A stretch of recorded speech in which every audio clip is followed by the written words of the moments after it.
hear me.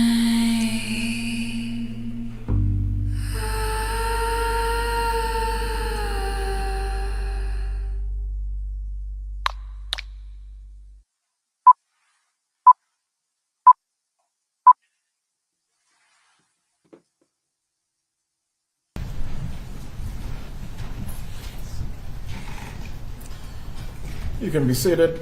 Please raise your right hand to be sworn. Do you swear or affirm the testimony you will give today in this trial will be the truth? You may be seated. Please adjust the microphone as you need to so you can be clearly heard. Ms. Kappelman, you may examine. Please state your name and spell your name. Wendi Adelson, Wendiadelson. Miss Adelson, where are you from? Hello, everybody!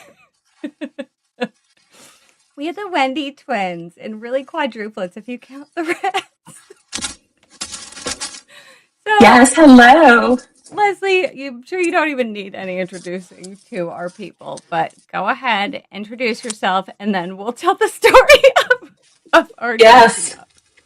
I'm Leslie B. This is Leslie B. So I'm happy to be here. I love Jackie's creativity, so thank you for inviting me for this parody. Everything we state is opinion, and so happy to be here. Sorry I was a little tardy. It took a little time to get my hair and makeup just perfect. Yeah, and our rats really are hard to get dressed. Even in their dress.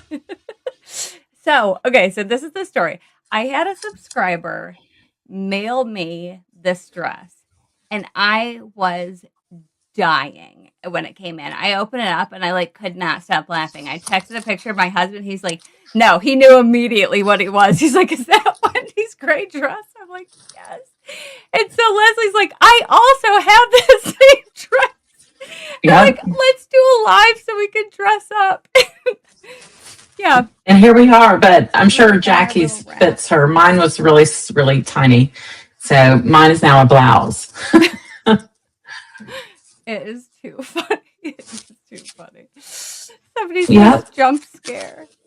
And I'm sorry, now I can't share. I don't know what is going on. I had an update to my software today, so it was being a little antsy, but I can't share my text screen with you. So you might have to. It's good. I've got it on my phone. Yeah, you might have to get it on your phone. So thank you. So that's fine. Yeah, I know, Andrew. I see you say I'm late because of hair and makeup. I was still here before the time, but I was late for Jackie. It wasn't her. It was me. And then at least we got it figured out because I was doing everything.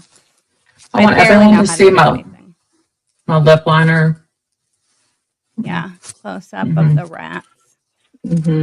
We're blending different trials. This is all opinion. And the way she does her hair like that. Yeah, see? Yeah, our hair is perfect from the front and the back. Just how Wendi would like it. Okay, so we are going to go through... Oh, why are you not in here? Why is my thing being like this? Hold on. Oh, I remember because I had True Crime Wifey on last, and I had her camera blacked out because we just did a picture of her. Okay. So, yes, we are going to do... Should I do this in the mic? Yeah. Perfect. All right, now I've got it. Sorry. I'm brand new today, apparently. How about I get this all set up? I thought your eyes are so blue. I know. They're super, super blue. Everybody tells me so. She's a crazy person. All right, so we're going through basically not even all of them. I feel like we cover a lot, and I don't know how much we're going to get through today, especially since we started a half an hour late. But yeah, we're going to have to go through all of Wendy's lies and inconsistencies and everything else. All right, I've got to make this. Who, me?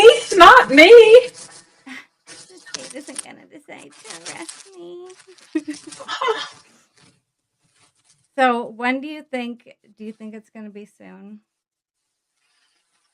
For our lady? Well, I don't want to upset everyone watching, but no. I hope we hear about Charlie's thing pretty I know. soon. His appeal. It can take a long time. I know. Like 6 months, 9 months, 12 months. Yeah. And then he has another appeal. So Did for you see ineffective that about counsel. Letitia Stout getting Mm-hmm. Because of a juror. Yep. Yes, I could not believe that. So sad for that family. It's crazy. Mm-hmm. All right, why is nothing wanting to work? I just changed that. I still just want to know why Tara Koloss was visiting Katie. Judy showed that on a live. I don't understand. That is crazy. Like just in the fall.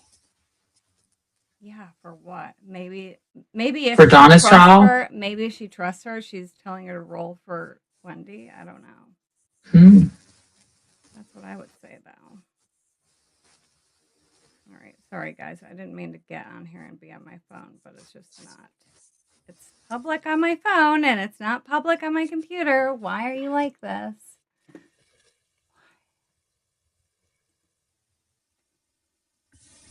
Well, if you play it, won't it stream it? And then Oh yeah, maybe I should go to my history. sometimes what I do is I'll go into my YouTube studio and then There click it the is. link. Right here. Okay. All right. Yeah, it was in here, but it just didn't want to show. Okay. Just make sure you can see this too. Oh my god. Okay, so here we go. We're gonna go over the crime scene first. Why is this like this? Everything is new. I haven't been on my computer for a week and it didn't update, and now I don't know how to do anything. It's all good. It's not big anymore. It's not full screen though. Maybe it will. Who knows? Who knows? Maybe life will start working for me. Look I dress up like Wendi and my whole life goes to shit. It happens. You know what it is? It's this dress that is thick and flannel, and how anybody wears this in Florida, I do not know. It's like polyester, really thick. With a blazer. Yes, yeah. I had to use industrial strength scissors to cut it. Yeah, crazy. All right, let's. I don't know how to get there. Tried to drive up Trescott and I saw that it was blocked. It was And now, if you need to say anything too, just say stop, and we'll go over this. So this is kind of like this is the longest video portion because obviously this like covers so much. So I kind of have her whole like telling what she did down the crime scene and like where the tape was kind of in the same area. So we'll just go through and listen to this, and then we'll tell me to stop whenever you need to. at some point. I'm not sure what time it was And I blocked. just thought, oh, there's maybe some trees down or something. Because sometimes Oh, you're saying as you drove down which one of the side roads? when I'm going to a friend's party tonight, and it's a oh my god, what am I even talking about? I needed to buy it's a stock the shelf engagement party, and so I went to buy bourbon. Okay. So I went to drive from my place up Trescott to get to ABC Liquor, and it was blocked. So I just turned around. I was on the phone at the time. I wasn't paying a lot of attention. Right. So I just turned around and drove up the other way. I just thought, oh, sometimes when I lived there were electrical things that would happen. I left my house around 12:15 because I thought I'll get the bourbon and then I'll get some gas for the car and get super glue for one of the boys' toys. And I was trying to do all I can before meeting my two friends at 1. Drive down, Trescott's blocked, you turn around, you go back around on Benton, and then you go There's a tree. Right. Pardon? I thought it was like a tree that fell down or something. Right. So I didn't even think, like, that's the house. I saw a few houses blocked off, and I was driving up the street, and I saw, like, the tape, and I just thought, oh, maybe there's, like, an electrical outage or something.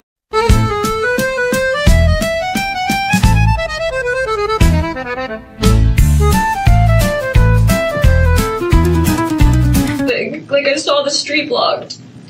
I was driving into town. I was running errands. I was meeting some friends for lunch, and I drove up Trescott because it's the shortcut. And so I drive up Trescott, and I see the tape, and I was like, And I guess there was like an electrical outage because sometimes we'd have trees that would fall.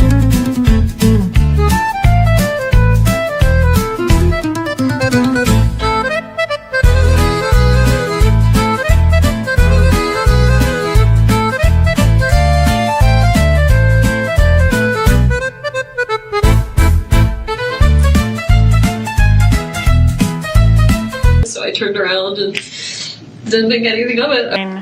It appears you were traveling on Centerville Road. Is that a normal way that you would ingress and egress from your Aqua Ridge residence? That sounds right. All right, and when you left your residence, you said you were going to lunch. Did you go directly to lunch? No, I stopped and made a purchase for a party that I was supposed to attend first. And what was that purchase? It was my first time purchasing bourbon. It was for not a bridal shower. It was for a bachelor. No, it was for a wedding party, but it was the bride and groom together, and they had asked for people to buy certain alcohol to help them. Like a stock the bar party. A stock the bar party. I forgot what it's called. But I'm referring to your visit to the crime scene. I did not visit the crime scene. Okay. You did not pull up to the crime scene tape on Trescott Drive? No. I was driving up the street. Stock the bar party. A stock. Okay, I just have to pause it right here where there's no words blocking your trust because the three of us, it's too much. It's too much. I mean, look at this. Yeah, it's amazing. I would screenshot it, but I'm afraid I would shut the whole thing down on my Mac. All right, there we go. I mean, you see the shiny nose? I like. Yeah, I know. Now the brows are more 25. My brows are the exact brows that she had at Donna's trial, I feel like. The bar party. I forgot what it's called. But I'm referring to your visit to the crime scene. I did not visit the crime scene. Okay. You did not pull up to the crime scene tape on Trescott Drive? No. I was driving up the street, and I saw, like, the tape. I was driving on Centerville Road, and sometimes I would take the shortcut through Trescott. Yes, ma'am. But when I was driving on Centerville Road, I saw some sort of tape or obstruction, and so I didn't turn. Okay. There's a message that says, "This is so sweet." Who is that Objection, Your Honor. message to? Objection. Hold on, what's the objection? Hearsay, Your Honor. Item is in evidence. That's sustained. All right. Can you say who the message before the Best Buy message? Who did you send that message to? It looks like I sent that message to my brother. Your brother Charlie? Yes. All right. And that message was deleted as well? I always delete my messages. But yes, it looks like I deleted it at some point.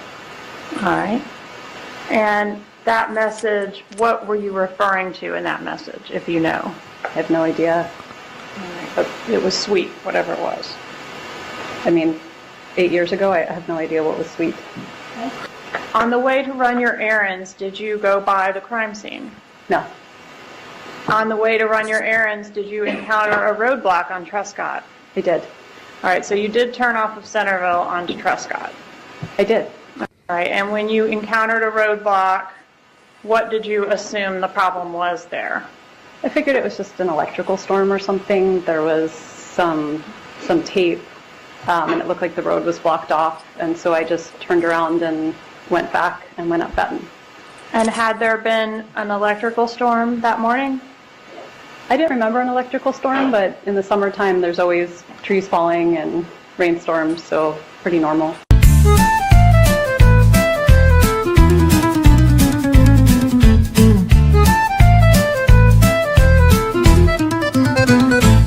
Right, And you weren't concerned based on that experience that there could be something going on at your marital home? Absolutely not. So it makes sense that you might have left your residence at about 12:30? Sure. Okay. And did you go to the crime scene or very near the crime scene on your way from your residence to, I guess, to lunch or to wherever you were going next? No, I did not. So you never turned on Trescott Drive that day? I went to turn on Trescott Drive, but I saw that it had been blocked off by some tape, and so I just kept driving on Centerville.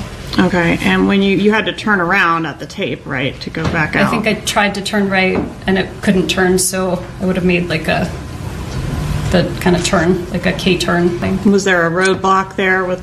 There was tape. Hi, Phil Swift here for Flex Tape. Yeah, and an officer was there? I didn't see an officer, but I did see a car. A law enforcement marked vehicle? Okay. Did you have any contact with the officer? No. Okay. Did you do anything after that to try to find out what was going on down that roadway? No, I just assumed it was weather, or maybe a tree fell. Had there been bad weather that day? No, but it was summertime and there's electrical storms and trees fall, so that would have been pretty normal for summertime. I was home, I think, for a couple of hours first. I was doing a little bit of work. I was talking to some friends. I think I ate breakfast.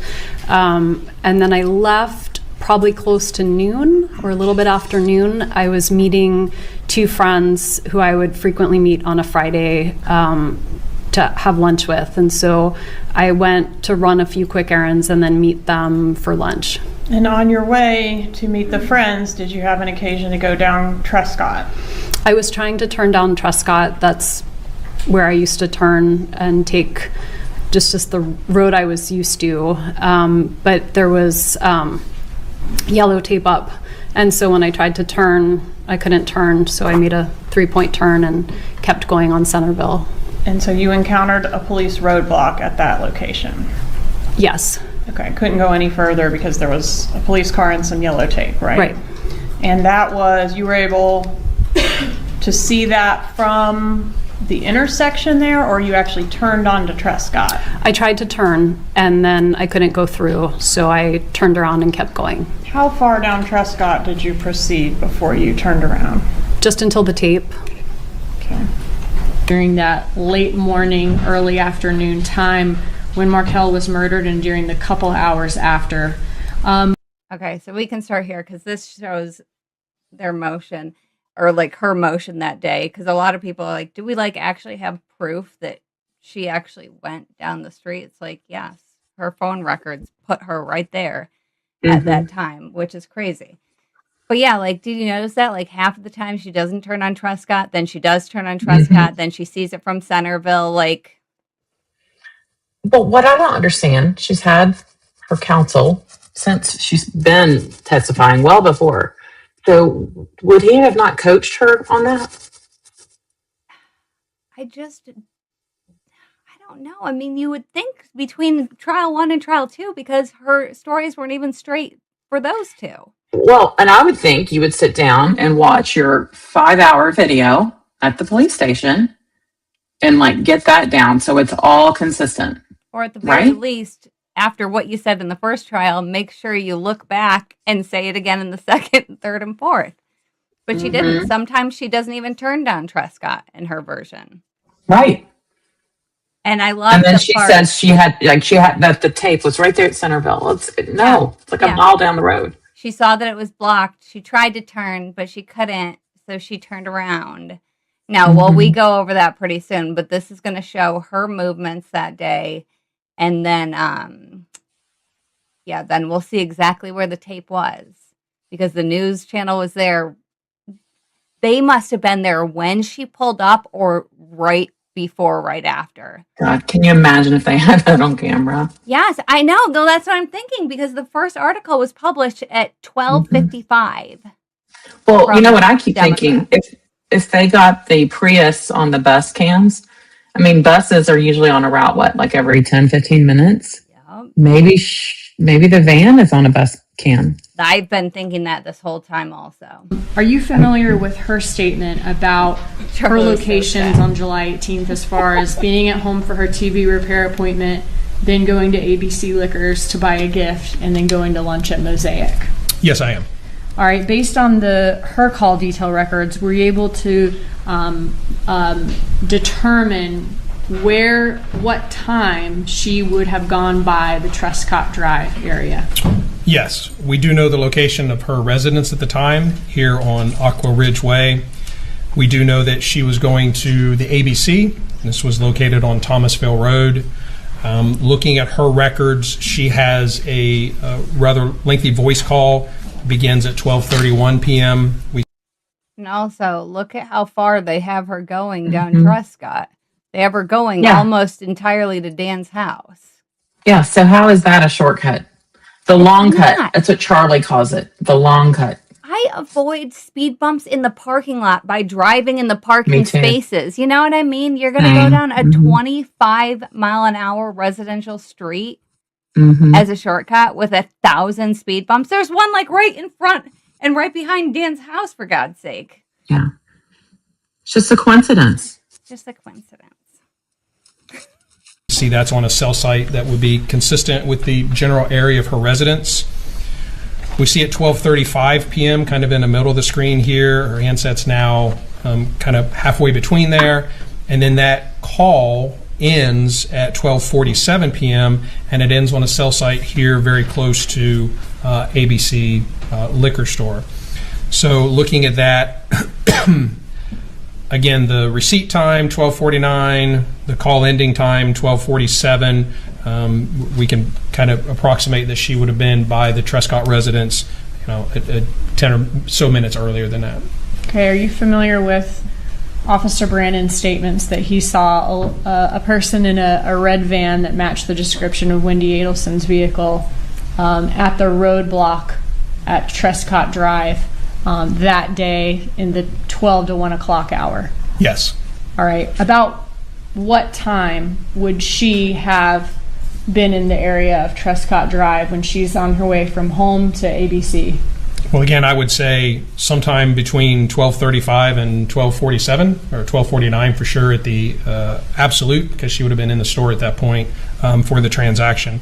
So sometime in that 12:40 time frame. And as part of your duties out there at the scene, did you maintain the crime scene, the integrity of the crime scene? Yes. How did you do that? We set up a perimeter, and once we established the perimeter around the crime scene, I was guarding the north end of it. What was the crime scene? Can you describe it for us? It was on Trescott Drive. Okay, before we get too far in, this is one of the key reasons why they have Wendi testify in all these trials is because they can get this information in there twice. That she went down. Damn it, this stupid thing. I hate this. It's like an AI camera, and it'll move if I put my hand up. It'll start like motion tracking me. So he says it, and then they also have her testify about it. And of course, their testimonies are completely different, which is like damning to her only, because who's motivated to lie in that situation? Right. And so something else I was thinking. So they estimate she drove by around 12:37. Isn't that what he just said? Corbett? Yeah. But Katie and Sigfredo spoke at 12:30. Yes. So she knew before she drove. I mean, right? Yes. In my opinion, she definitely did, because there's also a time that is blocked off for her phone records that there's like, I think it's like 45 or 50 minutes that is completely dead off of her phone time. And I think that is a time that she went by Dan's house first. It literally coincides perfectly. Jesus Christ, I need to stop talking with my hands. It coincides perfectly with the time that he was shot. And you have that time to go from her house to his house, spend like 5 or 10 minutes there, and then get back home before she makes that phone call to Tova at whatever, 11:22. And there were, I've heard this theory, which it can't, it's not possible. Some people were saying Donna was monitoring her credit card, and when they saw the liquor store charge, then that's how they knew.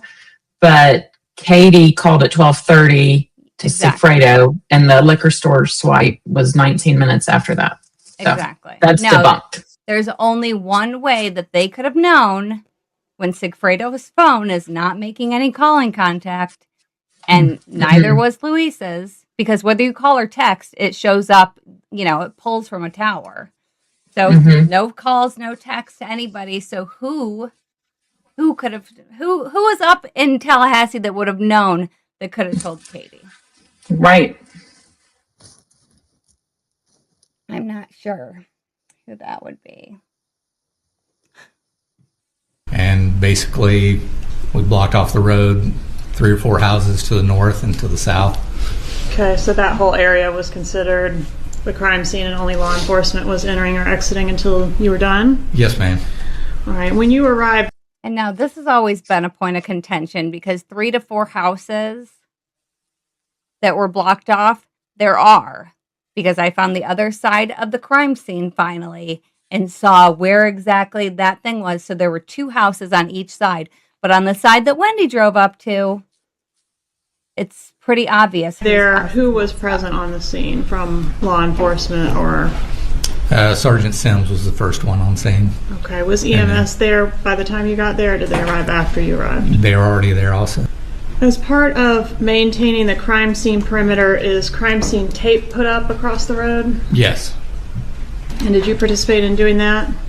I believe so, yes, ma'am. And I think you said it was a couple houses down in each direction is where the tape was placed? Yes. And where were you physically positioned? My patrol car was blocking the roadway. All right, and were you on the, don't use north and south because that'd be lost on me, were you closest on the side of the scene closest to Centerville Road or closest to the other side of Trescott? Closer to Centerville. All right, I'm going to show you an aerial map that I've marked as States Exhibit 125. You recognize 125? Yes. Is that a fair and accurate map that includes the scene in this case? Yes, ma'am. And does it include the position that you were in at the crime scene tape? Yes. We've been somewhere right up in that area. Permission to publish 120, introduce and publish 125, Your Honor.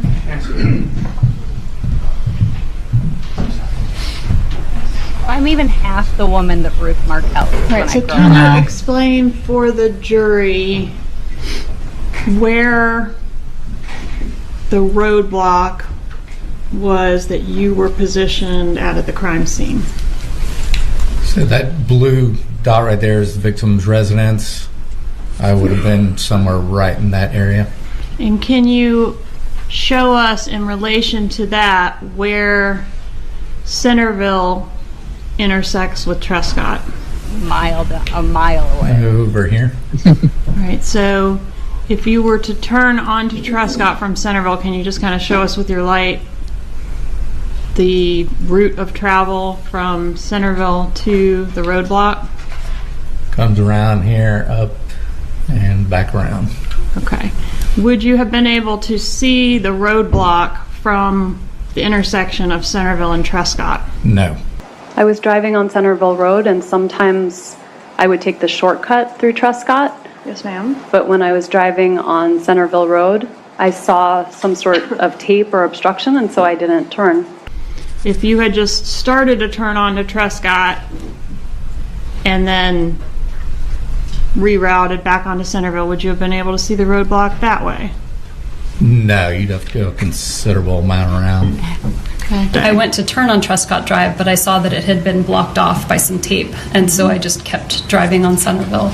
Okay, and when you had to turn around at the tape, right, to go back out? I think I tried to turn right, and it couldn't turn, so I would have made like the kind of turn, like a K-turn. And from the roadblock where you were positioned, could you see the crime scene? Yes. I didn't even think, like, that's the house. I saw a few houses blocked off, and I just... And you mentioned that there was EMS and other law enforcement there. Were there marked law enforcement vehicles in the driveway and roadway directly in front of the crime scene? When I was on the perimeter position, I know there was a lot of investigators and crime scene vehicles. I don't remember if any of the marked patrol cars were in front of the residence. They may have been. Okay, so what type of vehicles were out there? Can you describe what sort of activity was happening at the Markel residence when you were at the perimeter? Basically, the investigators and the crime scene techs taking their portion. And the crime scene tech vehicles are marked police and have lights on them and stuff. All right, so would it have been obvious to someone approaching your position in a vehicle that there was activity, law enforcement activity going on at that residence? It seems likely. All right, and when you encountered a roadblock, what did you assume the problem was there? I figured it was just an electrical storm or something. There was some tape, and it looked like the road was blocked off, and so I just turned around and went back and went up Benton. And had there been an electrical storm that morning? I didn't remember an electrical storm, but in the summertime there's always trees falling and rainstorms, so pretty normal. Do you recognize this vehicle? It looks like a vehicle that I saw approaching the scene that day. I'm sorry, will you repeat your answer? It appears to be a vehicle that I saw approaching the scene that day. Getting so Right, and his reaction, and you could tell he was really trying to keep it under wraps, but his reaction through his entire trial, like you knew everything that he was thinking. Yep, that's why he rehashes it on all the calls with his mom. My opinion, that's his way of rolling on Wendi. Yeah. Yeah, I agree. No, I mean, they were pretty frank in that, they both said at one point, well, if Charlie's guilty, then Wendy's guilty. Yeah. They've said it many times, and Charlie was already guilty. Mm-hmm. And this vehicle, are you familiar particularly with the make and model of this particular vehicle? Yes, my wife drove we still have it. My daughter drives it now, 2006 Honda Odyssey. So at the time you had in your family this same type of vehicle? Yes. And did you know at the time that Wendi Adelson drove this type of vehicle? Yes. All right, so you noticed this vehicle or a vehicle identical to this one approach your position? Yes, ma'am. And what did the vehicle do when it approached your position? Just stopped pretty quick and turned around and headed back in the other direction. Did the driver stop and inquire of you what the activity was at the Markel residence? No. That's the worst mistake she made. Mm-hmm. Was trying to pretend I like she wasn't didn't concerned. see it. Yeah, I wasn't concerned. A normal person, even if you are guilty, I think you should be smart enough to at least be like, oh my God, what's happened? Mm-hmm. One of the biggest mistakes, in my opinion.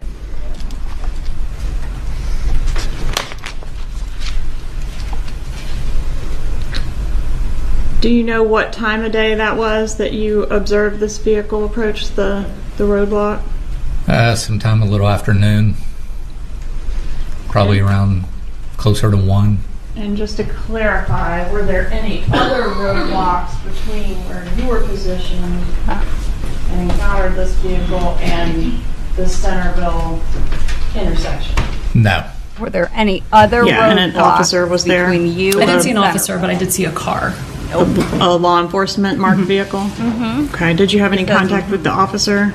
No. Okay. Okay. So here we come. This I think is just the most, once you really see this crime scene as it was that day, and there's like a few different testimonies on how far away the crime scene was. These are big lots for Florida. Like Florida homes are usually about this far apart. So like these lots are big. So they probably felt like it was 5 or 6 is what the medical examiner says. I think they felt like it was further away than it was just because they're like bigger. They're bigger lots than normal. They have bigger lots, yeah, because they're older, like ranch homes. Yeah, it's a little bit of an older community in there. But yeah, I think that's why there was a confusion. And I don't think they specified because it's not necessary to right now. You know what I mean? Like they just need to know that it was a roadblock right next to Dan's house is the most important part. But I think with Wendy's, we'll just see this video. They'll just play this with us at the top to the court. She wasn't planning on Mr. Geiger being home. She overlooked the detail of a retired couple. I agree. And I mean, the way her and Donna talk, everybody goes on vacation in the summertime.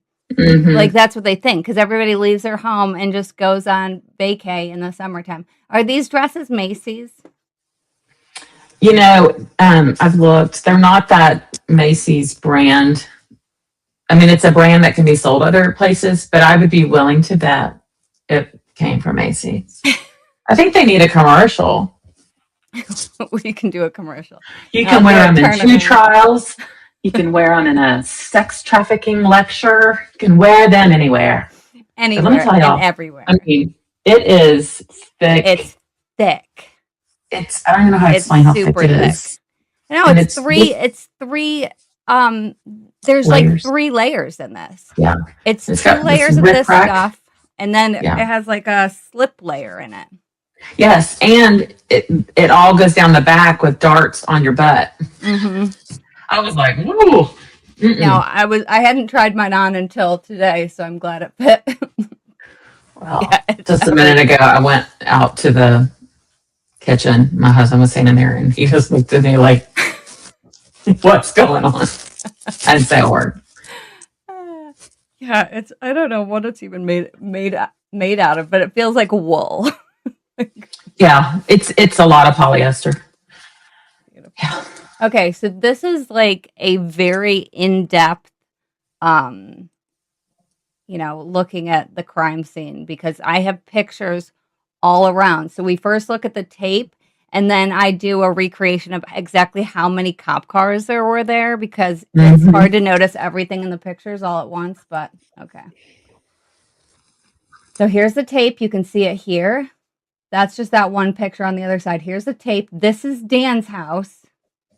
Okay, let me slow down for these. This is the other side of the crime scene. I had never been able to find this picture, and when I went back and did my Wendy's next, and I went through the whole timeline of the trials and everything, there was a Good Morning America, that they're doing, because I was pulling news articles from whenever this was happening in time. So I wanted to get one in 2014, right when it was fresh, and they showed these pictures, and I about shat myself because I couldn't even believe it. I was so excited. So I think I did. Oh, sorry. Go ahead. Oh, I was going to say, I think I did a live, I don't know when it was, a few months ago, and just pulled up old news stories. And of course, someone pops in the chat and is like, this is old. And yeah, well, we're just looking back on it, because it's interesting. Because as we know, new details. I don't remember if I pulled up this one or not, but look at that old cop car. Yeah. Well, I mean, that looks like 1988 to me. I know it's not, but. Well, since the beginning, they were talking about the Adelsons being, they're talking in this news article about the Adelsons being involved. So this is the house that's one over from Dan's house, and this is that speed bump that's just past his house. So this is past his house and looking back at it and taking the picture. So his house would be right over here in this. But look it's parked completely across in the damn freaking. So did Wendi come up on this side or the other side? No, the other side. Yeah. But this is the side that's further away from Dan's house. The other side is right at his house. All right, so here we go. There's another picture of it. So this is all blocked off, but you see how big this lot is? This is 3 or 4 lots in a normal Florida spot. Yeah, it's tied right to the speed bump sign.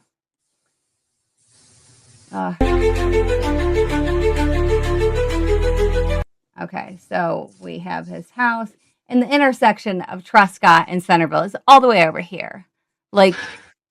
It takes several minutes to drive down this street to Dan's house. You know what's so like just bothersome to me too? So she drives down there, then she goes to runs her errand, and then she goes to lunch and just tries to act normal with friends and eats a whole delicious lunch. I mean, And did is she even able mention to. like, oh, I just went by Dan's house. There were all these police. I think a tree fell. Yeah. No, you can't, because at that point they're going to be like, "Oh my God." I mean, okay, so this is what we have to remember. Wendy's realtor saw the exact same thing that she did, or heard there was a shooting on Truscott. But Yeah. Wendy almost gives herself away, because she's like, I don't know how the realtor found out. I don't know if she was just, and she catches herself right before she says driving around and saw it. It's like, so you're admitting that if you saw this, you would assume something bad happened? Yep. Wendy? Yeah, she should have, you're right, rolled down her window and been like, oh my God, what's going on? Yeah. That would have been a normal response for somebody who would have didn't been- know what was going on. Mm-hmm. That would have changed the trajectory of this entire It would have thing. changed it all. Yeah, I agree. Okay. Mm-hmm.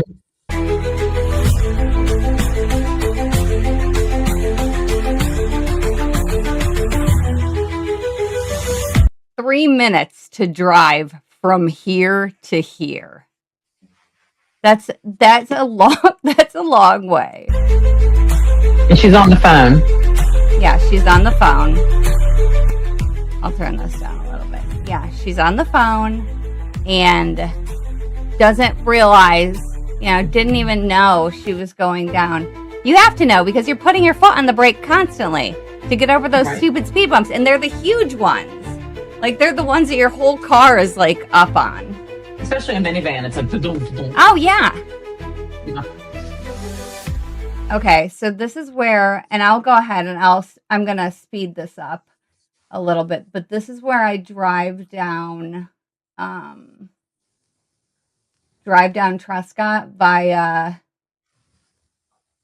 via Google Maps, because it gives a really good understanding of how there would have been no way in absolute hell. Like, you can't even see around the first corner from Centerville, and there's like 4 corners until Dan's house. I set this up.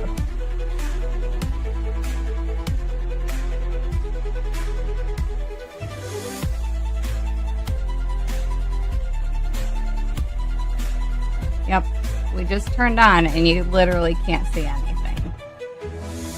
We're here. You can't see beyond that first corner.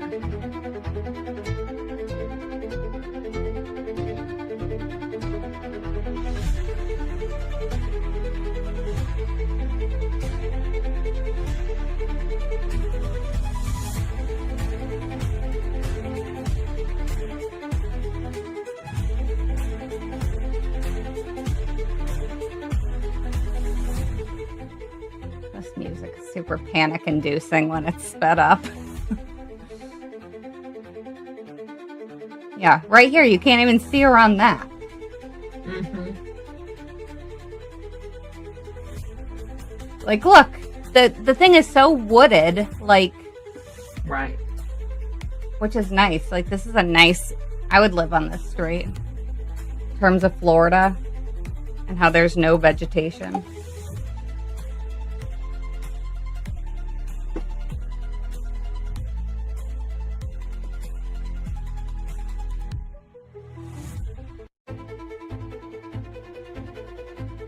All right, I'm gonna hop forward a little bit.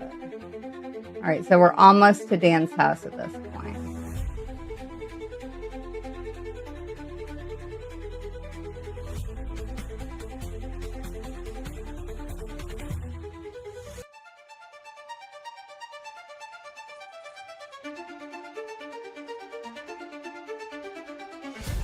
So this is the mailboxes that you see. There's 2126, 2 houses down, right where that was. Here's 2122. There's that right there. And Dan's house is on the other side of this. And this is behind it. So you can see from here, before you've even gotten to the tape, that his is the only house on your side that is blocked off. Yep, here's Dan's mailbox behind the tape. And this is Isom too. He's standing like right here in this picture. So this is where it's set up as. So if you turn around at the tape, you can see Dan's entire house right here. And like the thing that pisses me off, it's not just like she lived there forever. You know, I can understand almost if like you never lived there, so you just didn't really remember that was his house. But she lived there for like almost a decade. Right. No one called her. So here we go. It's the only one that's blocked off on this side. Okay, so I'm going through and showing like where both of these tapes are. So this one's right here. The one in this picture is right here. This is the one where Brandon was at, and this is where she pulls up, is on this side. The other side, yes. The other side is this one that's taped from the cop car to the speed bump sign, and it's looking at this house. So this picture down here is they're standing right about here, and they're taking it this way, like towards this house. So this is the house that's right next to Dan's, and then Dan's is on the other side. You can kind of see the roof right there. But yeah, this is, and there, look, 1, 2, 3, 4 houses blocked off. So she had to see the garage door open in his car. Yes. And do you remember what she says when she's looking at news articles? Oh my God, you can see the car. But and the car's in like a blacked out. You can't. Like you the house. It's your house. Yeah. Yeah. It's like you're poo-pooing the house, but you're all freaked out about the car. Like, no. So here we go. We have 1, 2, 3, 4 houses blocked off. If she went just to the tape, she went right here. You can see Dan's house perfectly from here. And then once we see how many cop cars is all over this, you'll shit yourself. Okay, so here, all right, let me see if I can back up. So this is the picture. All right.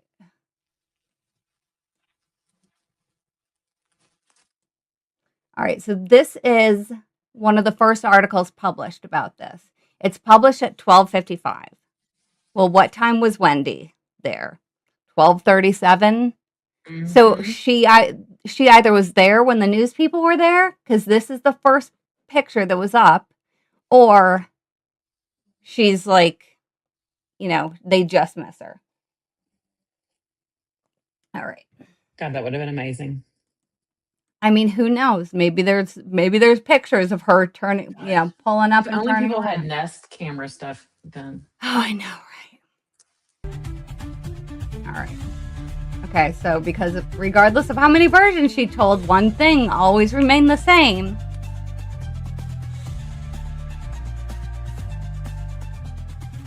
And I tried to drive up Trescott, and I saw that it was blocked, so I went to drive from my place. Okay, hold on. Let me turn it down a little. Playback speed. She talks about the roadblock and the tape and every single one. And it was blocked, so I just turned around. I was driving up the street, and I saw like the tape. Like I saw the street blocked, and I drove up Trescott because it's the shortcut. And so I drive up Trescott, and I see the tape. I was driving on Centerville Road, and sometimes I would take the shortcut through Trescott. Yes, ma'am. But when I was driving on Centerville Road, I saw some sort of tape or obstruction, and so I didn't turn. Okay. On the way to run your errands, did you encounter a roadblock on Trescott? I did. All right, so you did turn off of Centerville onto Trescott. I did. I went to turn on Trescott Drive, but I saw that it had been blocked off by some tape, and so I just kept driving on Centerville. All right, and when you had to turn around at the tape, right, to go back out? I think I tried to turn right, and it couldn't turn, so I would have made like the kind of turn, like a K-turn thing. Was there a roadblock there with? There was tape. Yeah, and an officer was there? I didn't see an officer, but I did see a car. A law enforcement marked vehicle? Okay, did you have any contact with the officer? No. I was trying to turn down Trescott. That's where I used to turn and take just the road I was used to. But there was yellow tape up. And so when I tried to turn, I couldn't turn. So I made a three-point turn and kept going on Centerville. And so you encountered a police roadblock at that location? Yes. Okay, couldn't go any further because there was a police car and some yellow tape, right? Right.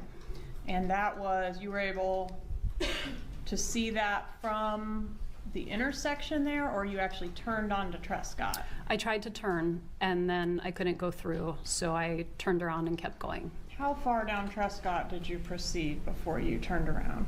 Just until the tape. Okay. How far down Trescott did you proceed before you turned around? Just until the tape. Okay. Just until the tape. Yeah. Okay. So obviously her whole, I mean, she says that in every single version of it. That's the only thing that she keeps straight, is that she came up until the tape. And we just saw where the tape was. And his freaking, the damn driveway was taped off too, separately. All right. So this is where. There's a forensics van. Yes. There's all kinds of stuff. And that's what I'm about to go into right now. So I've taken all the pictures, and no, I'm glad you opened it up. I took all the pictures and then I put it on like an overhead and counted up the amount of vehicles that were in and around his driveway. And there's like so many cop cars. Okay. It's crazy. All right. So I'm just going like picture by picture and like adding it in. So there is a crime scene tape across his driveway.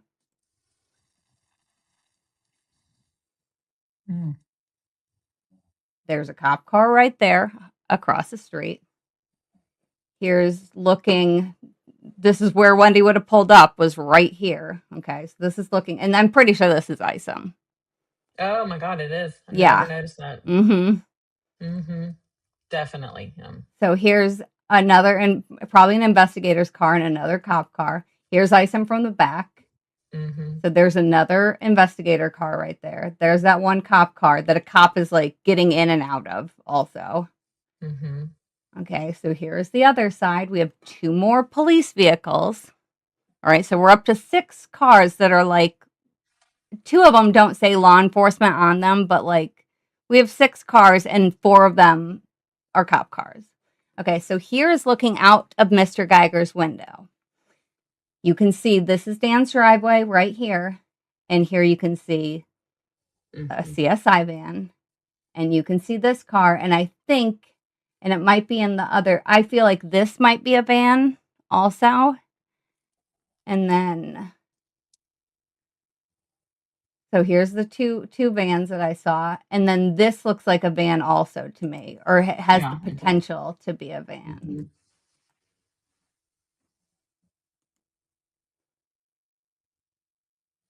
So let's go back to that. All right.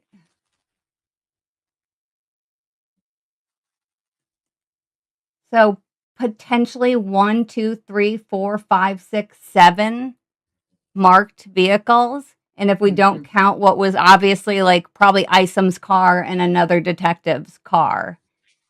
You know what I mean? But like this is what Wendi pulled up to. That she didn't know if it was a crime scene or not. She pulled right up to here. And there's potentially this many vehicles in and around when, you know, she was there. That's why she asked Jane so many times, well, how is this out there? How do they know? Because she's trying to figure out, how did the cops get there? How did they know? Yeah. I know. She asks over and over. Over and over and over. How did he get to the hospital? Did he call? Or yeah. Well, she asked Isom at one point too. She's like, did they see anybody run away from the scene or anything? She wants to know if they caught whoever did this, because guess what? She's connected with these people. Oh, they say your mic is not working. Mine? Hold on. Does anybody else? I can hear you fine. And it's coming across on my audio thing. Guys, do a thumbs up if you can hear Leslie. Leslie, sing a little song.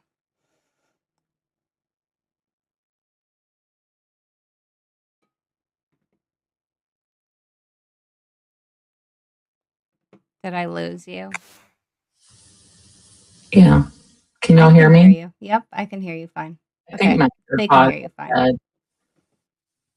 Okay. All right, good. Okie dokie. All right, so we'll go ahead and play this. But yeah, this is Got what it. this is what she drove up to. Like, and she would be able to see these cop cars also that were blocking off the other side from where she was. Mm-hmm. Yeah. So Oh, wow. That's a good one. Yeah, here's the pictures. Just the tape. I just drove up to the tape. I mean, obviously a tree fell. Yeah, obviously a tree fell. As evidenced by no trees being anywhere. I've even looked up the weather on that day. Oh, it was same. a mild sunny day, like little wind, nothing, like clear skies. Yeah. And I mean, granted, a freaking tree did fall in the house like a year later. I know. Is that not crazy? Well, I mean, it's got those pine trees everywhere. That's not they have normal. big oaks and stuff. Yeah. Okay, so this part. What is this? Okay, so this. I mean, what do you think of that? The freaking crime scene? Because I think that on its own is pretty much like so telling that she had no reaction. Absolutely. And then you stack everything else. You cannot have coincidences. Okay. No. And then the 18-minute call right after Dan's voicemail. Yeah. Right. And she says to Isom, like, well, I just decided, like, if he wants to take the kids swimming, I guess it's okay. Which, like, okay, I think she's a bitch already, but what sort of fucked up bitch are you that you are going to fight with this man when you knew he was going to be gone? Like, I cannot even. Do you think when she drove up and saw the tape and the police officer that she was like, Charlie is going to be so mad? Probably. Do you think she told anyone? Do you think they even knew? I don't think so. Until they saw the interview? I don't think they knew until, and when they saw the interview, that wasn't released till like 2019. That's true. Yeah. Well, maybe though in 2017, the joint defense attorneys all got together. You know, we know that. So by then they probably had discovery, I bet. Yeah. Do you like, I put some extensions right in the back. I was saying, I wish I had ordered some. Yeah. Oh my gosh. Yeah. But I did flat iron all this very well. Yeah, just the front. That's all you need to do. I accidentally did the back of mine one time just out of habit because I'm not a bucket of scum. And I was like, oh my God, no. Okay, so this is where we're going to go into, I'm pretty sure this is where she talks about when she's told about, let me look at my notes. When she's told about the crime. Oh, yeah. Okay. When did you first become aware that you might be a suspect in this case? I mean, as the ex-wife, I assumed I was a suspect from the beginning. Why did you tell investigator? Okay, maybe not. Maybe this is when, oh yeah, no, this is because this all has to do with it. Because she was saying, thought I was a suspect before I even knew what was going on. She thought she was a suspect before she knew there was a shooting. Yeah. She says it several times over. Okay. Isom, in your law enforcement interview, that you were worried the police, or you were worried, I guess, in the police car on the way to be interviewed, that you might be considered a suspect. Do I need to be read my Miranda rights or something if you're gonna look at my phone? I can read you Miranda if you want to hear that. Once upon a time, there was a bad little girl named Wendi. She told many lies and did many fake cries. So they locked her right up with real tears in her eyes. The end. I have no reason at this point to suspect you in this incident. Okay? I couldn't tell from the way you were talking to me in the car if I was a suspect. Well, no. Hold up. You couldn't tell from the way he was talking to you in the car if you were a suspect? In the car? A suspect for what, babe? The murder you hadn't been told about yet? Right. Also, this is easily one of the most strained responses from Yeah, he Isom. picks up on that. Well, no, and the reason was I didn't want to get into anything until we got up here. Because I couldn't think of anything bad going on in his life other than the divorce. And frequently the ex-wife is a suspect. Were you Did treated you see as that, a suspect? that I was not. clench? But you mentioned 9 times in your law enforcement interview being a suspect. I understand why you think I'm the primary suspect. No, you're not the primary suspect. I have. And it's So gonna. I understand why I would be the person you would think would do something. But, Well, we have to. and I get why I would be a suspect, but I can see why they would think it would be me. You know, and then I was thinking, oh my God, now they probably think I'm a suspect. I should. But of course you're a suspect, and you're a smart suspect. You should be the Smart suspect. suspect. I'm assuming I'm a suspect. Do I need to be read my Miranda rights or something if you're gonna look at my phone? I can read you Miranda if you want to hear I don't that. know. I'm just trying to make sure I'm being. I have no protected. reason. I have no reason at this point to suspect you in this incident. Okay. I couldn't tell from the way you were talking to me in the car if I was a suspect. Well, no. I understand why I'm a suspect. I guess I'm not a suspect. I understand why you would think that I would do this, but not you. But Right. I just keep feeling like I'm now me a too. suspect, and I need to, like, am I a suspect? You need to. Fuck, confess already. I mean, the only reason why I had 2 more than Georgia, because I put in some of the times where she says, I understand why they think it could be me. Like, Yeah, same Why don't thing. you Yeah. submit to this jury that you're guilty? Didn't you? I did, yes. When you were approached at the restaurant, you weren't yet told that this was a shooting, were you? I was not. Georgia. You were only told something happened with your ex-husband. I don't even know if I was told that. I was very scared something happened to my kids, and that's why. She just totally screwed herself over. Georgia's setting her up for this so perfectly. I don't even know if I was told that. I wasn't told anything, she says. And then right afterwards. Law enforcement was there, and they wouldn't tell me what was going on. I was at lunch with Janine and Ritu. I don't know if you know them, friends of mine, and these officers walk in, and I just I ate a lunch. Like, I had a whole delicious lunch, and they're like, are you Wendi? We need to speak with you. And I was like, oh my God, are the boys okay? And they were like, the boys are fine.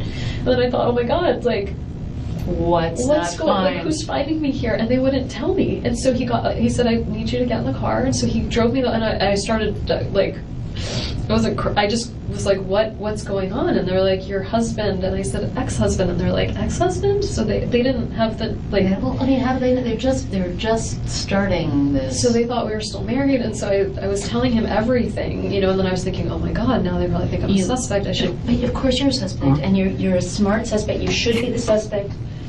But I mean, you're not gonna get framed. You're a smart suspect. For a Should crime. be a Right, suspect. They did reassure you that the kids were fine. You remember They told me that? that law enforcement officers were with the children, which terrified me because I didn't know why my children would need law enforcement officers. In a supplemental report written by Detective Isom, he states the following.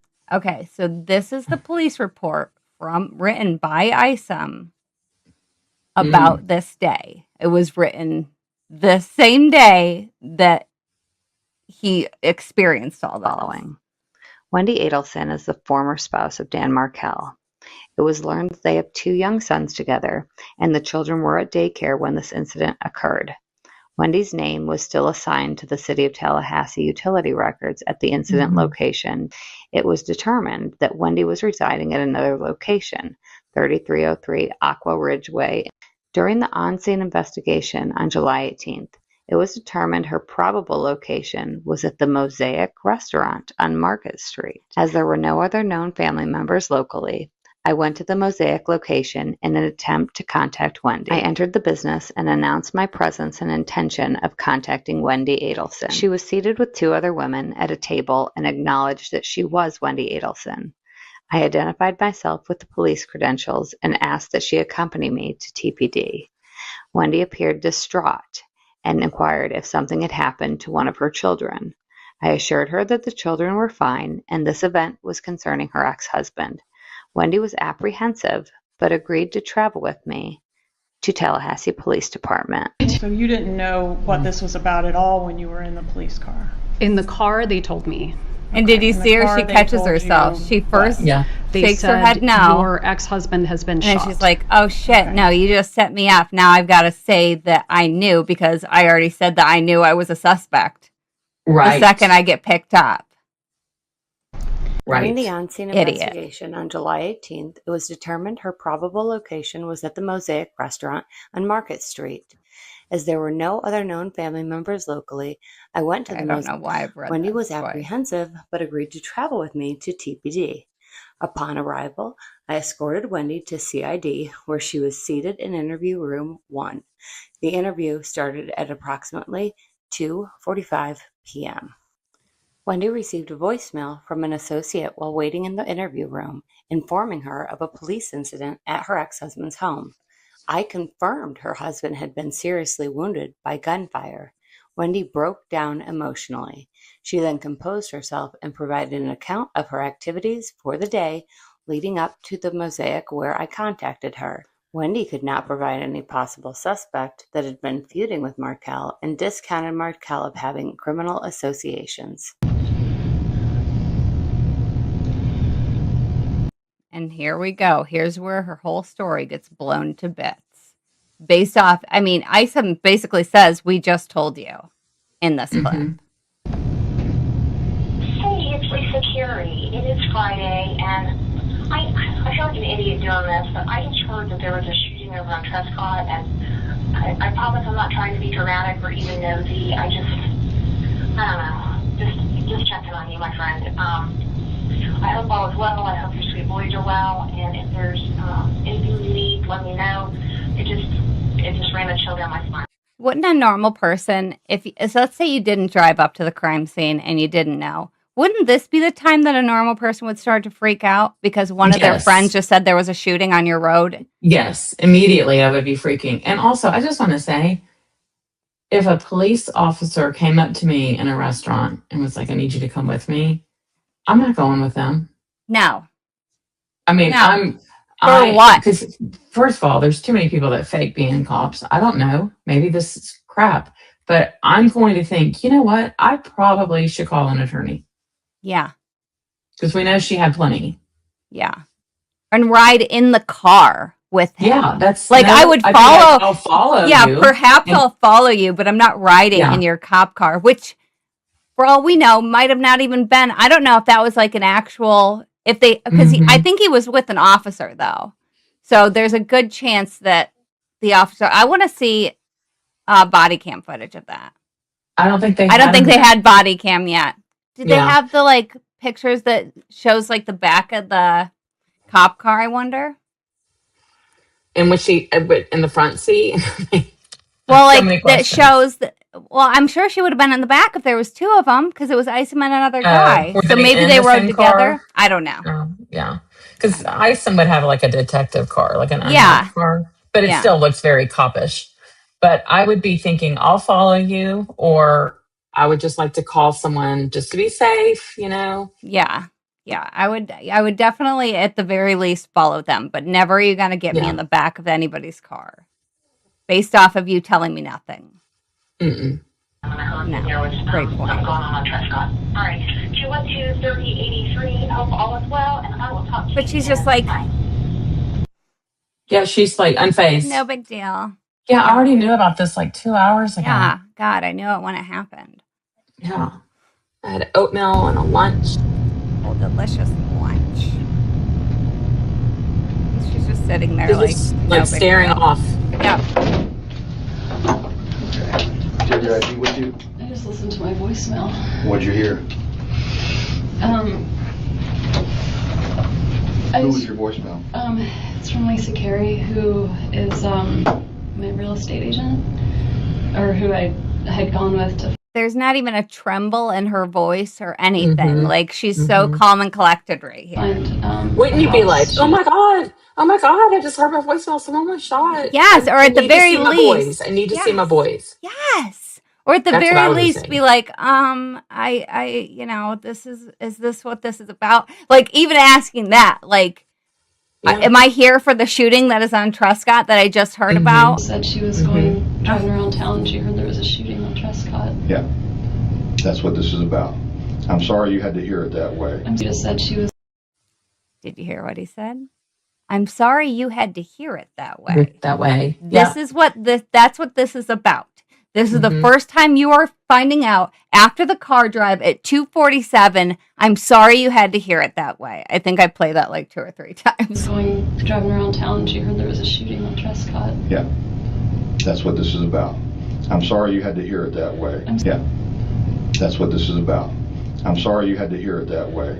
I'm sorry you had to hear it that way. I'm sorry you had to hear it that way. I'm sorry, I didn't know if I should. It's all right. Just leave it there. Is it still on? It's right there. Do you want to just hit play again for me? Sure. And still is like not unfazed. Like she doesn't know when to come in because it's not a natural emotion. So she doesn't know when she needs to like think this way. But like, why isn't this all conspiracy evidence? I mean, okay, maybe you can't charge her with the first degree. I don't know, right? Conspiracy charge. Well, I think if they were going to charge her with something lesser, they would have already. Don't you? Like it's perjury or like, conspiracy or anything. Yeah. They're not going to do perjury. I mean, I don't think so either. But the conspiracy, I think, I believe can be proven. I agree. I think they'll get her for murder one, honestly. I feel like they have more evidence that ties her to this in her behavior alone. And honestly, if they throw in a perjury charge with the other stuff, then they can use all of her statements at court at that point, because the immunity only counts if you're telling the truth. Like there's contracts both sides. Yeah. So I think she's going to get got regardless. But yeah, this is where you should start freaking out. Hey, it's Lisa Carey. It is Friday, and I feel like an idiot doing this, but I just heard that there was a shooting over on Truscott, and I promise I'm not trying to be dramatic or even nosy. I don't know, just checking on you, my friend. I hope all is well. I hope your sweet boys are well, and if there's anything you need, let me know. It just ran a chill down my spine when I heard that there was something going on Truscott. All right. Ran a chill down the realtor's spine, and Wendy's unaffected. What a nice lady, like she called her. Yeah. How sweet. But like the realtor is freaking out, and you are not. And the realtor's probably still mad because she stiffed her. Like she was going to get a commission buying that house. Oh, remember the house? And so that lady was about to get a commission off a $370,000 house. And then, no, I got to bail. Yeah, sorry, I'm not living here anymore. But yeah, the realtor has more of a reaction to this than Wendi does. What does that tell us? 3083, hope all is well, and I will talk to you soon. Bye. That's all right. You can stop it. Or does it stop automatically? It's done. It's done. Okay. Do you have your identification with you?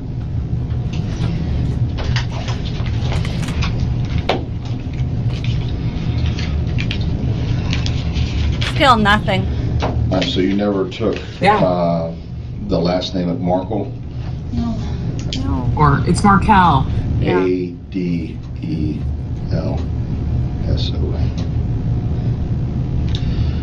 Okay. Wendi with an I. Joe. All right. Hey, will you mute it or just pause it? I just saw some people in the chat saying, why is it FBI and stuff? And my opinion is that it's multiple jurisdictions, right? I mean, yes, it happened in Tallahassee, but then the people are in Miami. And I think they just didn't have the bandwidth, Tallahassee, to do it. Yeah. And so that's why they sought their help. I agree. Yeah. I agree. And Grish really goes into like, there was like 31 FBI agents on with Donna. Well, maybe they also did an FBI because of the risk of fleeing too, because then it's already like, you know, they have jurisdiction outside of the state to, you know, it gives them a little longer arms. And they needed the FBI to do the wiretap. I mean, the Tallahassee PD couldn't do that down in Miami. Yeah, but the wiretap that they got during the trial on Harvey was state approved. That's true. I'm sorry, I said wiretap. I meant the bump. But yeah. Oh, yeah. Yeah, no, that was pretty good. There was a shooting at your home or your ex-husband's home at 2116 Trescott. Okay. Your ex-husband, Daniel, all right, has been taken to the hospital. He's not going to survive. Oh my God. Yeah. Put me in Harvey's lap and color me crazy. Yeah, but if that doesn't sound like a girl who was told in the car that Danny was shot. Right. There was a shooting at your home or your ex-husband's home at 2116 Trescott. Okay. Your ex-husband, Daniel, all right, has been taken to the hospital. He's not going to survive. Oh my God. Okay?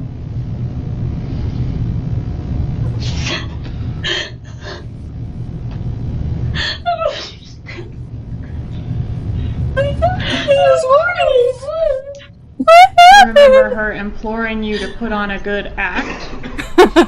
I do. Did your mom, I don't know, do you have any acting training? No. Do you know why your mom would Google how to teach an actress emotion? I don't know. Do you know why your mom would Google how to teach an actress? Yeah.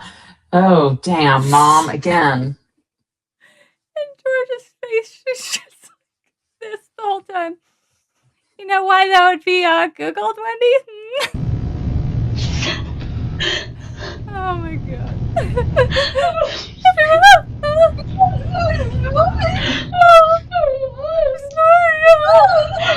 What happened? I messaged her this morning. Well, before we get into everything, I have to establish where you were and Before we get into everything, as in this is new information that you knew about Who you were with. 2 minutes ago. and so forth. Okay, and then once we've established all that, I can give you more details. Do you understand why I wanted you to come here before I discuss this? Do you understand why I wanted you to come here before I discuss this? Do you understand why I wanted you to come here before I discuss this?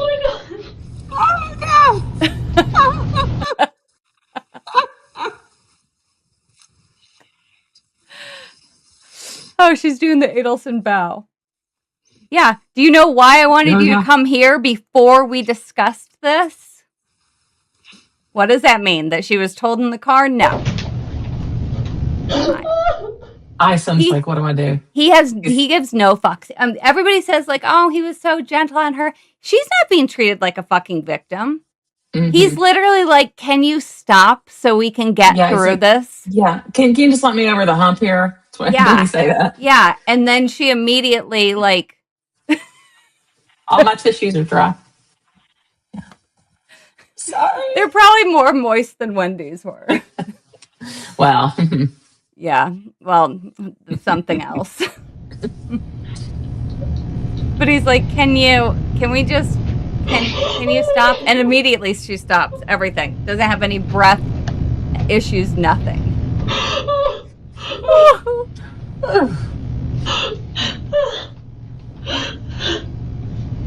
I'm sorry. It's okay. No, you have nothing to be sorry about. I just don't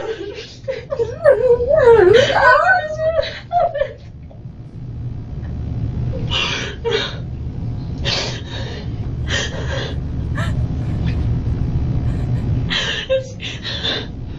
him just like.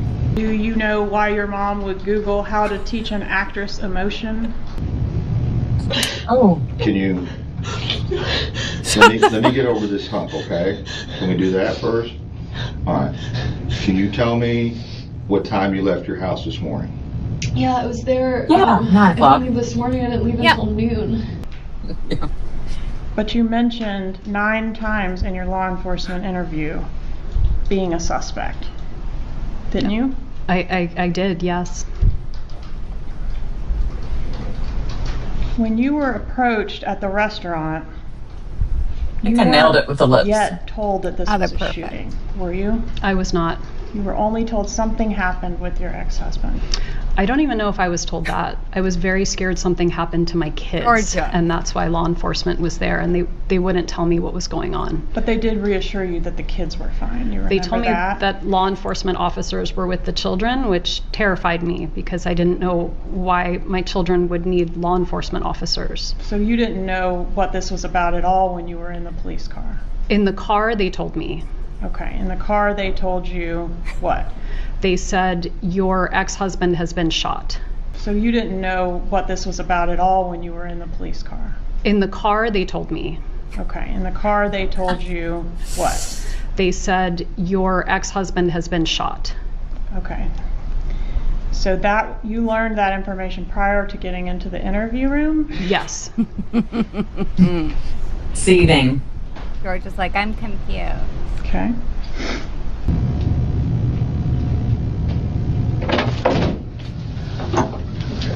Do you have your ID with you? I just listened to my voicemail. What'd you hear? Who was your voicemail?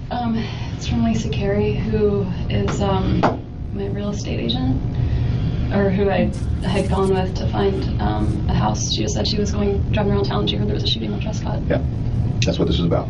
I'm sorry you had to hear it that way. I'm sorry, I didn't know if I should. That's what this is It's all right. about. Leave it there. Is it still on? It's right there. Do you want to just hit play again for me? Sure. No big deal. Hey, it's Lisa Carey. It is Friday, and I feel like an idiot doing this, but I just heard that there was a shooting over on Trescott, and I promise I'm not trying to be dramatic or even nosy. I don't know, just checking on you, my friend. I hope all is well. I hope your sweet boys are well, and if there's anything you need, let me know. It just ran a chill down my spine when I heard that there was something going on Trescott. All right, 212-3083. Hope all is well, and I will talk to you soon. Bye. Bye. Stop it. Bye. First, stop automatically. It's done. Okay. Do you have your identification with you? Yeah, let me get my purple wallet out. All right, so you never took I've never even the last name of Markle? Oh. A-D-E-L-S-O-N. Okay. Wendy with an I. Wendy with an eye. Right. Wendy with 2 blue eyes. Yeah, Wendi with an I. There was a shooting at your home, or your ex-husband's home, at 2116 Trescott. Okay. Your ex-husband, Daniel, all right, has been taken to the hospital. He's not going to survive. Oh my god. Oh my god. Okay. I don't know why I thought that we needed to listen to this voice.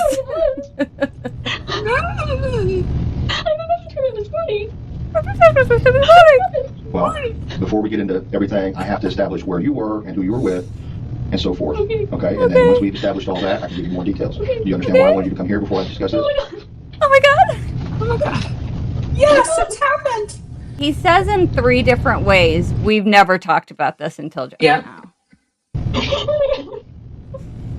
And 72 hours later, she was in Miami. Yep. Forever. I'm sorry. It's okay. No, you have nothing to be sorry about. I just don't understand. I think it's almost worse on high speed. Ripping the Band-Aid off. Let me get over this hump, okay? Can we do that first? All right. Can you tell me what time you left your house this morning? Yeah, I was there. I didn't leave this morning. I didn't leave until yeah. Okay. Perfectly Do I need fine. to be read my Miranda rights or something if you're going to look at my phone? I can read your Miranda if you want to hear No, that. I'm just trying to make sure. I have no reason. She knows why she's asking about Miranda rights. Okay. She's not stupid. She wants to know if she's going to get arrested or Well, not. no, and the reason was I didn't want to get into everything until we got up here. And this is just a basic kind of how it criminal. All right, here, I'll slow it down now, because then she says... Look at all the tissues. They're just all there. I didn't even plan the tissues, but I had a box of Kleenex on my desk. And investigation works. I love it. They may know more than they're telling you, but they don't disclose much because if it gets out to someone who tells someone who tells someone, and it Yeah, gets and of back course, to I'm gonna tell I'm a gonna friend, tell and they're a gonna friend. be like, Yeah, I need to Right, call 'cause I everyone just- right now. right. Oh no, you're fine. You're fine. Well, listen to what you she know, says. It can be frustrating sometimes dealing with us because you're like, well, what are you doing? Why haven't you told me this or that?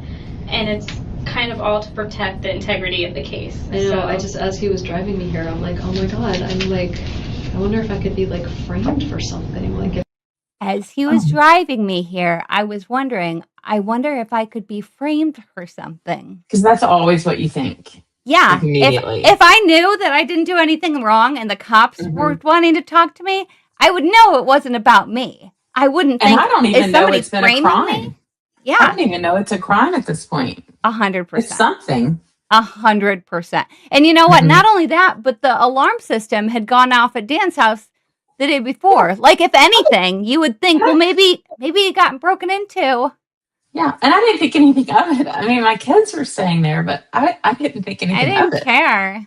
if I didn't do something, but I'm still gonna end up in jail. I wonder if I didn't do something, but I'm still gonna end I up in was jail. at lunch with Janine and Ritu. I don't know if you know them, friends of mine, and these officers walk in, and I just we just finished. I ate a lunch, like I had a whole delicious lunch, and they're like, "Are you Wendi? We need to speak with you." And I was like, "Oh my God, are the boys okay?" Like, and they were like, "The boys are fine." And then I thought, "Oh my God, like." What's going on? Like, who's finding me here? And they wouldn't tell me. And so he said, I need you to get in the car. And so he drove me, and I started, I just was like, what's going on? And they're like, your husband. And I said, ex-husband. And they're like, ex-husband? So they didn't have the, like. Well, I mean, how do they know? They're just starting this. So they thought we were still married. And so I was telling him everything, and then I was thinking, oh my God, now they probably think I'm a suspect. I should. But of course you're a suspect, and you're a smart suspect. You should be the suspect. When you were approached at the restaurant, you weren't yet told that this was a shooting, were you? I was not. You were only told something happened with your ex-husband. I don't even know if I was told that. I mean, they wouldn't tell me what was going on. So you didn't know what this was about at all when you were in the police car? In the car, they told me. Oh, yeah. Okay. In the car, they told you what? They said your ex-husband has been shot. A lie. Liza Minnelli tells lies. I can't with that. The fact that before you even know what's going on, you think that you might be a suspect. Yeah, I agree. I mean, you put all this together. All the juries have wondered, why isn't she on trial? Everybody. Every single jury. From Sigfrida's Katie's first trial with Sigfrida. Yeah. It's unreal. I mean, obviously all this stuff is like crazy because like if I have something that I'm telling you about, I might remember more things about it, but my story's not going to change. I'm not going to go from saying I went to the park to I've never been to the park. Like, it's just crazy. The truth never lies, right? Never. And it doesn't, I guess you're about to show it. WhatsApp, some trial she says she had it, another trial she's not sure. Yep. Here's another, just one of many examples of, her flip-flopping back and forth for everything. Did you communicate with anyone on WhatsApp or similar technology to relay any information about the murder of your husband? Absolutely not. Do you know if your brother Charlie had WhatsApp at the time? I have no idea. Did you communicate with him through WhatsApp? If I had WhatsApp on my phone, then maybe I did. I know I had friends who lived around the world. At that time, WhatsApp was more of a technology used to talk to people internationally. So I know the friend I was talking to was in England. If I had WhatsApp, I would have used it to call him. Did you know that WhatsApp, the communications are encrypted? They cannot be... Which she didn't use it to call him because it's on her regular... It's on the phone detail record, and it's a Boston number. Boston phone number, yes. Hello. Yep. And Charlie says on one of the, I think it was the FBI wiretap, I don't know, says, I talk to Wendi on WhatsApp all the time. Yes. He was talking about, because June was pissed, and he's like, I was on WhatsApp talking all day to everybody, including my sister. Of course, that might have been after this trial, but still, yeah. She more than well, she says she had it. She eventually admits to having it. Retrieved by law enforcement. Were you aware of that? I think they can be retrieved by law enforcement, but You're correct. it's one of the end-to-end encryption services. Not in 2014. All right, and so you can't tell the jury whether you communicated through WhatsApp at all on the day of the murder? I don't remember if I had it 8 years ago. I have it now, so we could look and figure out if I had it then, but I don't know. All right, did you ever communicate with Catherine Magbanua at any time through WhatsApp? I never communicated with her at all. Let's talk for a second about WhatsApp. And as an aside here for a second, the government asked you the question if you used WhatsApp, right? You remember that? I remember them asking me, yes. On the day that Professor Markel was killed, you went in for the interview, right? I talked to the police. And you also gave them your phone for them to inspect. Absolutely. All right. So, All right, I just want to real quick answer this comment because I think a lot of people feel like this, but I see this in a completely different way. So, Ami Ari Rang, if I'm probably like not even saying that properly, says she had Isom completely fooled. He was treating her like a feeble-minded child. Okay. I do not agree. What do you think? Do you agree with that statement or not? Do you think he was fooled or do you think that he was not? I go back and forth on it. I mean, sometimes I think he didn't want to be fooled, but I think he was. See, I don't agree. I feel like, and this is like a pretty popular technique to do with suspects. And I see this a lot in, interviews where there is hard evidence against the person. Like they have video that they did it. They befriend them to get them comfortable to make sure they talk. Yes, but I just wish, why did he say he's not going to make it? Like, why didn't he say, yeah, he told too much. And I don't think a seasoned person would do that. Well, I still think that he needed to treat her, he needed to give her the benefit of the doubt that she wasn't involved.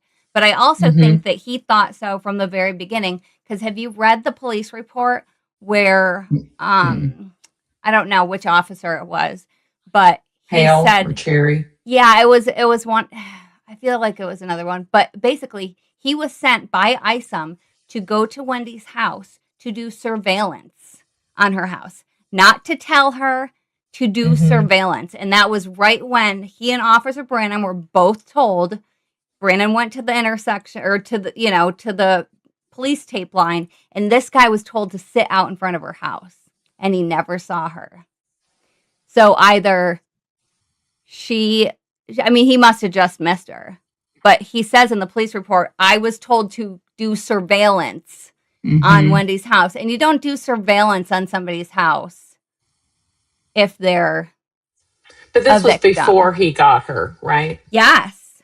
Yeah, so immediately. Maybe then he was, but I'm saying when he was questioning her, I think he was just like, Well, I think he had to give her the benefit of the doubt. You know what I mean? Because if you go the other way and he's saying like, you're guilty, then that whole thing could have been thrown out. Like if he made her feel for 1 second like she was in jeopardy, that's why she kept saying, oh my God, I feel like I'm a suspect. Because she's testing to see what they're going to say. She wants to be reassured that, no, baby girl, you are the victim 100%. Like we Do I need my Miranda rights? Nope. And it's like, we've gotten so much out of that 5-6 hour long police report. Like she would have immediately said, I want to speak to my lawyer, I'm leaving. If she would have thought for even a microsecond. Oh, I totally agree there, but I think he was just trying to prove, like, see, she doesn't have anything to do with this, but he had to have warning flags going off. And I think that's why he has this attitude when he testifies in these trials, because he is humiliated. Like, he had a, 20-something year with TPD career, and this is all he's remembered for. Yeah, this is true. Well, we'll see. But I go back and forth. I mean, yes, I agree. Like, we got 5 hours out of her because other than that, all we have is her doing either a sex trafficking lecture or something or her testimonies. Yeah. And I think there's so much in that interview that is going to be like Yeah. nail in the coffin for jurors when they watch that. Because I They mean, we need haven't to even play it. Oh, they Yeah. need to play it. I agree 100%, and they probably will. I noticed in Donna's trial, there was, I guess, at one perspective of the camera, and Georgia has it open on her laptop, like the video Of her interrogation of Wendi. her And interview. she has the transcript, but she's also got the video up. That's awesome. Mhm. Yeah, I think that makes. I mean, her words are damning enough, but I think that would make an even bigger impact on it. Mm-hmm. Okay, so here's going back to WhatsApp. The determination of what, if any, WhatsApp was being used, they would have from the download You they would did have that that day already, before. right? Sure. Now, would you be surprised to learn that your brother used WhatsApp? No. You would agree with me that WhatsApp, and you explained it well, is end-to-end encryption. Correct. In your lay opinion, if you can explain to the jurors, just in case they don't know, what that means. I know that it's something we use at my work because essentially it has the ability to keep things more private. I also know that nothing's actually private and that anyone who wants to can uncode the messages. So that's what we tell people at our work. So we lie the to thought people. is with WhatsApp, Openly if- lie to our If clients. I use my phone and I call somebody, the call could be listened to. If I I text feel like this somebody, has been it's coached. recordable, right? I think so. But with WhatsApp, you can Yeah, send with her. messages or have phone calls Yeah, where there's no 100%. record. To say. I don't think that's true. I think there is still a record of it. Because if she agrees that it was encrypted, it seems more secretive. Yeah, so that then they can say, because attorneys have all seen what was downloaded, if she had it or whatever, and have said, look, you need to say, this is what you need to say. Yeah. Like, don't act like it's a secret. Yeah. Again, just the three of us and camera. I know. It's just. So do your Wendi head tilt. But the belief and the thought, I'll withdraw that question. Your lay understanding, though, is that the footprint that it leaves is much less than that of normal communications. I think it's different, but I think it still leaves a digital footprint that's easily uncodable. If you were to send a WhatsApp message to Ms. Kappelman, it would show that a message was sent, but it would be hard to get what the content of the message is. I don't think that's true. So pause that. Did you That's have very WhatsApp on your contradictory phone what at that she time? said. Because she said, sorry, I don't mean to be bossy. No, I told you. Because- Tell me to yeah. pause it when you need to. Because she says this is why we tell our clients to use it. But then she just says, but it's not any better. It's not. Yeah. You can find it.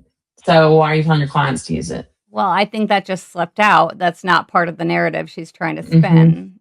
Mhm. And, 100%. All right. Consider that to be in my, and somebody says that they want a shirt like this. Consider it done. I will design shirt. the Wendi gray dress shirt. Oh, and yeah, put it that's in good. my storefront. I mean, honestly, I think you should have the little, y'all have Rat. to see. It's a The what? finger puppet. Yeah.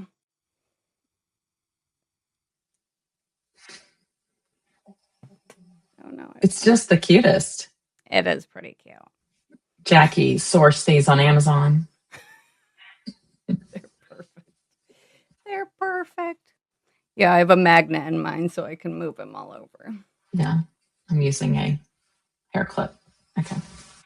All right, we'll go ahead and listen to this. I don't know if in 2014 I had WhatsApp.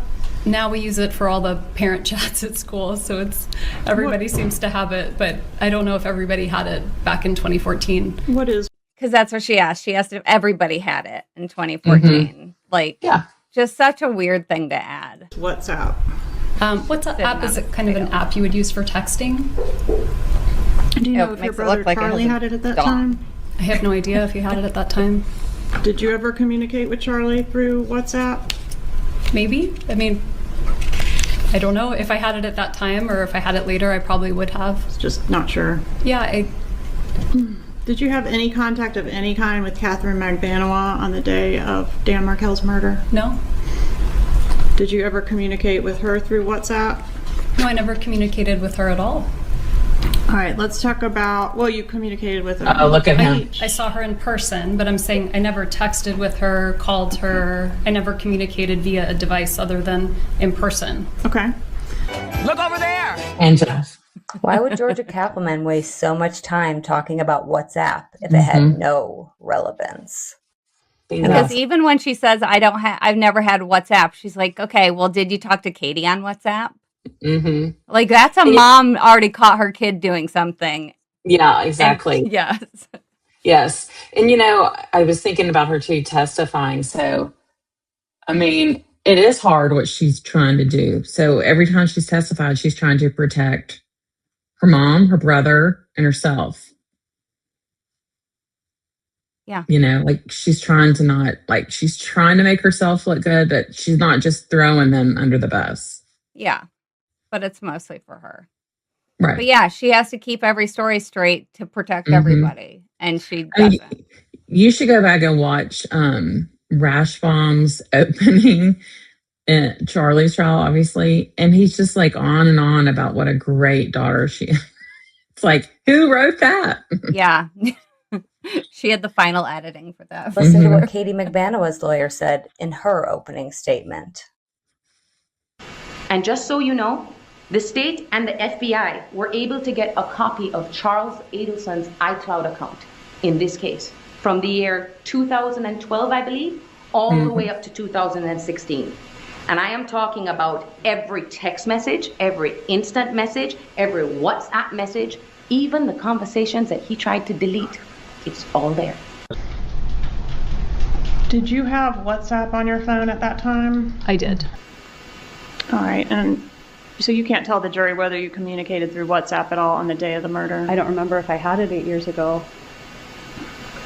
I have it now, so we could look and figure out if I had it then, but I don't know. Did you have WhatsApp on your phone at that time? I don't know if in 2014 I had WhatsApp. Now we use it for all the parent chats at school, so it's everybody seems to have it, but I don't know if everybody had it back in 2014. Did you have WhatsApp on your phone at that time? I did. Did you have WhatsApp on your phone at that time? I did. I did. I did. I saw her in person, but I'm saying I never texted with her, called her, I never communicated via a device other than in person. Okay. What is WhatsApp? WhatsApp did a great job. It's a phone service. It's an app that I use when I talk to people who live in other countries. So it's.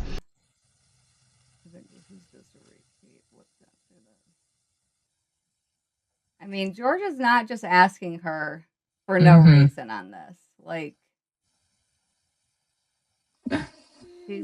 she has. All right, I'm gonna skip just a little forward. Look at him. Markel to Adelson. So after Danny's murder, there was a lot of news. As a result. All right, this is where the next one is where she's talking about kids.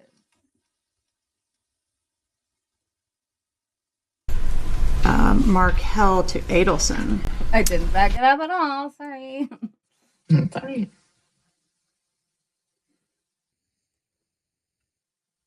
So it's become very popular. And I just backed it up to the part where I had it at the was time. trying I know I to skip certainly it. have it now. But it's a Probably device took longer to than send just letting messages. it. During the time frame that we're talking about, which is around the time of the murder, did you communicate with any of your family members through WhatsApp? I don't remember using WhatsApp unless they were traveling internationally, because it's a way of making free calls or free texts when at that time making long distance calls on a regular phone would have been very expensive. Did you ever communicate with Catherine McBanoa through WhatsApp? I don't remember ever texting her on any platform. Did you have any other encrypted platforms on your phone at that time? At that time, I don't think so. I don't know what existed at that time. I don't think so. Okay. Do you agree or disagree that there have been some financial benefits to you and your boys as a result of Dan's death? I disagree. When did you decide to change the names of your children from Markel to Adelson? So after Danny's murder, there was a lot of news. It just hit the media, and there were news stories everywhere. And Nancy Grace on CNN put pictures of my boys with their faces unblurred, just pictures of them. And I was terrified. And so when they started school, I started school with my last name, thinking that would keep them safe, that they wouldn't be associated with the murder. Wasn't the Adelson name in the press? It was not in the press. Not yet. Do you agree that you legally changed the kids' names on July 6th of 2015? That sounds right. So it was actually a year after the homicide? A year after. All right, going forward to July 3rd. Was there an Evite to Harvey Adelson's birthday sent to Wendi Adelson that day? Yes, a reminder email that was So sent. this is about the boys' names being changed. Oh, the Evite. From, yeah. On July 3rd. Okay. And when is the party? So as we see, kind of focusing in here on the details of this email, the party, friendly reminder that Donna's event is coming up on Saturday, July 5th, 2014 at 7:30 p.m. Okay. And was it addressed to Wendi, and we blurred out their names, but her two sons, and listed Wendi and her two sons' last name as Adelson? Yes. Was Dan Markell still alive on July 5th of 2014? He was. And what last name, or an Adelson though, is listed as the boy's last name here when this is sent? And I'm sorry. Sorry, Adelson is listed as the boy's last name though, regardless of the fact that Dan Markell is still alive on this date? That's correct. And this was about 2 weeks before Dan Markell was killed? Wendi. Yes. Now, Donna is listed as the host here, but was there further evidence in the records that Donna Adelson was not only the host, but was also the person who sent these Evites? Yes. Okay, can you tell us about that? There was at least one other email from the Donna Harvey at Gmail account to Evite inquiring about whether the Evites had been sent. The title of the email, I believe, is "Have My 14 Invitations Been Sent?" She's following up. It is signed by Donna Adelson, following up on whether those Evites have actually gone out, and it indicates that basically she's unfamiliar with the process, but she had listed the attendees under the contact section on their form. So she's the one that's listing the invitees for the contacts for Evite. Per that email, yes. And checking to make sure the invitations did get sent through the Evite service. Correct. And does she also send a message to another person saying, did you get the Evite? Did you get my Evite? Yes. And talk about your boys' names. That in the time after the murder, you changed their last names from Markell to Adelson, right? A year later, yes. Why? I was scared. Of what? Of someone coming to attack them. So it's a year later, you won't look at anything because you don't want to know what's going on in the case. And the thought is, well, they're going to be protected if they have my last name and not Markell, right? Yes. Now, years later, arrests are made. It's clear who committed the murder, Sigfredo Garcia Luis Rivera. The Adelson name has been dragged through the mud. Why haven't you continued to protect your boys and changed the name back? I will be changing I'm not going to change the name back. I don't think that will help. One day I'll change all of our names. The government asked you about immunity, so let's get into that. And to gain anything from your husband's death? Like, All right, I must have gotten these clips all like I do that. discombobulated. I know, because I didn't go back and watch it again because I was already getting so irate just making it. So there's a little thing, and somewhere in here, because this is all backwards now. Oh, or the clip of the faces. Yes, I have that in here. So this might be twice. Yeah. Hold on, let me see if I can scrub through this real quick. It might be later on, actually. Yeah, so I've got, these just got combined somehow. So this is going to go into a little bit of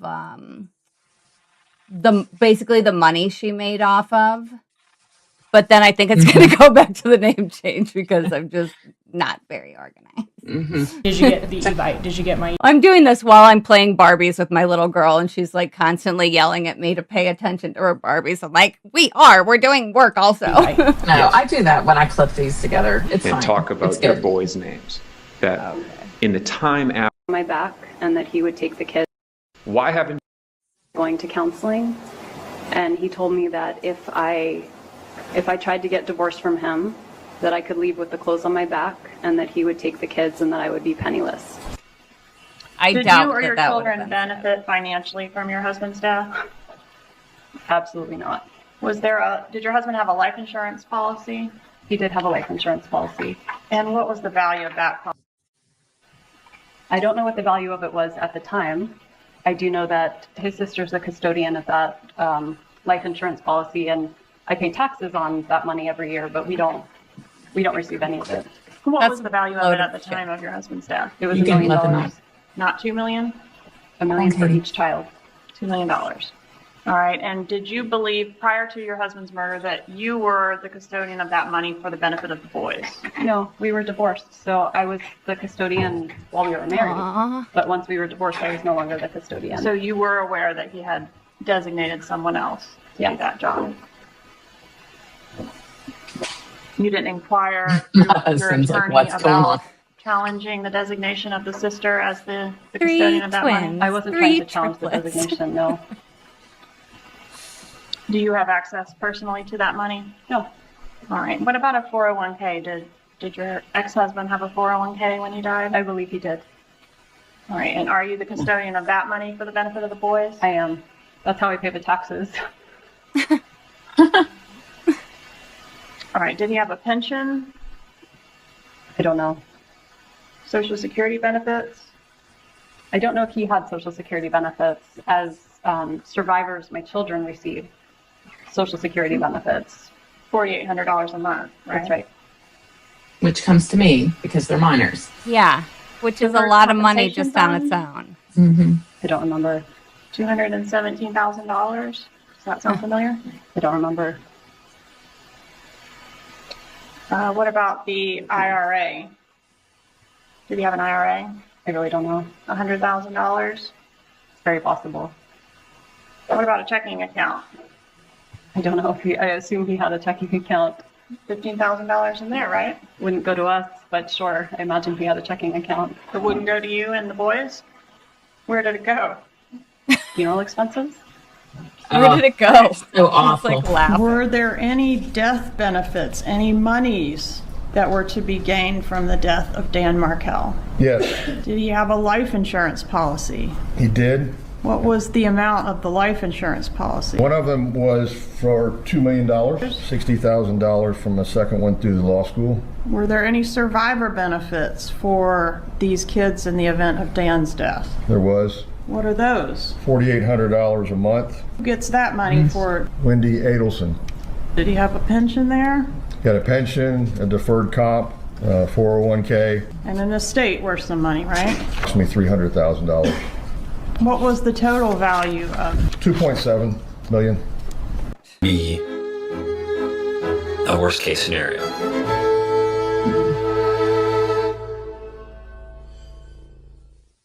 This is a family that puts absolutely no value on love. They prioritize wealth, status, and how others perceive them above all. So this is where Charlie and Donna are going to be talking about how much she made. They have. Or she won the lotto. In which She won the Charlie lotto. talks about how easy Wendy's life is due to everyone helping her. He also discusses how financially set she is because of murdering Dan. Oh, it's so Well, you know, it's disgusting. not because I actually said to Dad the other day, I'll tell you this, I'm not going to make it so easy. Let her start holding the babysitters. She just gives you the money. Mom, she's Mom, she's becoming, and I'm telling you this, it's becoming a trust fund baby situation in the sense that she's gotten a lot and she hasn't worked for it. And there's a part of me that is, I got to worry about my own life and myself instead of spending my time worrying about somebody who's talking to a door who doesn't get the picture because she got luckier than I've ever gotten. Yet, and because she got luckier than I've ever gotten, she has this empowerment that it's becoming more of a trust fund baby situation. Wendy doesn't see it as a rough ride. That's by the way, that's my mom. That's the point. I know that the sweetheart had no child care. This is my whole point in my story. The sweetheart didn't have any child care help. The sweetheart had $50,000 in the bank and didn't have millions. She would be looking at him like he was a knight in shining armor. Talking about Dave. Then she's sitting there with millions in the bank and unlimited child care. Oh my God. And like people blowing sunshine up her ass, telling her how great she is. She ain't running. It's cool. Tiger. Like, whatever. Do you know what I'm saying? That was my whole point of my spiel. Is that you'll wake her up a little bit. Between the two of us, she's got a little bit of that trust fund mentality. Yeah. Of I'm independent, but guess what, sweetheart? You didn't do to get yourself where you are. Yeah. So, and I can talk like that to you. This is before he's even arrested, so he already has all this animosity that everybody did this, and she was the one who made out the best, and she's sitting there with millions of dollars in the bank, not having to do anything for it, making a salary off of Dan's murder. Yep. Plus a windfall. I can't obviously say anything to her. So yeah, this is like, 2016. It's a decade later. Do you not think that he's gotten more pissed off? That's what's complicating this little situation because she's sitting pretty with a silver spoon and hadn't done anything to earn it. So she's not sticking her hand out either. But I need money. No, she already got paid $3 million. I know. Oh, three. So she's already been paid off. Because the truth is, the money that's going to the kids, a lot of it is money a normal person would have to work and put up and pay for for kids. Sure. So whether it's food, whether it's camp, whether it's doctors, whether it's school, Dino nuggets, whether it's clothes, whether it's when the kid's 18 and he needs this or he needs that or he needs a car or he needs tuition or he needs to go here and there. This is things that she would normal people have to earn, pay taxes on, save up and pay for. So between all that and the monthly check for $4,000 a month, 48. and then plus the other stuff from Shelley, like the other stuff from Shelley, because she's getting part of that life insurance for the boys. Right. It's just being doled out in small increments. Even to millions of dollars. Okay. Plus the house, she just sold the house. Like, my point is like, she has done nothing to earn what she has.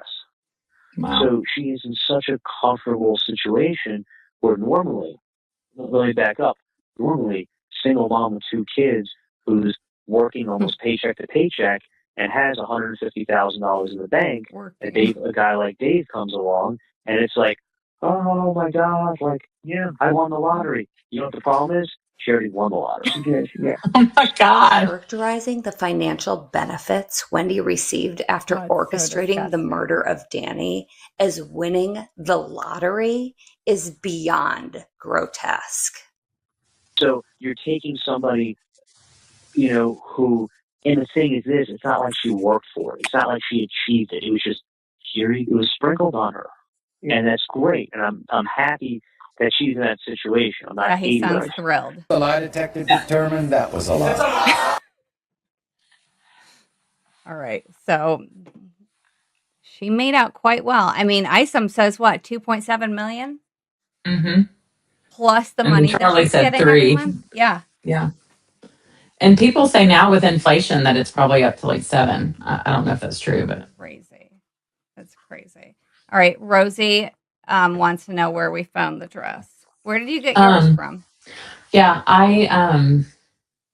it was on eBay, but I think I got it off Poshmark. I actually bought it right before Donna's first trial that was supposed to happen. Oh yeah. And it's been hanging.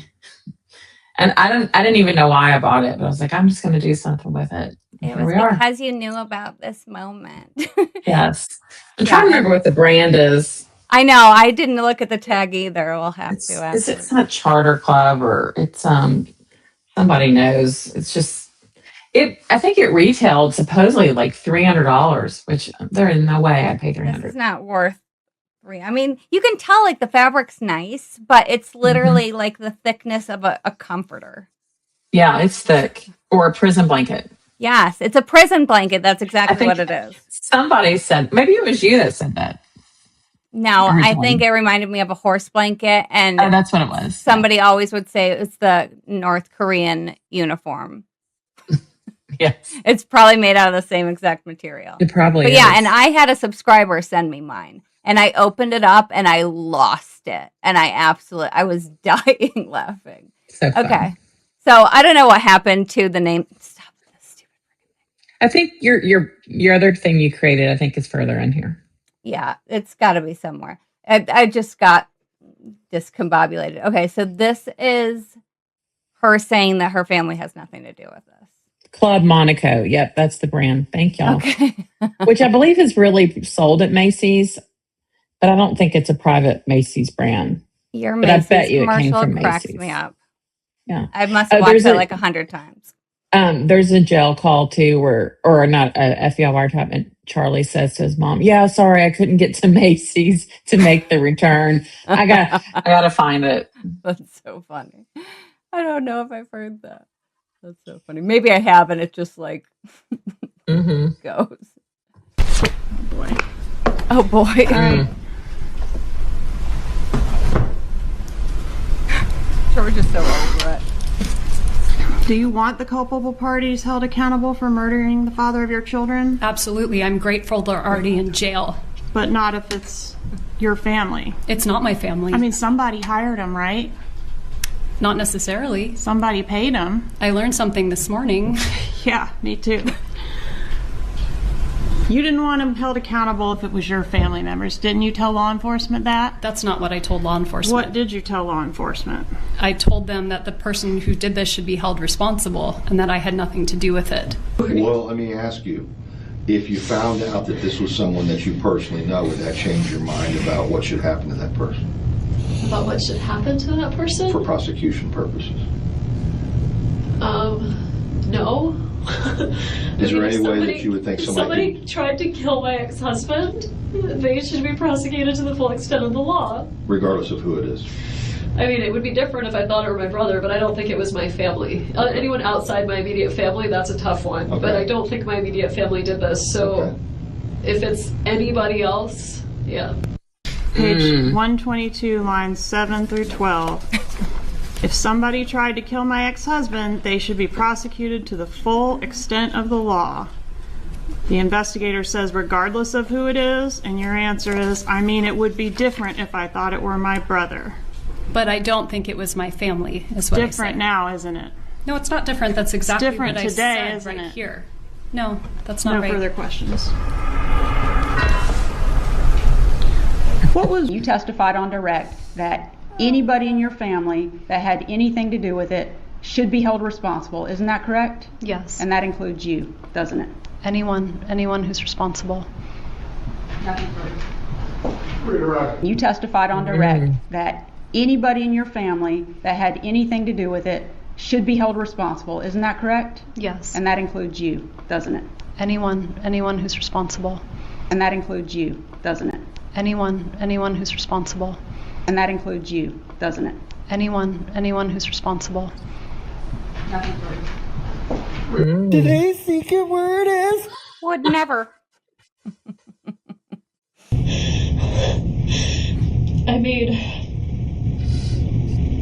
my brother, the one, his name's Charlie, the one I'm really close to, he makes a lot of jokes in bad taste, and it was a joke he made. He bought the TV for me this morning that got broken, and I was talking to him about whether it made sense to pay to fix it or whether I should get a new one, and it was always his joke that, like, he knew Danny treated me badly, and it was always his joke. He said, I looked into hiring a hitman, and it was cheaper to get you this TV, so instead I got you this TV. I mean, he would never. He's my big brother, and he's been taking care of me since I was little, but he would never. But even my family who felt like I had been mistreated would never do something like this. Never. You know, my parents are, you know, very angry towards him. But even when they're around my kids, they would never say a bad word about my kid's father. They're really, really careful about that. They dislike him, but they know he's the father of my kids. They would never do that. I mean, she lied right there. Caused me a lot of grief. Oh, Grandma yeah, motion. exactly. The grandma motion. It went to court. She knows. Yeah. Or was about to, yeah. They're always really careful about that. Calling, hey, stupid's on the phone. I would never do something like this. Time for a breakdown. Never gonna get it, never gonna get it, never gonna get it, never gonna get it, never gonna get it, never gonna get it, never gonna get it. Woo, woo, woo. Would never is code for definitely did. I mean, seriously, it's nobody in your family. Except she doesn't act like any of them are innocent ever. Doesn't speak to them, doesn't call them in jail, doesn't give them, you know, commissary.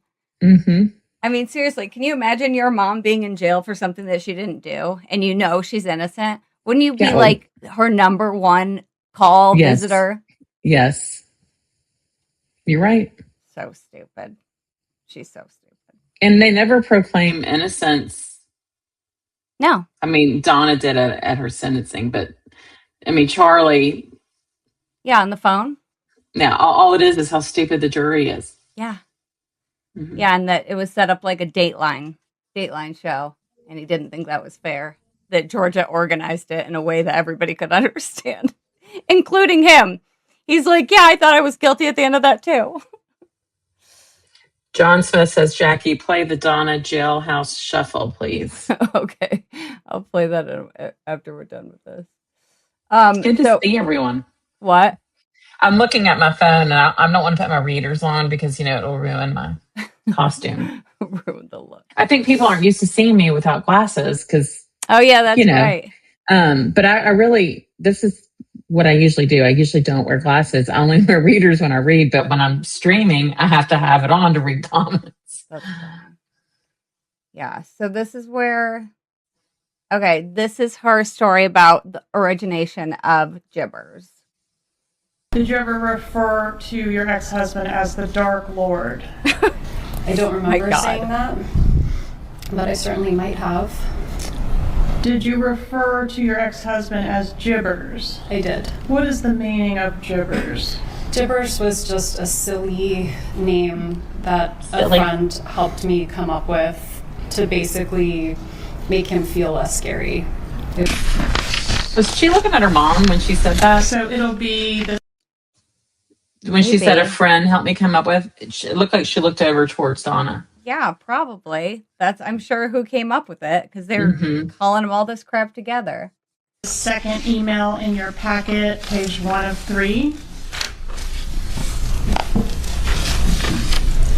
Okay. Do you see that? I see that page. Okay, and there's a rest of your life highlighted or underlined in the center and in bold. Do you see that? Yes. Okay, right before that, it reads, however, the rest of your life and consequently Dad's, mine, and yes, even Charlie's will be affected by how well you can perform/act before July 31st. You need to be a good actress you can be a good actress when you want to. Charlie's about to throw up. You need to put on the performance of your life. Gibbers hasn't beaten the Adelson family yet. Who's Gibbers? Gibbers, she's referring to Danny. And was Gibbers a name he went by or just something you called him behind his back? Gibbers was a silly nickname that I gave him during the divorce proceedings when he was being pretty scary and threatening, and it kind of made me feel less scared of him. Okay, so not something you called him to his face? No. But that was a word that was only used to describe him? Only behind his back. Yes, it was a nickname. Yeah. Okay. I called him Danny to his face. Yeah. Did your mom ever refer to your husband as an asshole? Yes. A bully? Yes. A zealot? A religious zealot. Yes. A jackass? Yes. A religious extremist. Yes. What about Jibbers? She calls him Jibbers? Yeah, Tibbers is not a bad name. It's not a bad name. It was a silly name that I Silly. came up with during a period of time when I felt incredibly terrorized by Danny. Incredibly And so terrorized. It was a word that I would use to kind of make him seem less scary. Less scary. Is it fair to say that it was a derogatory term? No. Okay, but you came up with it directly in relation to him terrorizing you. I did. It was a way to take the steam out of a situation I found scary. I wouldn't say it was derogatory. I just think it was. And when you say scary, are you alleging physical abuse? I'm not alleging physical abuse. All right.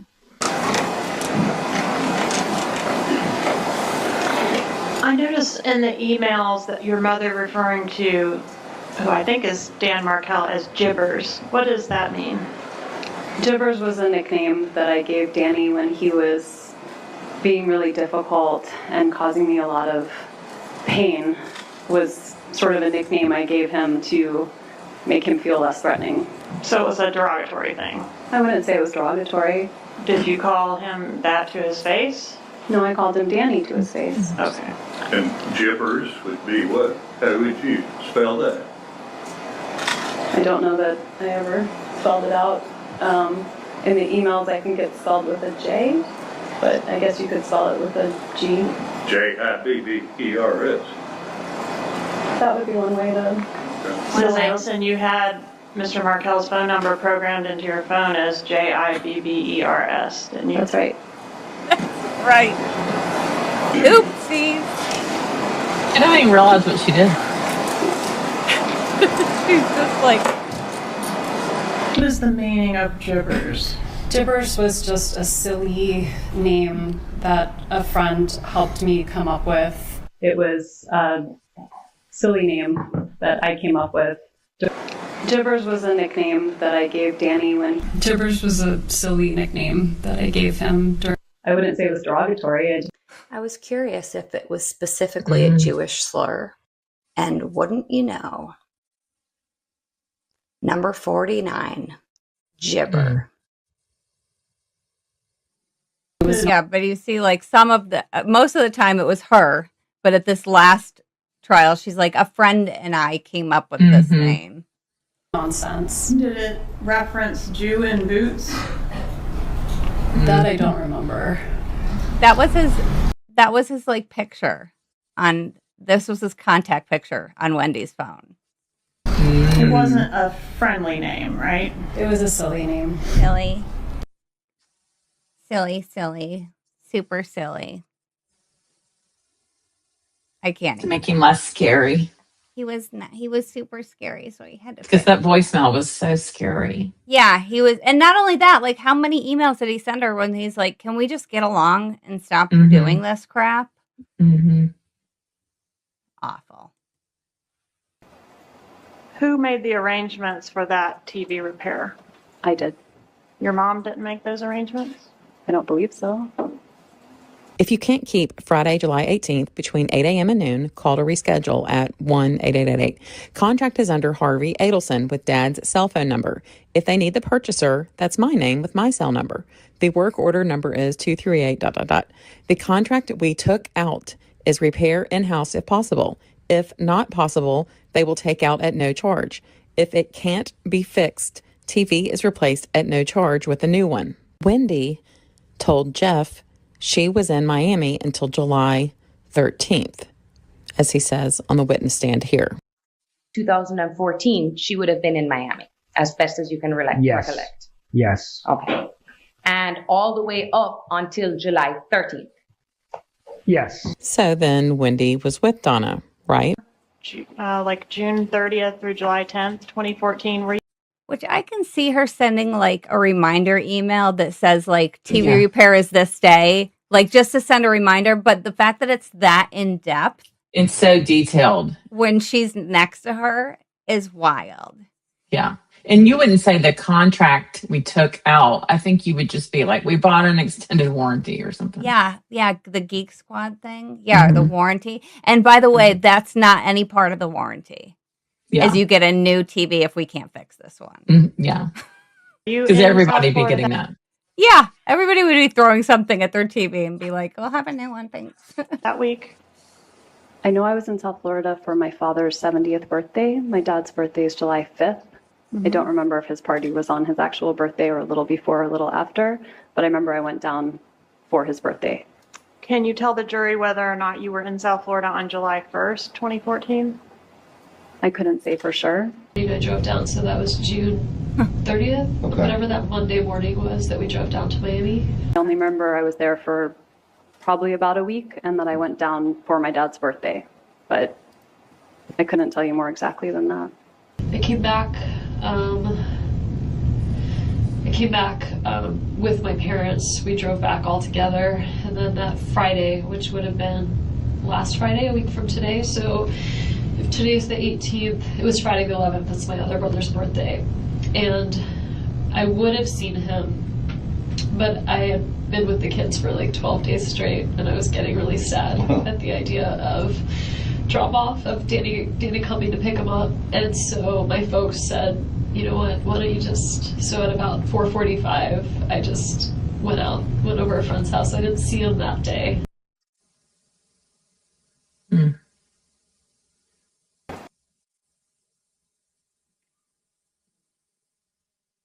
The whole TV thing, I think, is so damning too. Like, these for things sure. separately don't mean much, but when you pile them all together, it just gets Right. like painfully obvious.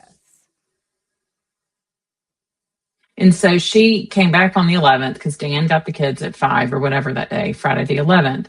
Harvey and her mom, supposedly or whatever, drove her up there. Mm-hmm. And then, but she told Jeff she was not back until the 13th because she didn't want him around. Because she was So I probably think- packing with her parents. Thank you. Mm-hmm. In our opinion. And that's in my opinion. Yeah, in your opinion. Yes. In the rat's opinion. Mm-hmm. And sometimes when you get close to figuring stuff out, it's when people get nervous. Yeah. A little nervy, getting too much info. Was Mr. Markel planning to leave town the day after he was murdered? I believe he was. I'm like, oh, that's her name. I said, well, so you know, I'm like, okay, I seen her 2 kids. I said, what's she doing up here? What is she doing up here? Oh no, she can't. Just make sure that everything's all right because he's leaving out of town tomorrow. So it's got to get done tomorrow morning before he leaves.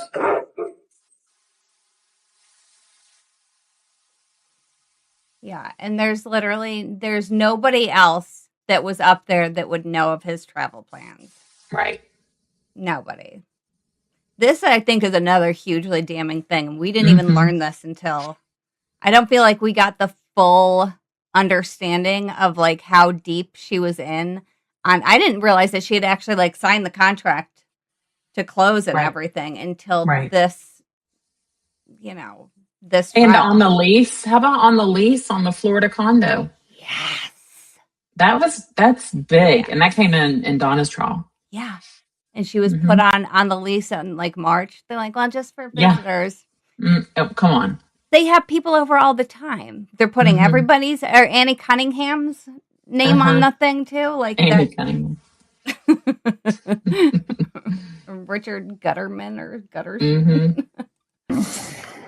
It looks like it was October 31st, 2013. Was that the same date that you backed out of the contract to buy a house here in Tallahassee? I don't remember if it was the same date, but at that point I didn't have the money I needed to buy the house because Danny didn't pay what he was supposed to. You told us earlier that you analyzed Adelson Institute along with the bank account records of Donna, Harvey, Charlie, and Wendi Adelson. Well, first I want to show you a contract that's been shown to defense for the purchase by Wendi Adelson of a home, I won't say the whole address, but on Whittendale Drive in Tallahassee. Okay.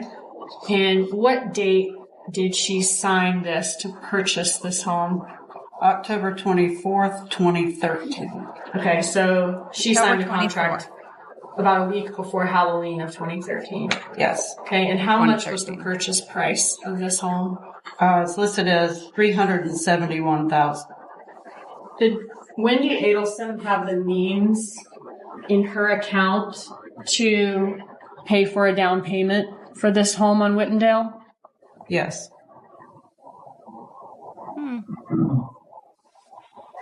Would it have been a real financial stretch for her to do that, or was she able to do that comfortably?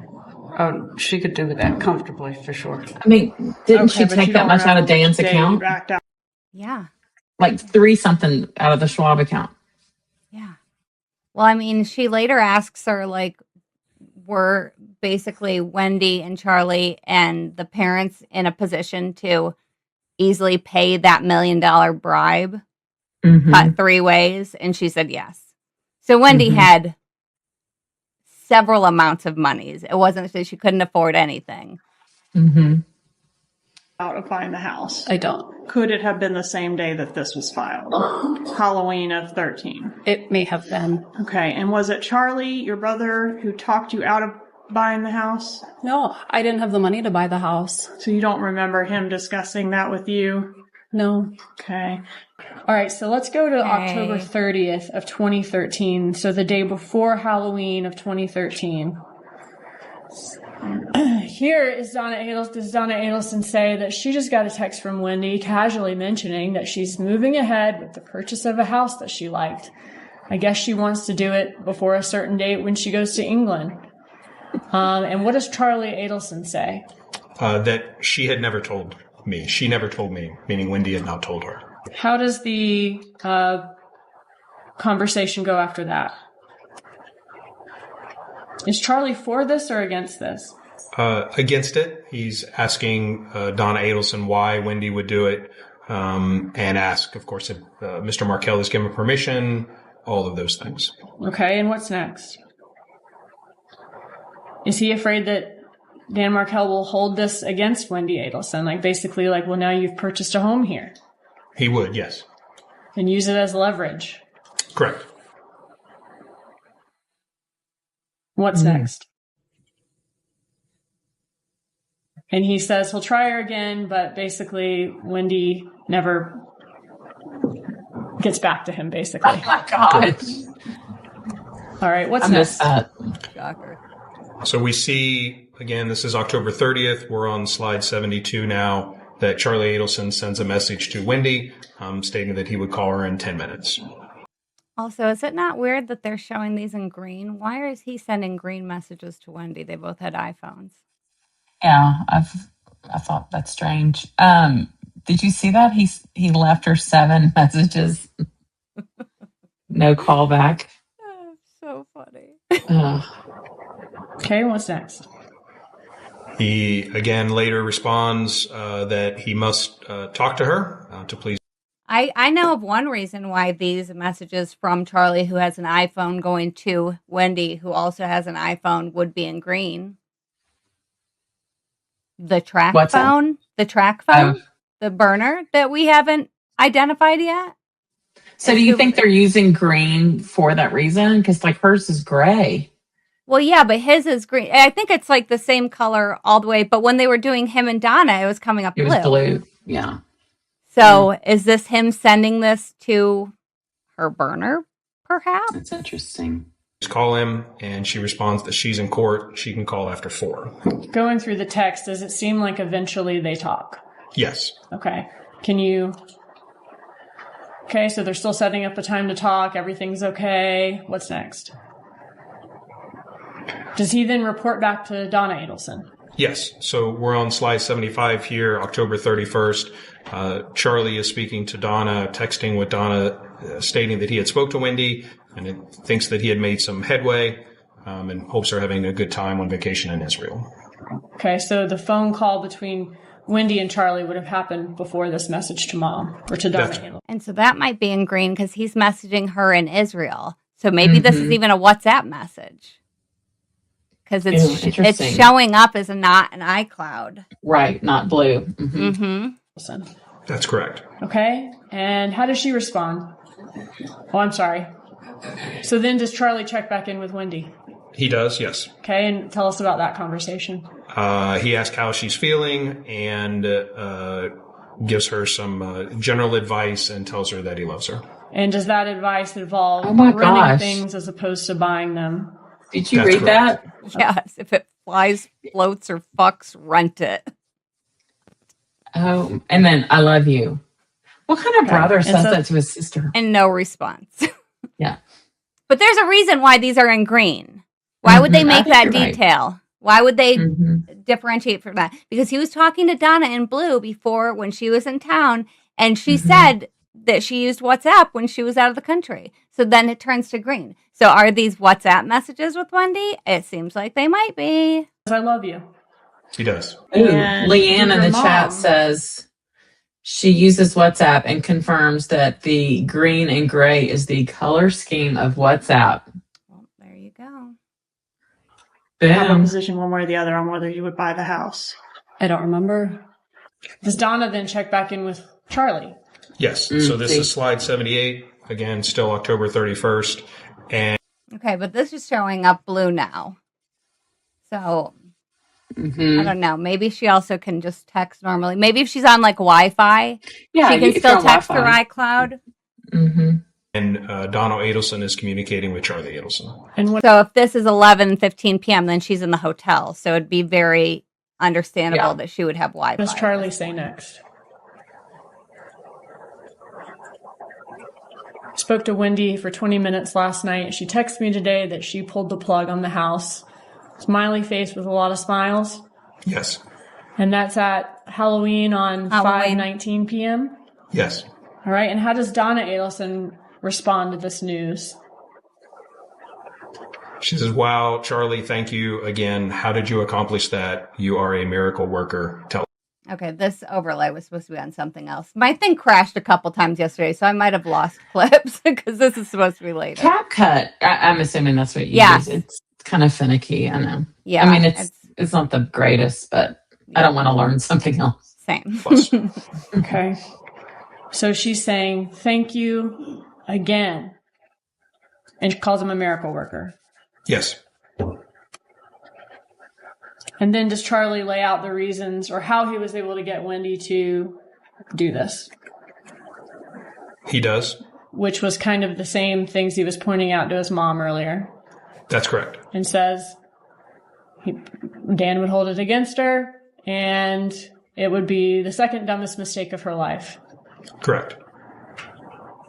Without specifically saying what the first is, I guess. Correct. What's next? He's telling her how long it took to talk to Wendi about it. Yes. And we're on slide 82. Again, this is November 1st of 2013. And he continues the conversation. Oh my God. Why would you want to get married again? Mm-hmm. The image that I just had up there, was this image sent to you on October 31st? How did this get onto your cell phone Okay, dated and that's, October 31st? and that's they're looking at the picture of Katie and Charlie that was just up. It looks like something my brother would have sent me at some point. I don't remember if it was what day it was, but I remember seeing that picture. Okay, do you have any reason to dispute the metadata associated with it on your phone? No, ma'am. Okay, and No, you ma'am. recognize your brother in this photo? I do. And who's the woman he's pictured with here? Katie. Is that Catherine McVanoa? Yes. So was this photo taken before or after the murder? Before. Who came up with the idea to kill Dan Markel? Charlie. So Sigfredo Garcia didn't come up with the idea? No, ma'am, he did not. Luis Rivera didn't come up with the idea? No, ma'am, he did not. When did the defendant first bring this idea up to you? My first recollection was around Halloween of 2013. Around Halloween or on the actual? On Halloween, yes, ma'am. All right. What's your recollection of how that came up? We were at a Halloween party in Lincoln Road, and right before we were about to go, he got in the car with me and he asked me a question. What was the question? Do you know anybody that can harm someone? And did you know anybody that could harm someone? Yes, ma'am, I did. Who was that? Sigfredo. And at the time, what was your relationship with Sigfredo? Wasn't the best. But he was the father of your children, right? Yes, ma'am. So were you dating both men at this time, or were you only dating Charlie? No, I was only dating Charlie. Okay. And so he meaning the defendant, initially said, do you know anyone that could harm someone? Was he aware of your connection to Sigfredo Garcia when he made that statement? Not that I know of. No, ma'am. Did you suggest Sigfredo Garcia at that time to the defendant? No, ma'am. What did you say? I just said yes and kind of left it alone. All right. Did it go any further than that at that time? Not that night. All right. Did you know who he wanted harmed? At that time? No, ma'am.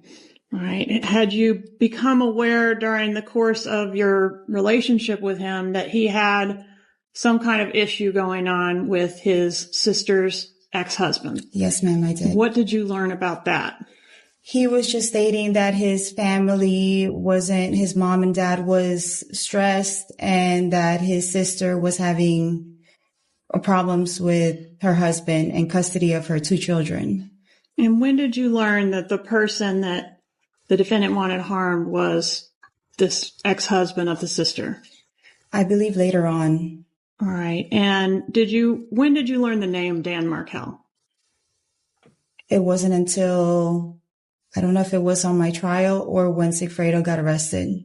Okay. So even when he was killed, you didn't know the name of the person that was being killed? Yes, I never knew his name. How did the defendant refer to this person, if not by the name Dan or Danny Markel? Wendy's husband.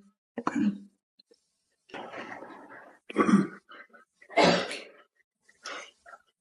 So did your brother at any time send you this picture? Not at any time.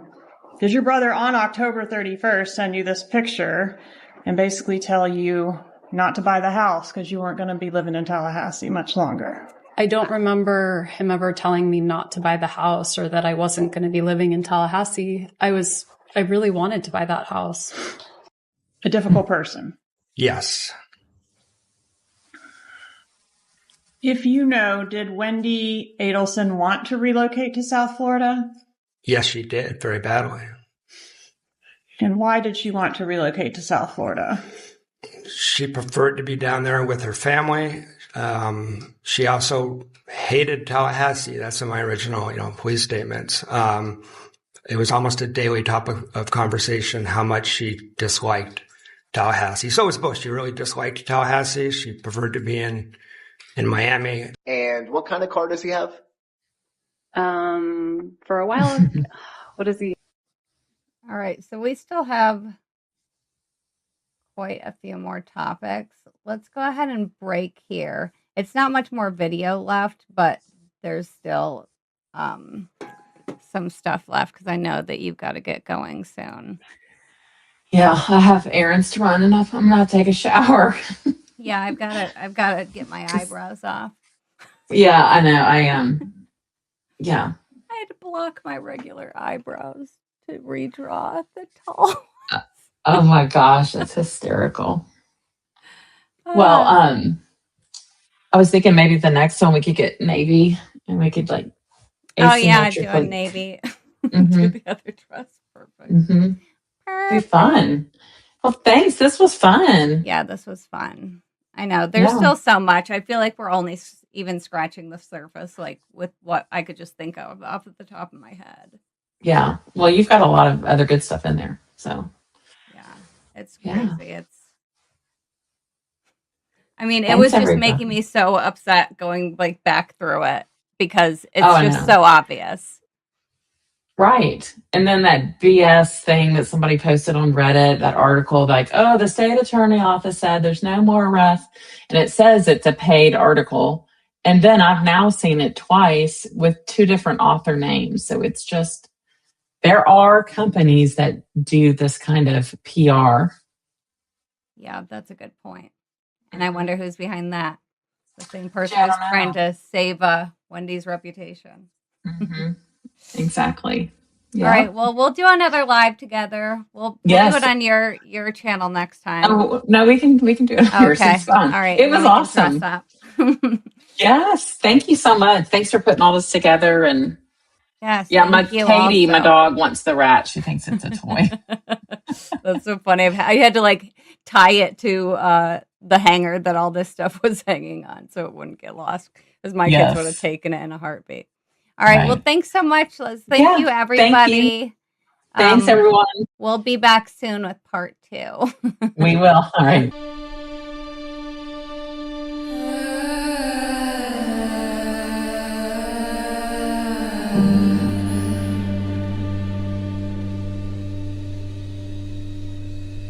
Diving down the rabbit hole, deep dive, true crime with Jackie Siege, Jermaine.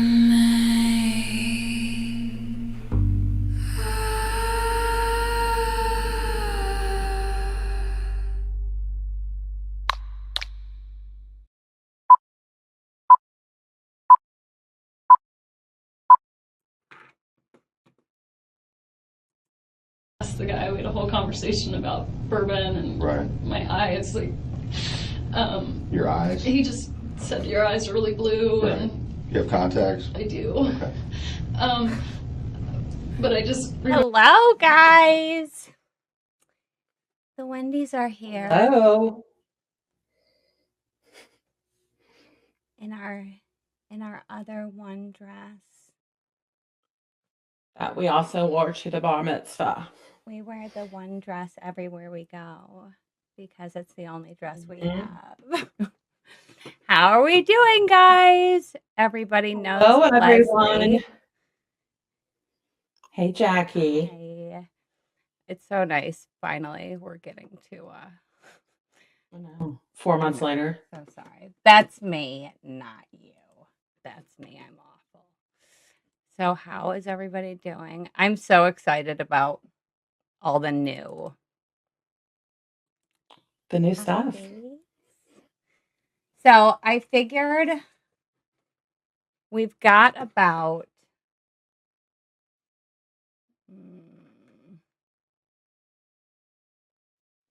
we've got about 30 or 40 minutes left of this video, and then I figured we could do some like update stuff. Just some chat on Wendi. Yeah. The bitch. Yeah. We really did a nice job on our hair today. Yeah, I can't see the chat, but I guess I could look on my phone. That's okay. That's fine. One day maybe we'll be able to see everything. Hi, True Crime Wifey is here. Okay. Hi, everyone. All right. So, first of all, thank you so much for that book. Leslie sent me a signed copy of Ruth Markel's book, and I'm like so excited. That was so sweet of you. You're so welcome. I love her. It means even more, like, just knowing, I mean, she's touched that book and she signed it, and I just think I have so much respect for her. I know, same. She is such a class act. I don't even know how she... I don't I either. know. Every time I see her speak, I'm just like... Yeah. She's stoic. It's the best word. I mean, just absolute, like, just a masterclass of a human being. Like, the absolute best. All right. So, let's, without further ado, get into this. I think this is where we stopped last time. So, in case you haven't seen the first live, you need to, But we're going over some of the most suspicious categories of shit that Wendi did. I think we had like 16 different categories, and we are on to the house cancellation. Which is, yes. And, you know, they have all these different excuses. Like, in a jail call, Charlie's like, I mean, she's an idiot. She doesn't know how to handle a house. And then it's about the money with her, and everybody's got a different reason. I didn't realize until Donna's trial how far the house thing went. I didn't realize that she signed a contract. I just thought she was thinking about buying a house, looking around, whatever. I didn't realize it had gone this far. Like crazy. Okay. So let's watch and then we will discuss.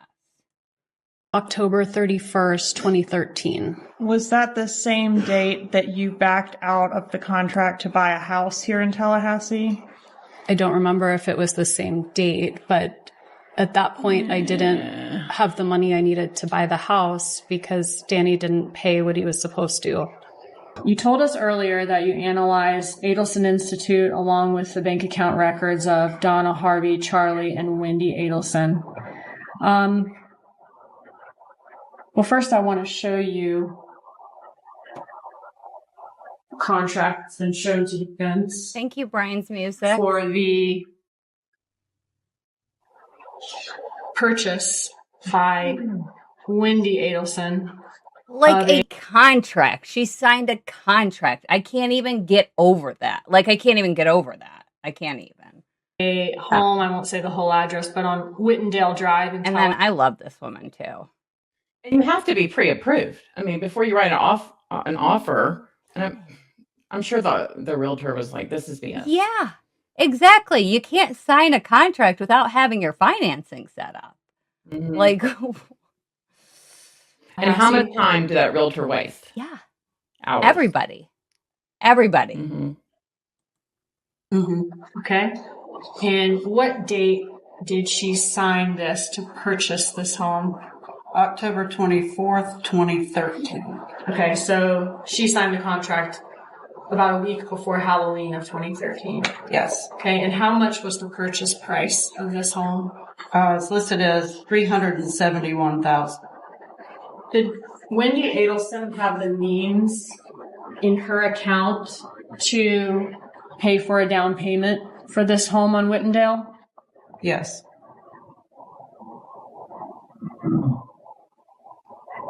Would it have been a real financial stretch for her to do that, or was she able to do that comfortably? Oh, she could do that comfortably, for sure. Okay, but you don't remember which day you backed out of buying the house? I don't. Could it have been the same day that this was filed? Halloween of 13? It may have been. Okay, and was it Charlie, your brother, who talked you out of buying the house? No, I didn't have the money to buy the house. So you don't remember him discussing that with you? No. Okay. All right, so let's go to October 30th of 2013, so the day before Halloween of 2013. Here is does Donna Adelson say that she just got a text from Wendi casually mentioning that she's moving ahead with the purchase of a house that she liked. I guess she wants to do it before a certain date when she goes to England. And what does Charlie Adelson say? That she had never told me. She never told me, meaning Wendi had not told her. How does the conversation go after that? Is Charlie for this or against this? Against it. He's asking Donna Adelson why Wendi would do it, and ask, of course, if Mr. Markell has given permission, all of those things. Okay, and what's next? Is he afraid that Dan Markell will hold this against Wendi Adelson? Basically, well, now you've purchased a home here. He would, yes. And use it as leverage. Correct. What's next? And he says he'll try her again, but basically Wendi never gets back to him, basically. Correct. Who would want to? All right, what's next? So we see, again, this is October 30th. We're on slide 72 now, that Charlie Adelson sends a message to Wendi stating that he would call her in 10 minutes. Okay, what's next?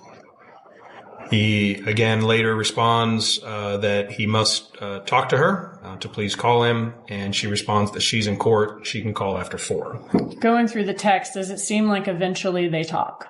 Yes. Okay. Okay, so they're still setting up a time to talk. Everything's okay. What's next? Does he then report back to Donna Adelson? Yes. So we're on slide 75 here, October 31st. Charlie is speaking to Donna, texting with Donna, stating that he had spoke to Wendi and it thinks that he had made some headway, and hopes they're having a good time on vacation in Israel. Okay, so the phone call between Wendi and Charlie would have happened before this message to Mom, or to Donna Adelson. That's correct. Okay, and how does she respond? Oh, I'm sorry. So then does Charlie check back in with Wendi? He does, yes. Okay, and tell us about that conversation. He asked how she's feeling and gives her some general advice and tells her that he loves her. And does that advice involve renting things as opposed to buying them? That's correct. Okay, and says, I love you. He does. And did your mom have a position one way or the other on whether you would buy the house? I don't remember. Does Donna then check back in with Charlie? Yes. So this is slide 78. Again, still October 31st. And Donald Adelson is communicating with Charlie Adelson. And what does Charlie say next? Spoke to Wendi for 20 minutes last night. She texted me today that she pulled the plug on the house. Smiley face with a lot of smiles. Yes. And that's at Halloween on 5:19 p.m.? Yes. All right. And how does Donna Adelson respond to this news? She says, wow, Charlie, thank you again. How did you accomplish that? You are a miracle worker. Tell us. Okay.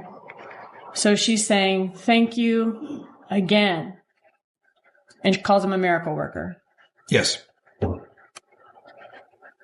And then does Charlie lay out the reasons or how he was able to get Wendi to do this? He does. Which was kind of the same things he was pointing out to his mom earlier. That's correct. And says Dan would hold it against her and it would be the second dumbest mistake of her life. Correct. That doesn't even make sense to me. That Dan would hold it. Hey, Grish, by the way, thank you for the super chat. You're so sweet. Yeah. Why would Dan hold that against her? He wanted her to stay in Tallahassee. I think just saying this just shows there's no point in this. No, it's just nonsense. But how terrible, he says that would be her second dumbest, like the dumbest was marrying him. Hello, he's the father of the boys. Rude as hell. Completely disrespectful. But yeah, like he wouldn't hold it against her. He wanted her to stay in Tallahassee. Like that was the whole argument, was her not leaving. Right. Makes no sense. Specifically saying what the first is, I guess. Correct. What's next? He's telling her how long it took to talk to Wendi about it. Yes. And we're on slide 82. Again, this is November 1st of 2013. And he continues the conversation.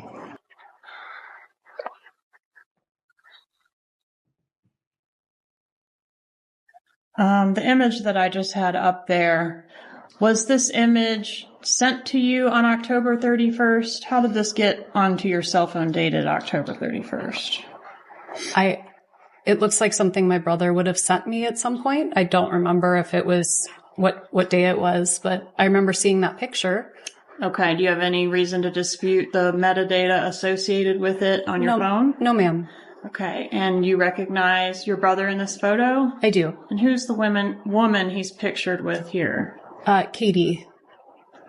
Is that Catherine McBanoa? Yes. So was this photo taken before or after the murder? Before. Who came up with the idea to kill Dan Markel? Charlie. So Sigfredo Garcia didn't come up with the idea? No, ma'am, he did not. Luis Rivera didn't come up with the idea? No, ma'am, he did not. When did the defendant first bring this idea up to you? My first recollection was around Halloween of 2013. Around Halloween or on actual? On Halloween, yes, ma'am. All right. What's your recollection of how that came up? We were at a Halloween party in Lincoln Road, and right before we were about to go, he got in the car with me and he asked me a question. What was the question? Do you know anybody that can harm someone? And did you know anybody that could harm someone? Yes, ma'am, I did. Who was that? Sigfredo. And at the time, what was your relationship with Sigfredo? wasn't the best. But he was the father of your children, right? Yes, ma'am. He is. So were you dating both men at this time, or were you only dating No, Charlie? I was only dating Charlie. Okay. And so he meaning the defendant initially said, do you know anyone that could harm someone? Was he aware of your connection to Sigfredo Garcia when he made that statement? Not that I know of. No, ma'am. Did you suggest Sigfredo Garcia at that time to the defendant? No, ma'am. What did you say? I just said yes and kind of left it alone. All right. Did it go any further than that at that time? Not that night. All right. Did you know who he wanted harmed? At that time? No, ma'am. All right. Had you become aware during the course of your relationship with him that he had some kind of issue going on with his sister's ex-husband? Yes, ma'am, I did. What did you learn about that? He was just stating that his mom and dad was stressed and that his sister was having problems with her husband and custody of her 2 children. And when did you learn that the person that the defendant wanted harmed was this ex-husband of the sister? I believe later on. All right. And when did you learn the name Dan Markel? It wasn't until, I don't know if it was on my trial or when Sigfredo got arrested. Okay. So even when he was killed, you didn't know the name of the person that was being killed? Yes. Did you buy that? Yeah, she learned at her trial. Bullshit. Well, come on. And what is Charlie writing down? Yeah. He's like taking Yes. notes. No, I fucking didn't. No, fucking no. Katie with the X's through her name. Yeah. Drawing a little stick figure and stabbing it a bunch of times. That seems to be his level of maturity. How did the defendant refer to this person, if not by the name Dan or Danny Markel? Wendy's husband. Okay.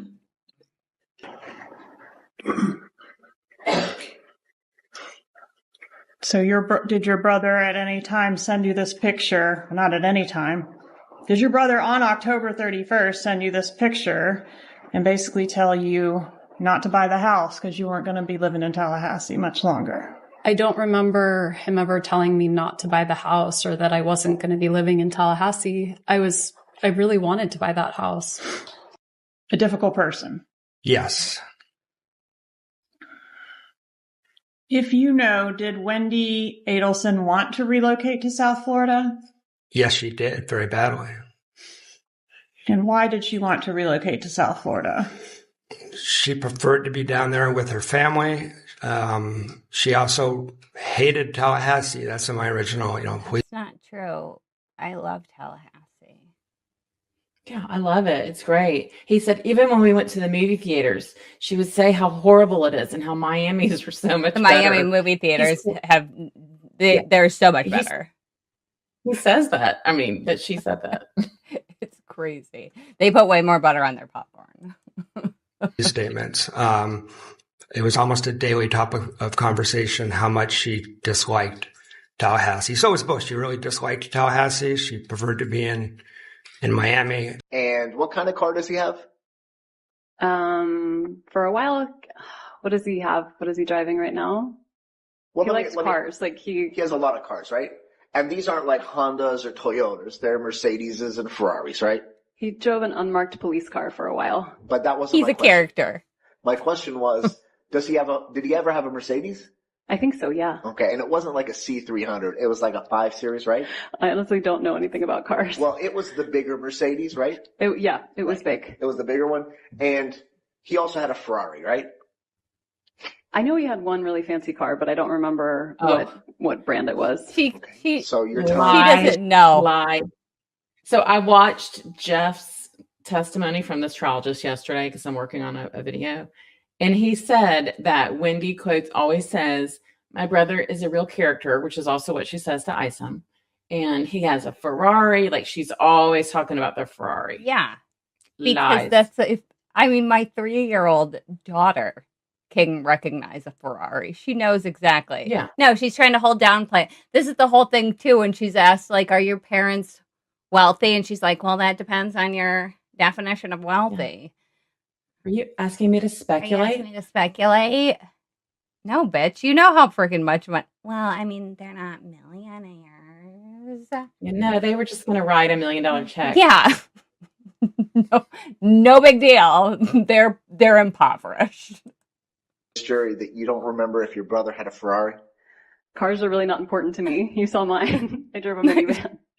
Well, but you're not your brother, right? I am not my brother. No, I knew he had a fancy car. I just don't remember if it was a Porsche or if it was a Ferrari. It was something fancy. Something kind of fancy, Yeah. right?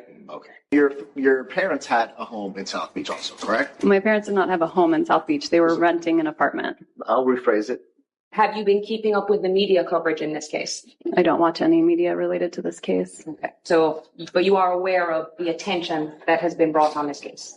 I'm aware only because of the constant death threats that I receive, yes. Okay. So just to specify, you haven't watched any of the specials that have been on air about this case? I have not watched any of them. Do you know if your parents have watched any of the specials on this case? I advise them not to. They may have seen bits of them, but I don't know for certain. What about your brother Charlie? I don't know. Is there any way that you would have been walking down Trescott Drive with your two sons the day before his murder?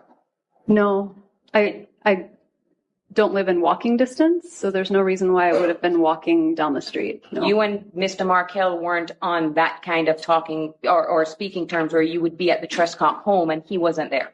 No. Okay. You wouldn't go and take the boys for a walk on Trescott Drive? I don't think so, no. Okay. You don't think so? Yeah. Like, that's such a non-answer. Right. And I love it when, does your brother watch 2020? Oh, I don't know. And then June testifies, I think when we were watching 2020,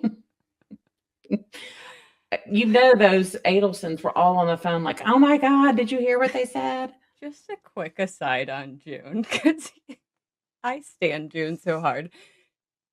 You heard the story about her getting lost at Charlie's trial. First of all, she's gotten lost at every single trial.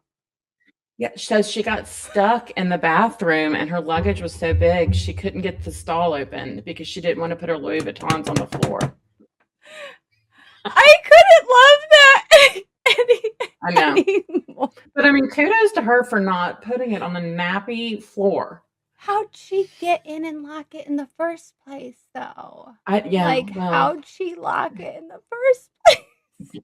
Bless her. Do you follow her on Instagram? Yes, I do. I speak to her on Instagram. She's super sweet. She's living the life. She is, too. Yeah. I know. I'm like, she's successful. She didn't need Charlie's money. She didn't need shit from Charlie. Yeah. Like, you are perfect. He was the perfect boyfriend except for being a murderer.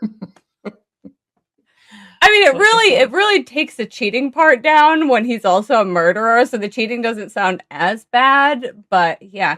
And I'm sorry, I love June. Bless her heart. But it's so funny when Jason Newland's like, I was with her the whole time. I had eyes on her. She's walking down the hallway, and then she's gone. And we're like, where's June? And then I love it at Donna's trial. Everett cracks a joke like, you know, did you get lost again? And everyone's cracking up. And she's like, I wasn't lost. The second that they called the witness and we were watching it live and they weren't immediately in the courtroom, I said, please tell me this is June. Please tell me. Because we couldn't really like hear it. I'm like, please tell me this is June. Oh, the best. The absolute best. This way. Wendy's walking this way. Okay, so I think I don't know what happened. Maybe I like blacked out during the last part of this thing. This just like segued into another thing. I thought I had all these labels. Apparently I did not, and I didn't go back and check because I'm a terrible person. So no, it's good because she just said she wasn't on Trescott, and then he's saying so. What? This is the part where, and I have I'm like, oh, I explain it in like 20 minutes on this video. No, it's like an hour-long explanation. I literally was in a live. I'm like, this is a real quick. Let's just watch this real quick. And like an hour later, we're still watching. I'm like, I'm sorry. She could have totally been there. She could have. And I think she was. So I'm driving. Before I get to the bump, I'm looking to my rearview mirror and I ask Garcia, man, what's up with this lady? Why is she looking so much? He's like, oh, that's that lady. That's Now, Wendi. before he gets to the bump, is he talking about that speed bump that's just past Dan's house? Because there's a speed bump that's just on the other side of his house, right there. That's that major. And he says, right before I get to the bump, he sees her in the rearview mirror. Yeah, I don't. True crime wifey would know better Yeah. than me. I mean, I know there's a Well, lot of bumps, but I don't know. she did like a walkthrough, and I put it side by Yeah. side with like the crime scene photos and like you know, so you can see anything. Because yeah, it's like it's right there. But I mean, this would put her, if this is, because there's one on either side really, but this would put her walking out on that path that we've suspected that she may have been on. From Ashford Apartments or whatever. And can we just talk about poor Luis? He's starving. They kept him out till like midnight the night before. When he got back to the jail, he had no food. What, in here? And they get him nothing.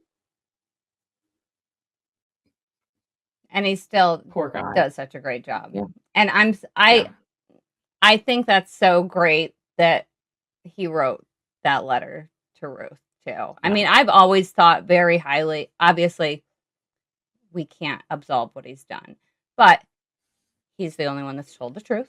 He's the only one that's admitted what he's done. He's the only one that's had any sort of resentment, and not just from what he says, but his girlfriend was like, he was waking up screaming in the middle of the night, like the only one that was affected, pretty much. And Grish covered it last night too. He was talking about that, like he wrote that letter to say, like, that's not who I am, because he even says, like, I'm not a killer. I mean, he was a jack boy. So he robbed drug dealers because, you know why? They're not going to go file a police report because they're a drug dealer. And he would do that, but he wasn't a killer. Yeah. And then he was. I know. Yeah. That's so crazy. Did you see the STS interview that he had with one of the lawyers that was Luis's lawyer? And she was like, I don't know. She seemed kind of aggravated. Oh, it's Monica. Yeah, Monica. It's the lady on the end of the table. She's the investigator. Yeah, she seemed kind of agitated that, like, Ruth Markel shared that. It's like, first of all, it's hers to share. You know, if she gets sent something. I mean, great that, like, I don't think he did it for attention. Like, he just doesn't strike me as that type of person. But, like, Ruth Markel can do any motherfucking thing she wants. Like, she does no wrong in my eyes. I always have really, really liked Monica, and that just really ticked me off how mad she was, because it's, like you said, it's Ruth's letter to do what she wants with. 100%. And I don't feel like she did it, like, salaciously or, like, I mean, she was very kind in speaking to Luis and then saying, we've thought about this. We've thought this about him for basically the entire time, because they knew what he was saying behind the scenes. Yeah, and she's had that letter since the end of 2025, so it's not like she just ran out, made this fast decision. Yeah, no, she's allowed to do whatever the hell she wants. She does no wrong in my eyes.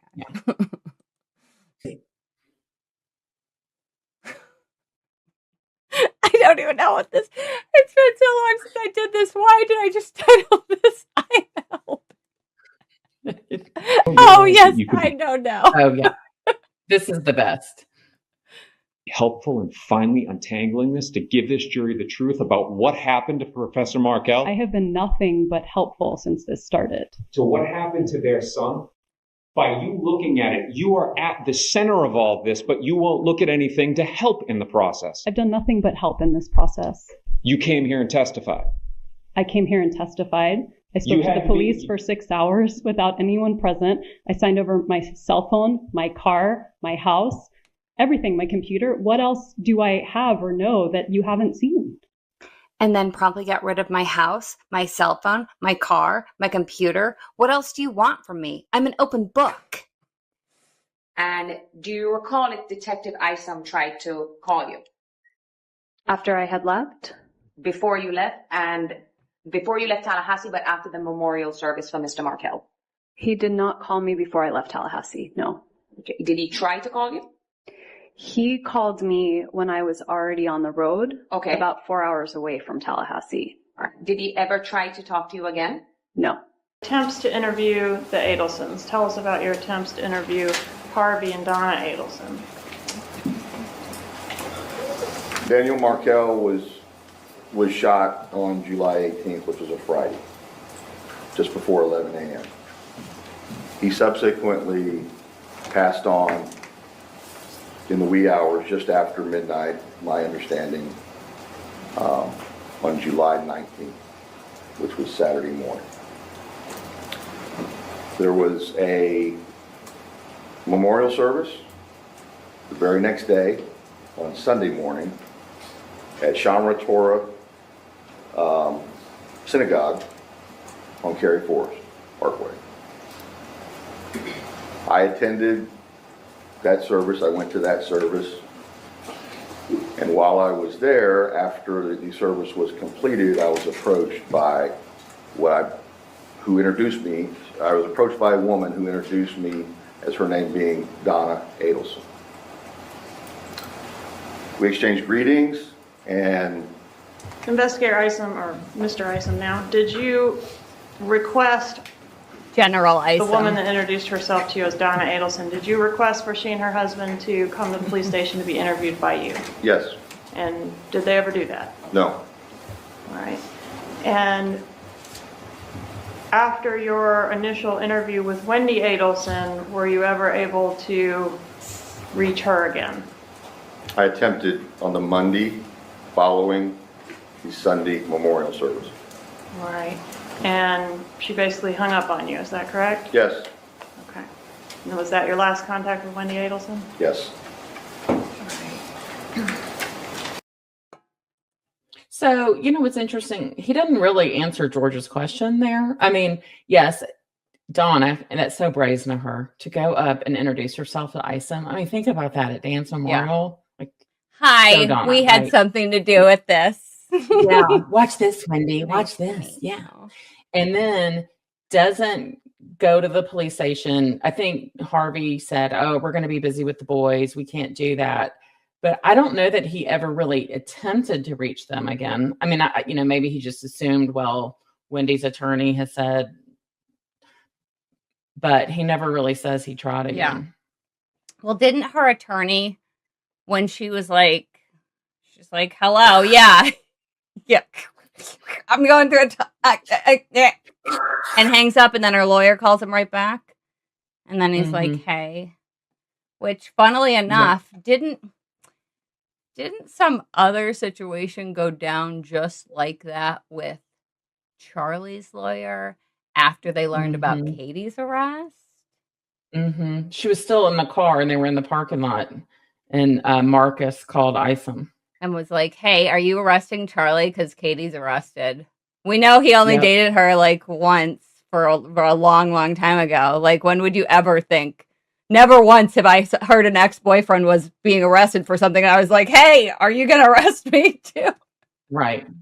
Like, diabolical. Makes no sense. Makes no sense.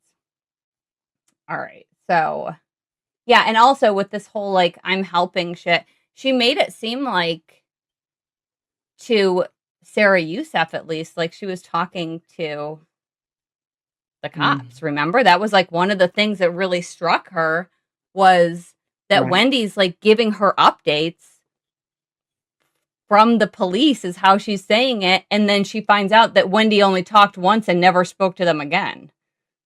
That's true. Yep, that's which is completely off character, because like, even if you don't like your ex-husband, okay, let's just only go by the bullshit that she says in the fucking interview. I'm afraid for my kids. Okay.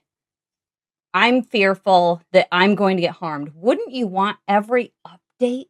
Like, if there was a killer in the neighborhood and it wasn't even targeting me, I would want updates from the cops knowing if they caught the guy yet. Yeah. And she wasn't interested until she found out Sigfredo was arrested, and then she couldn't stop calling Ruth that day. Really? And then Ison tells Ruth, you don't need to talk to her anymore. That's really funny because she's super interested, and Donna is trying to avoid talking about that at all costs, like the plague with Rob.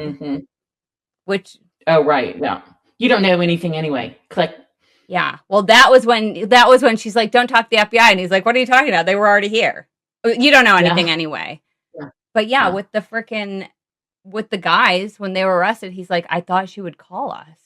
And then days went by, and then she called us on our anniversary. He said it like 3 different times. He's like, "Hey, they made an arrest," and she's just like, "Gotta go, bye." Right. And that's the last time he talks to her, which is like, he knew. Yeah. He knew. Like, he already knew. He knew when it first happened. Because if you've ever heard his like "Over My Dead Body," that interview, he's like, "I was hoping that it wasn't what I thought." And that was... He knew immediately. Haritha, I think, says that too, doesn't she? Well, I mean, look at how they treated them. Oh, awful. Awful. Yeah. You got to be Jewish, but not too Jewish. Yeah. Yes. You have to be the same level of Jewishness that the Adelsons are. Just socially Jewish. I can't fucking handle it. All right. So, this is obviously got to be about when she's fucking leaving Dan. This next part. In 2012, Wendi Adelson left with the children while Dr. Markel was away on a business trip. This is from State 75. Quote, "The wife was gone, the boys were gone, the house was half plundered, the Schwab accounts had been raided, and divorce papers had been left on the bed. Most importantly, there was no indication of where the wife and children were.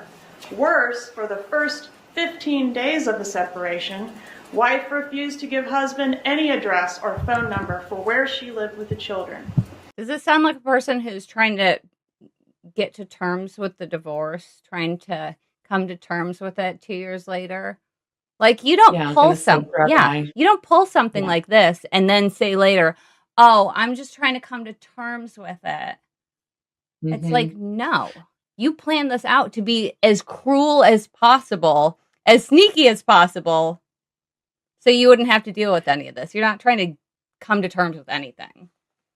And think about all that Georgia knew at this point. I mean, this trial's 2019. This is the first one. And we know from Rob just testifying that remember how Donna was bragging how they planned it to call Dan right before he was going to present. But obviously Georgia doesn't mention it in this trial. About the divorce. Demented. And to just I mean, I feel like, obviously, if you're in an abusive situation, and I've dealt with people that are really close to me that have been in terrible relationships that have to kind of up and leave like a thief in the night. This wasn't that situation. She just did this so she could tell the story of, "Oh my God, yeah, the boys and I had to run in the middle of the night away from evil Dan." Of course, that's what her whole story was. He was emotionally abusive. And then the next day, she takes the kids to go to ice cream so that Dan can see him, and took Alan and Lynn with them so they could be the witness. Yeah, because Dan's going to punch her right in the face. Right. Choke her out. I'll volunteer. I was gone, yes. And so were his boys.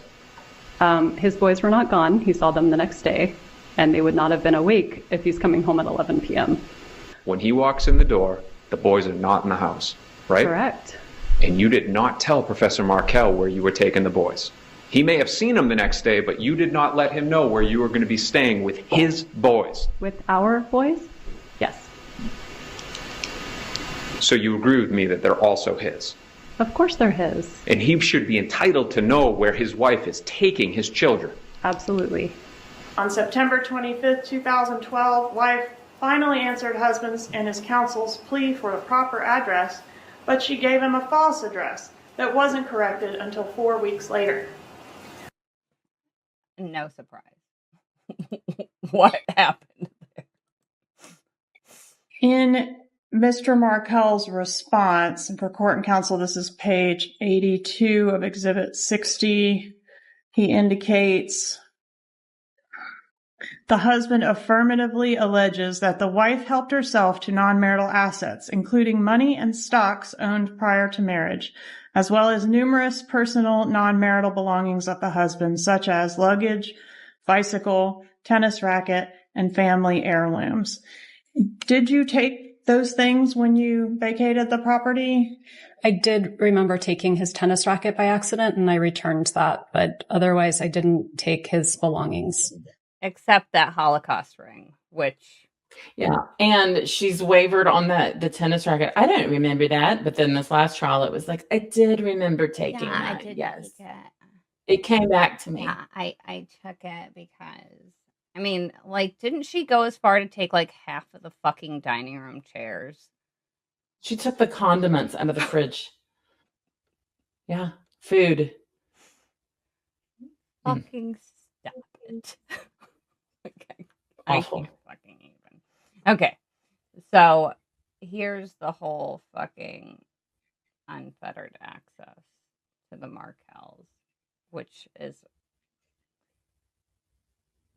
the boys were just in such a state at that age where they needed every ounce of their family. Like, I just, like, I've been through a divorce with kids, and I just can't even imagine, like, not letting my kids have access to their family, like, no matter what side they're on. It's just crazy to me. It's just crazy to me. I'm also not a psychopathic murderer, though. Right? That makes a difference.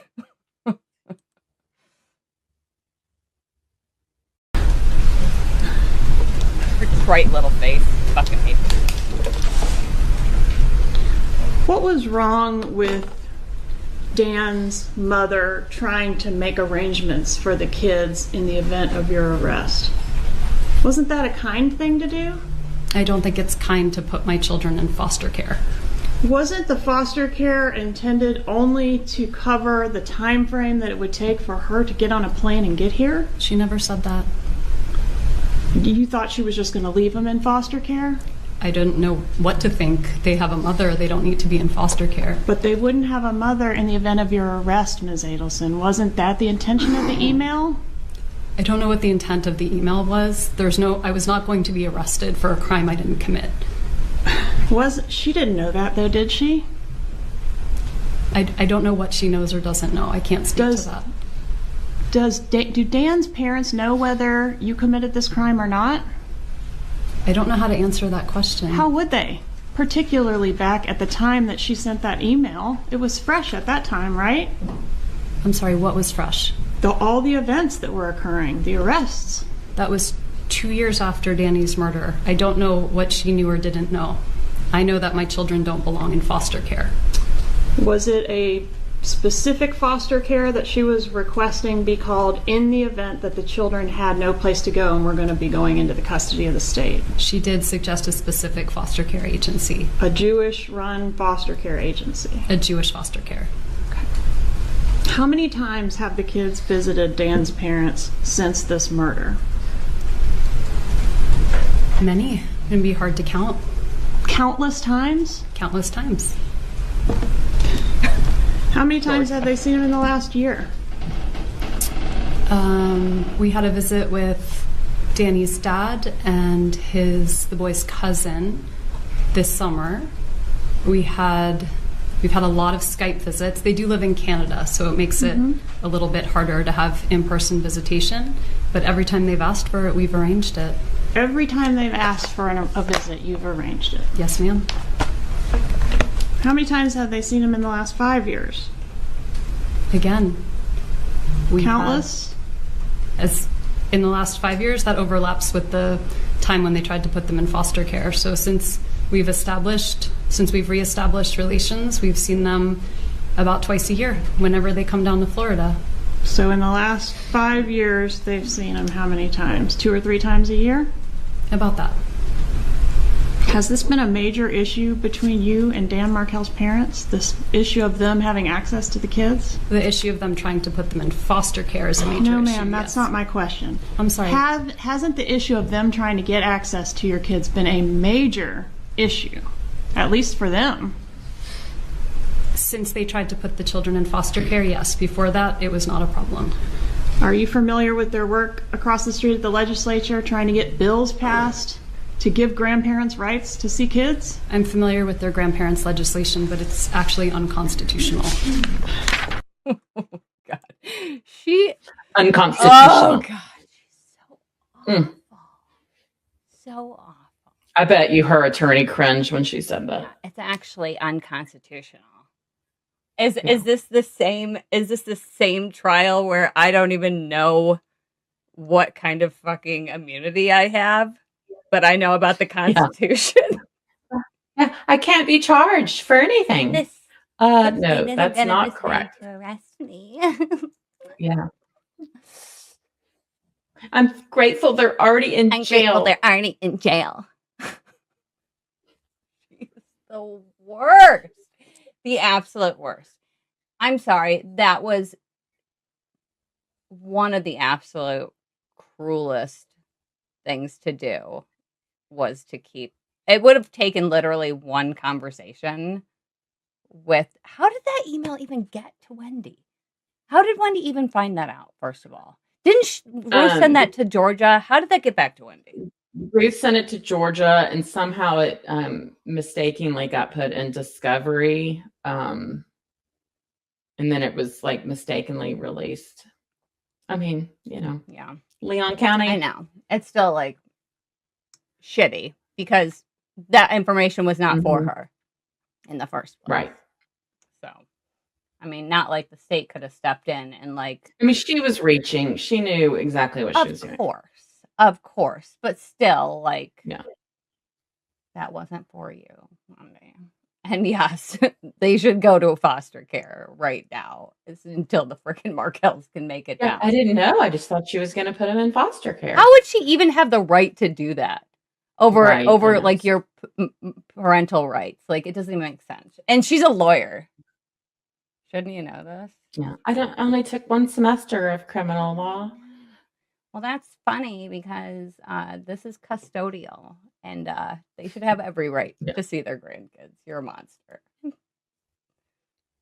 Did you change your children's last name from Markel to Adelson? I did. When was that done? So Carry the one. after Danny died, there was a lot of press coverage.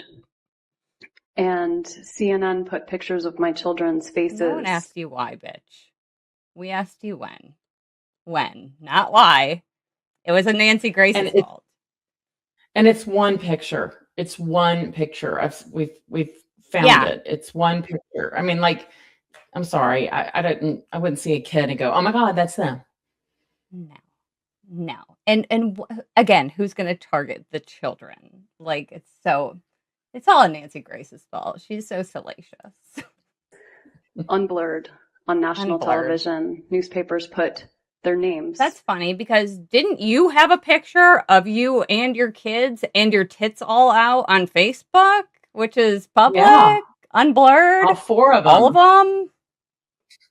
I mean, maybe you don't know how social media works, Wendi, but that's how, friend. Without any consideration to the fact friendy Wendi. that they're children.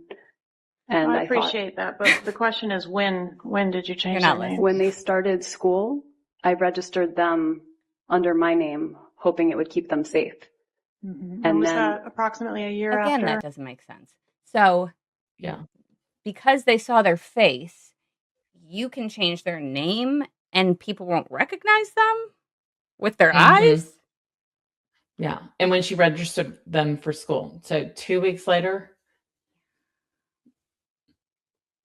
Right? I mean. Yeah. And nobody will recognize them from that picture. And it wasn't it just, it was the picture of Dan. They're like riding their bikes, right? Isn't it that? Yeah, and it's just the one. I think it's just Ben and Dan. Yeah. Okay. And again, that's on Dan's public Facebook. Yes. Right. Their dad was killed? It was whenever I registered Ben for school, so it was soon after. But I didn't legally change their name until after that. Okay. And where did they start school? When you say you changed their name when they started school, was that here in Tallahassee or somewhere else? No, it was in South Florida.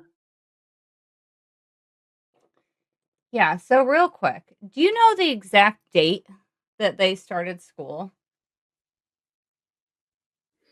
I don't, but I would assume Florida goes early. it would be Yeah, August. Florida goes in early August, usually. I mean, Mhm. I'm sure we could look Mhm. up Broward, the Broward County. Let me do that while we're watching this. People always get mad when I get on my phone. It's like, listen, bitch, sometimes I gotta use Google. So sorry.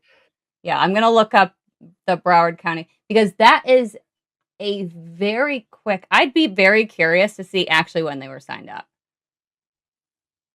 Well, that's what a lot of people keep wondering about. And people say it's hard to get into that school, but what I don't understand is if it's a public school and you're zoned for it, I mean, Yeah, but I don't still, know, there's is it usually there's application deadlines and stuff still for, I mean, we were in our thing, but we still had to sign the kids up by like a certain time period for them to be able to, start school on time, all that stuff. Yeah. I'll look. So that fall, they started regular enrollment like you would in the normal beginning of the school year. That's right. Okay. And did you also eliminate your older son's middle name? When I legally changed their names, I did. And you just dropped that from the name? I did. Okay.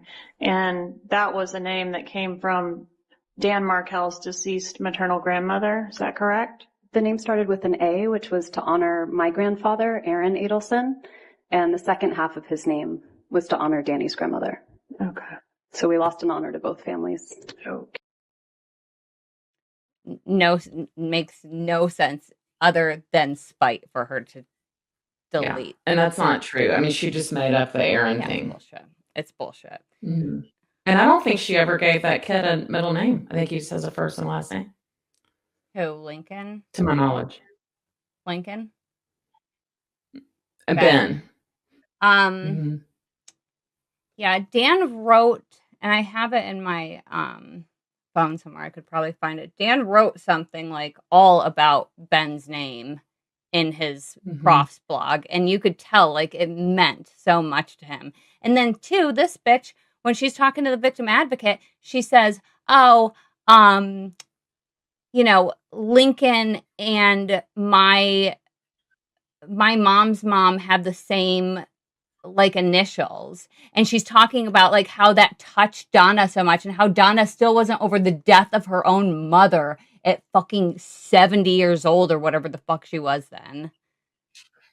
And it's Wow. like she's telling all this to the victim advocate. She's like, yeah, it's so special because this namesake is so special to me and my family because she has the same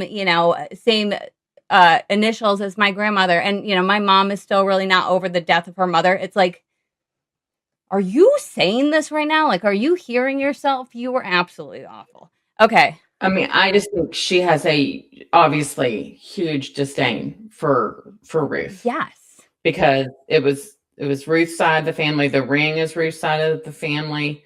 For whatever reason, is it jealousy? What was it?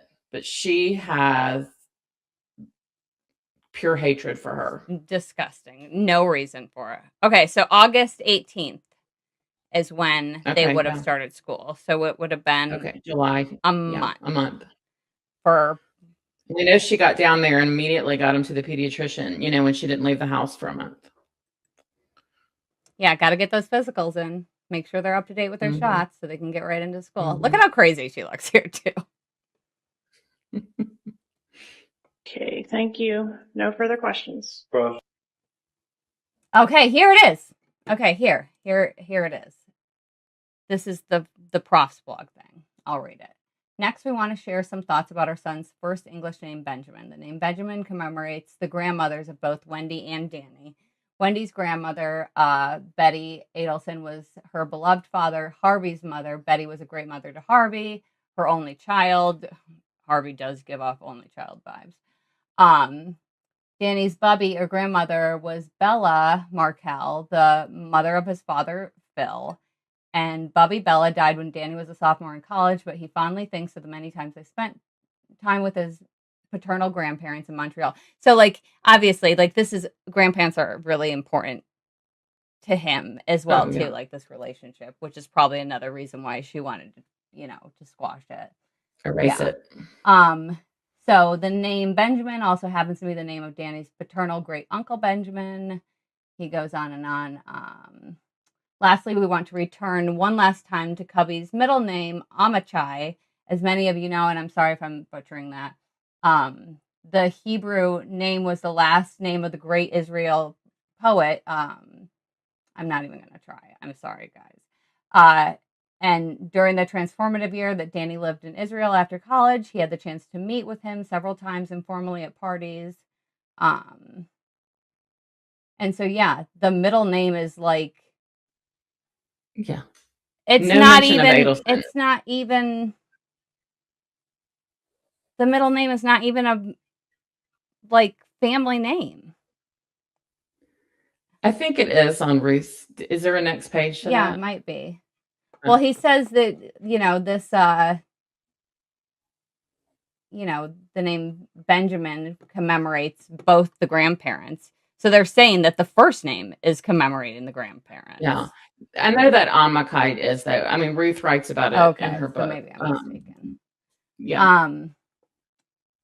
Yeah, so then he writes on this, poem that he met. So yeah. Yeah. Pretty. Yeah. And I mean, it's like, it's just, obviously, it's but evil. she did it just to, like, how can I hurt him the absolute most? Awful. Did you change their legal names about a month or so after the murder? No, not a month or so after the murder, no. Exactly a When was it month. changed? If You guys they went remember into that? school on the 18th and you shot Danny on the 18th of July and they went to school on the 18th of Right. August, it's exactly a month, actually. And it was actually before, because it was on the Evite. Yes. Disgusting. No, I love how absolutely not. Donna's like, well, that's, they were like, well, that's just the contacts that were in for the thing. It's like, why would she have the baby's contacts? The baby's contacts are Wendi. Like, she's like, oh, that's how the contacts were written. And they didn't have email or cell phones or anything. Like, so there would be there's no reason for them to be stored into her phone as anything. So, try again. When I tried to put my children in school and their faces had been unblurred on CNN and all across social media. Student or colleague. There it is. There it is. That's the picture that's not blurred out that she was freaking about. But it wasn't even Nancy Grace. Yeah, it's that I can't remember that lady's name. The others are blurred. But this was Jane Velez Mitchell on Headline News. There we go. Which is also the same network that Nancy Grace was on. So same network. Nancy would. Yep, that was it. We had to change their names immediately. Yeah, because their names are plastered up right on this too. I mean, it even shows like this is from his Facebook. Right. Nancy Grace would be like, 2 boys are without their father tonight. And Wendi Adelson is the killer. Do you remember her, like, how hard she was going for, like, Joran Vandersloot and the Natalie Holloway thing? Yes. Every single night for, like, forever. I feel like she covered nothing else. She's like, tonight, we're searching for Natalie Holloway. Joran Vandersloot, you're a liar. You're a liar. Yeah. I love how she interviews every single person that she has on as a guest. Like, if she doesn't agree with these, she's like, nope. Like, why are they here? I think this is what Wendy's talking about. Create a sinister plot to shoot this professor. Let's review some of the clues. I'm sorry to interrupt you, but if you'll answer my question is, when were the boys' names changed? This is when Georgia was the most tolerant of Wendi, also. And she's already so fed up. And Wendi is just, I say it all the time, my favorite trial because she's so feisty because Charlie had just been arrested the month before. Yeah. This is when Krista Koss absolutely annihilates it. Mhm. And I love how, because when they were asked on that panel discussion, somebody asked about the defense teams, like basically who was the hardest to go up against. And George even says, like, well, Krista Koss really, gave us. It's like, no, he gave Wendi a run for her money. Like, that was great. That was the best thing I've seen in like all the trials. I loved watching that. I do think he was really difficult. I remember seeing, I don't know if I was rewatching a trial, but he would like text stuff to Georgia during the trial. Chris was, I don't really remember. He was somebody else. the loudest whisperer too. There was one point where he's saying something. She's up next to the witness. And he's down here like whispering as loudly as he can. And Georgia goes, we can hear you. Yeah. And like at one point he's like, objection. And the judge is like, overruled. And he goes, darn. I love it. Just bring him back for Wendi. Make him part of the team. Make him part of the team. Boys' names were changed after I wrote a letter to Danny's family explaining why I was changing their names. When were their names About changed? a year after. Year after. Okay, and that was when they were legally changed, July 6, 2015? I don't Sound remember right? the date, but if you have it, that sounds correct. Okay, so they were legally changed on that date, but just a month or so after the murder, when you were enrolling them in school, is when they effectively had their names changed. That is not true. No, it's absolutely true. Like, if you're enrolling them in school and they're going to be learning how to write their names and you're putting them as Adelson, and like, again, why weren't they not immediately switched after this one was arrested at least? Yeah, seriously. I mean, that's the last name I want to be associated with. So now you Google Adelson and you got two people in life prison sentences. I know. I really can't. Did you decide to change the names of your children? I love the fact that Charlie 100% is the same color as this wall. I mean, we could get Grish to do the hex code, but it's got to be close. Yeah, pea beige. Yeah. I mean, he looks so bad. So sickly. Ew, and do you remember when he was talking, he's like, yeah, I've been picking this thing in between my forehead, and now I have a staph infection. Oh, he was telling this to Donna. He's like, yeah, I look like hell. I have a staph infection in between my eyebrows. It's like, you might want to get that looked at. Go to the clinic. From Markel to Adelson. So after Danny's murder, there was a lot of news. It just hit the media and there were news stories everywhere. And Nancy Grace on CNN put pictures of my boys with their faces unblurred, just pictures of them. Mm. And I was terrified. And so when they started school, I started school with my last name, thinking that would keep them safe, that they wouldn't be associated with the murder. Wasn't the Adelson name in the press? It was not in the press. Not yet.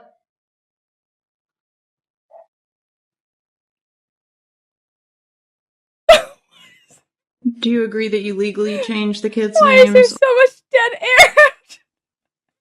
I did as much as I could on the earrings. Can you tell? I did like a little. She's like a turquoise drop on. I don't know what, but I love the attention to detail.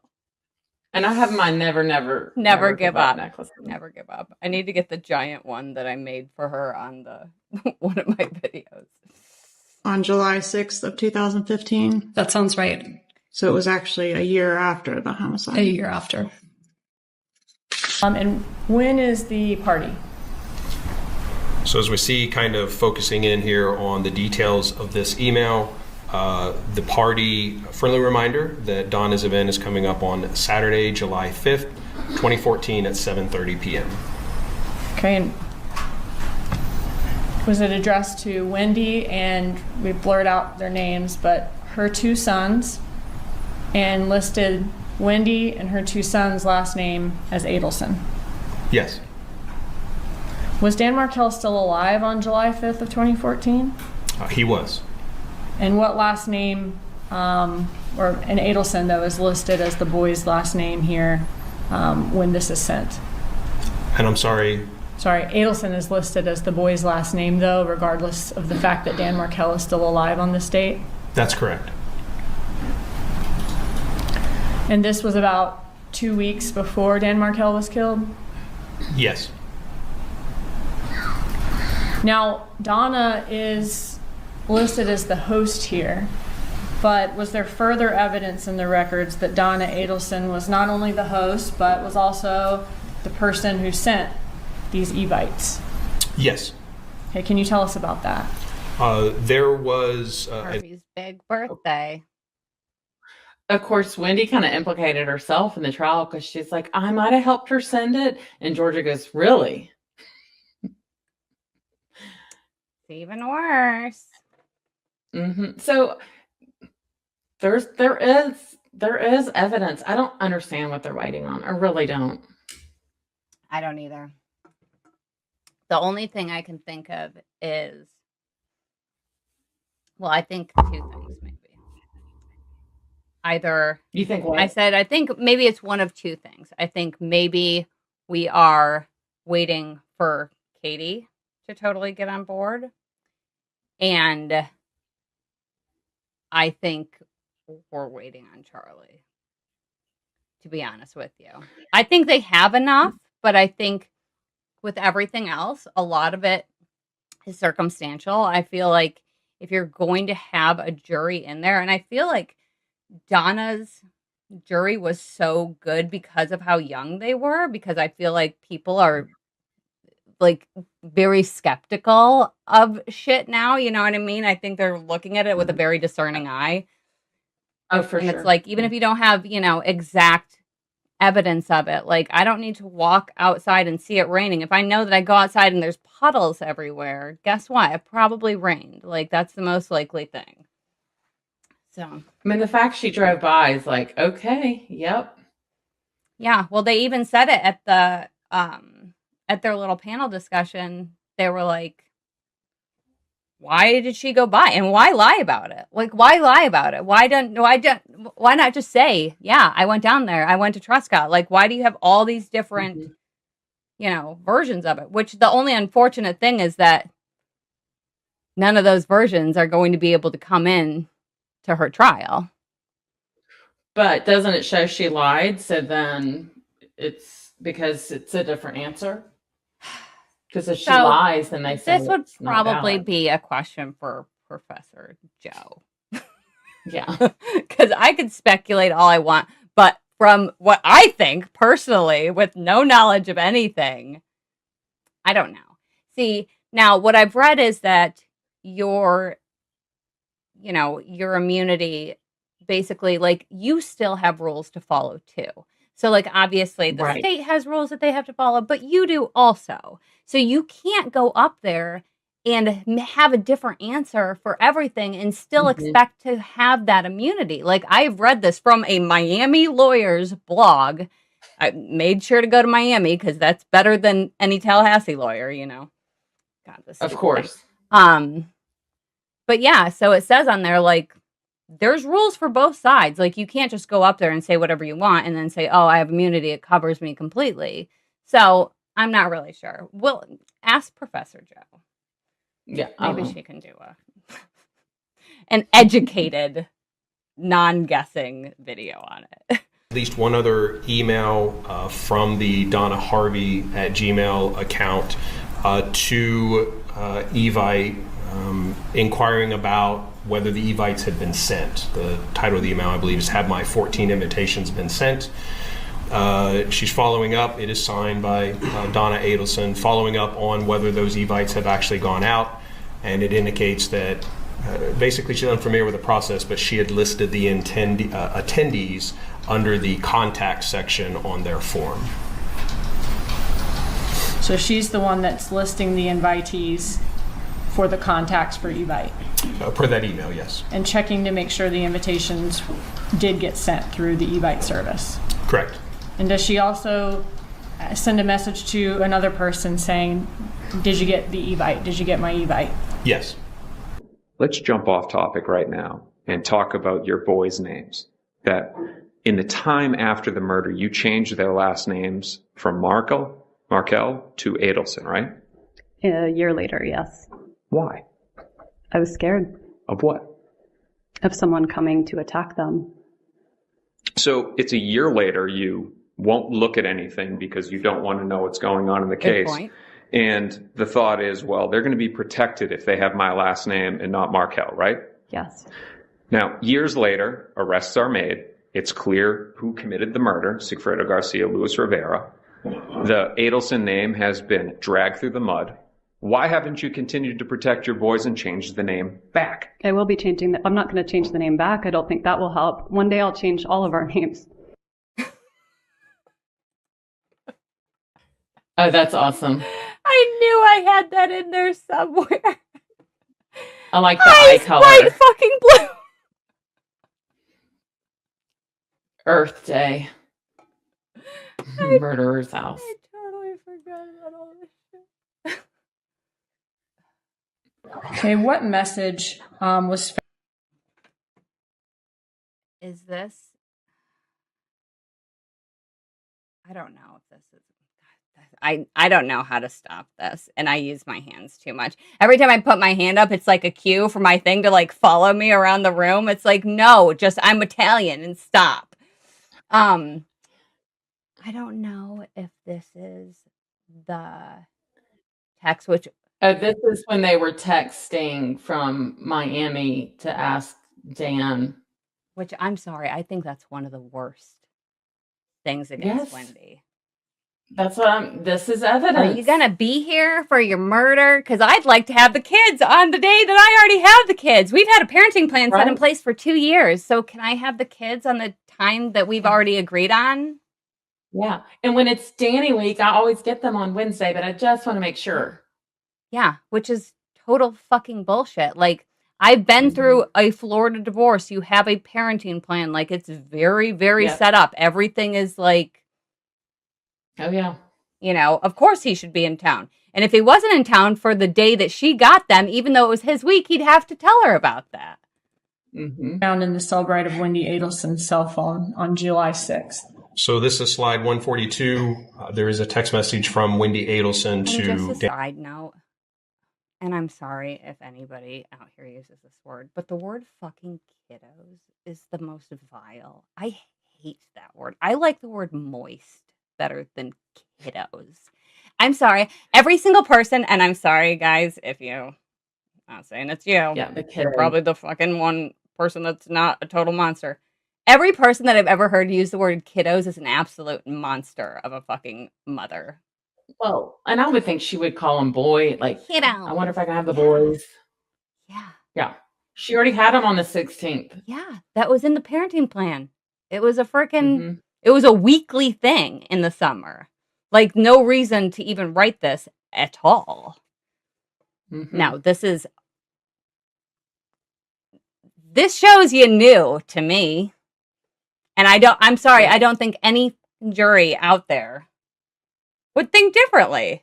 Like, what would you think? What would this be for any other reason other than setting him up for his own murder, making sure he's in town for it? Also, my eyes are the same damn color as the freaking blue on the yes you can text. I know. They're so blue. They're so blue. I wear contacts, yes. Dan Markel, Hello. asking if he is in Tallahassee for the dates of July 14th through the 18th.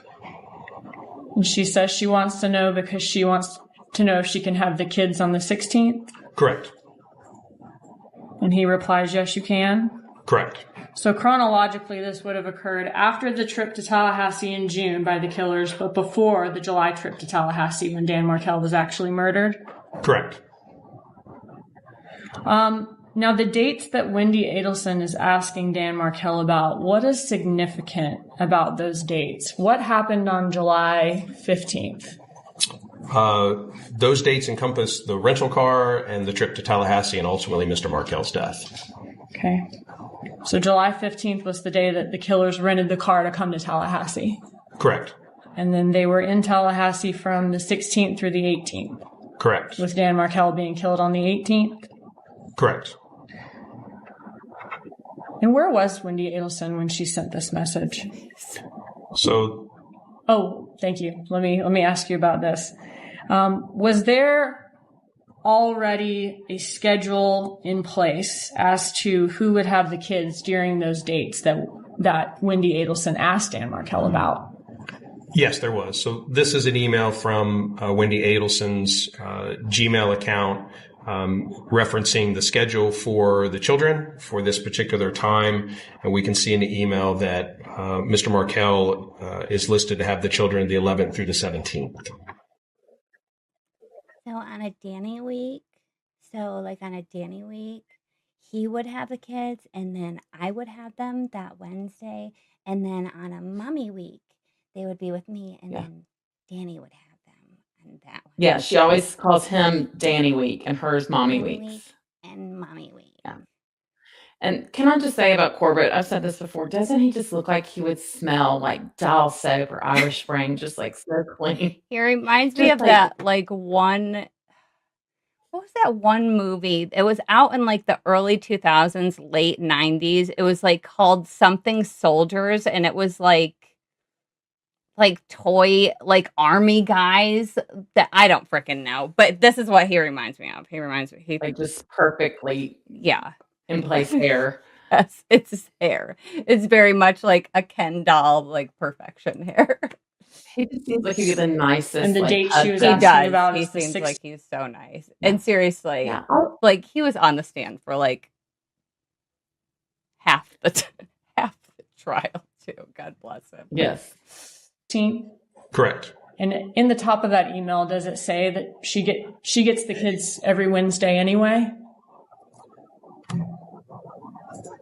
That she has the children every Wednesday anyway?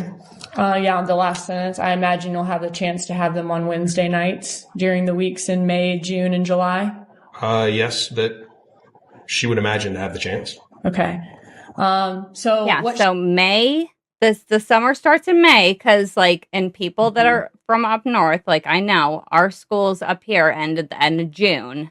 It was quite a shock to me when I graduated like June 27th and then had to go to school on like August 2nd. I was like, what the hell?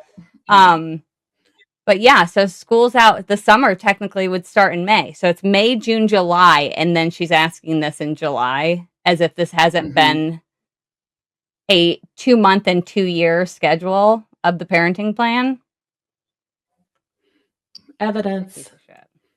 She was asking about seems to already be established in this schedule that was already established in January, 7 months earlier. Correct. Okay, so the parenting plan was made in January of 2014. So it still had been in for 6 months, and she had no problem following it up until that week. And then she was confused. Here's her Danny week. Bullshit. Night before, did they been staying with Danny right along? Yeah, except week on, week off, but with Wednesday overnights. So Wednesday night they were with me. When you say Wednesday overnight, Wednesday it means like if it's a mommy week, then they're with you all week. Except Wednesday night they'd go to Danny. Okay. If it's a Danny week, right. So they're with him all week. Except Wednesday night they came to me. All right. Oh yeah. Okay, you went down. And then frickin'. Yeah. Oh, Mosaic Monroe. Yeah. And I know Which road you said? she's never going to get on the stand at her own trial. Like, never. I would be more surprised if she got on the stand than I was when Donna didn't get on the stand. I'm sure she would. No, never. I don't think so. I'm sure she'll do some bullshit like allocution at the end, like Donna did, of being like, this was a farce. This was all a scam. I went down Trescott. Okay. I saw a police car there, and I just thought it was blocked, so I just turned around and drove to. I went down the rest of Centerville, went up Benton, took Benton across, went to ABC Liquors, bought the bourbon. I'm a little confused. You're up on Centerville Road. What's your purpose of driving down Trescott? It's usually the shortcut to get to Monroe.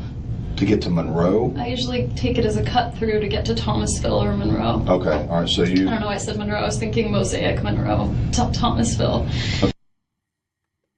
Yeah. There's the roadway in. Where's that? On Monroe. That's where the guys were staying. Liar. I mean, you know what I think her defense would be? That mom and brother did it all. I mean, obviously that's what it would be. Yeah. Yeah, and that she didn't know. But it's going to be, you know, there's going to be a lot of shit brought in that if she's not testifying against it, what are they going to say? Like, a lot of this stuff is just going to be like, oh, well, this is what it is, and we don't hear from you. Yep. There's the roadway in. Here we go. No. Yeah, and a lot of people get confused about this because they did go into the budget in the second time for one night. And then they went and they switched to this roadway inn that's no longer open, but it was on Monroe Street. And I mean, did we ever look at how far away this was to Lake Ella? Oh yeah, it's like 0.1 or 0.2 mile. I mean, it's right there. Steps. Yeah. No, that. Or maybe it was like a tad bit because the Prius actually was parked really close to Lake Ella. Yeah, I know the Prius was at that bar.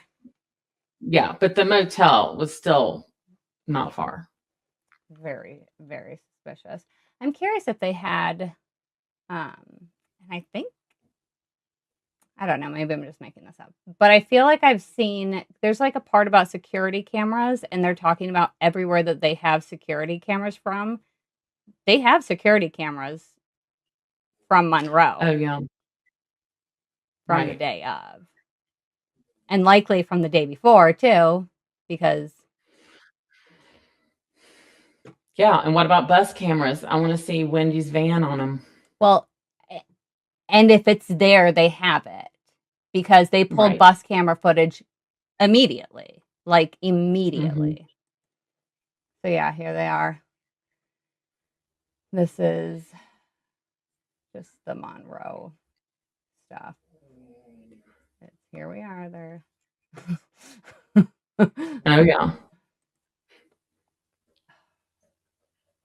So, this freaking shit.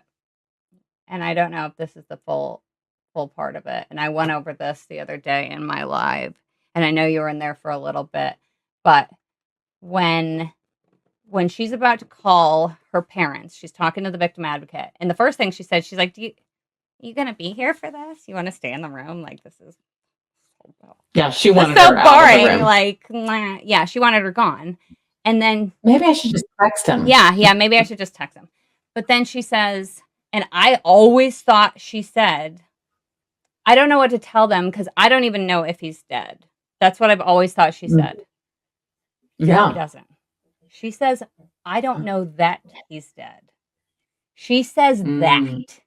Like, he's supposed to be dead, and I don't know that he is. So I don't know what to tell my parents even. Like, yeah, because they're going to be so disappointed. Yeah. And that's why she didn't want that lady there, because what is Donna going to say? Oh, is he dead yet? No, what the hell? Right. Freaking Christ. Okay, I'm going to call my parents. Okay.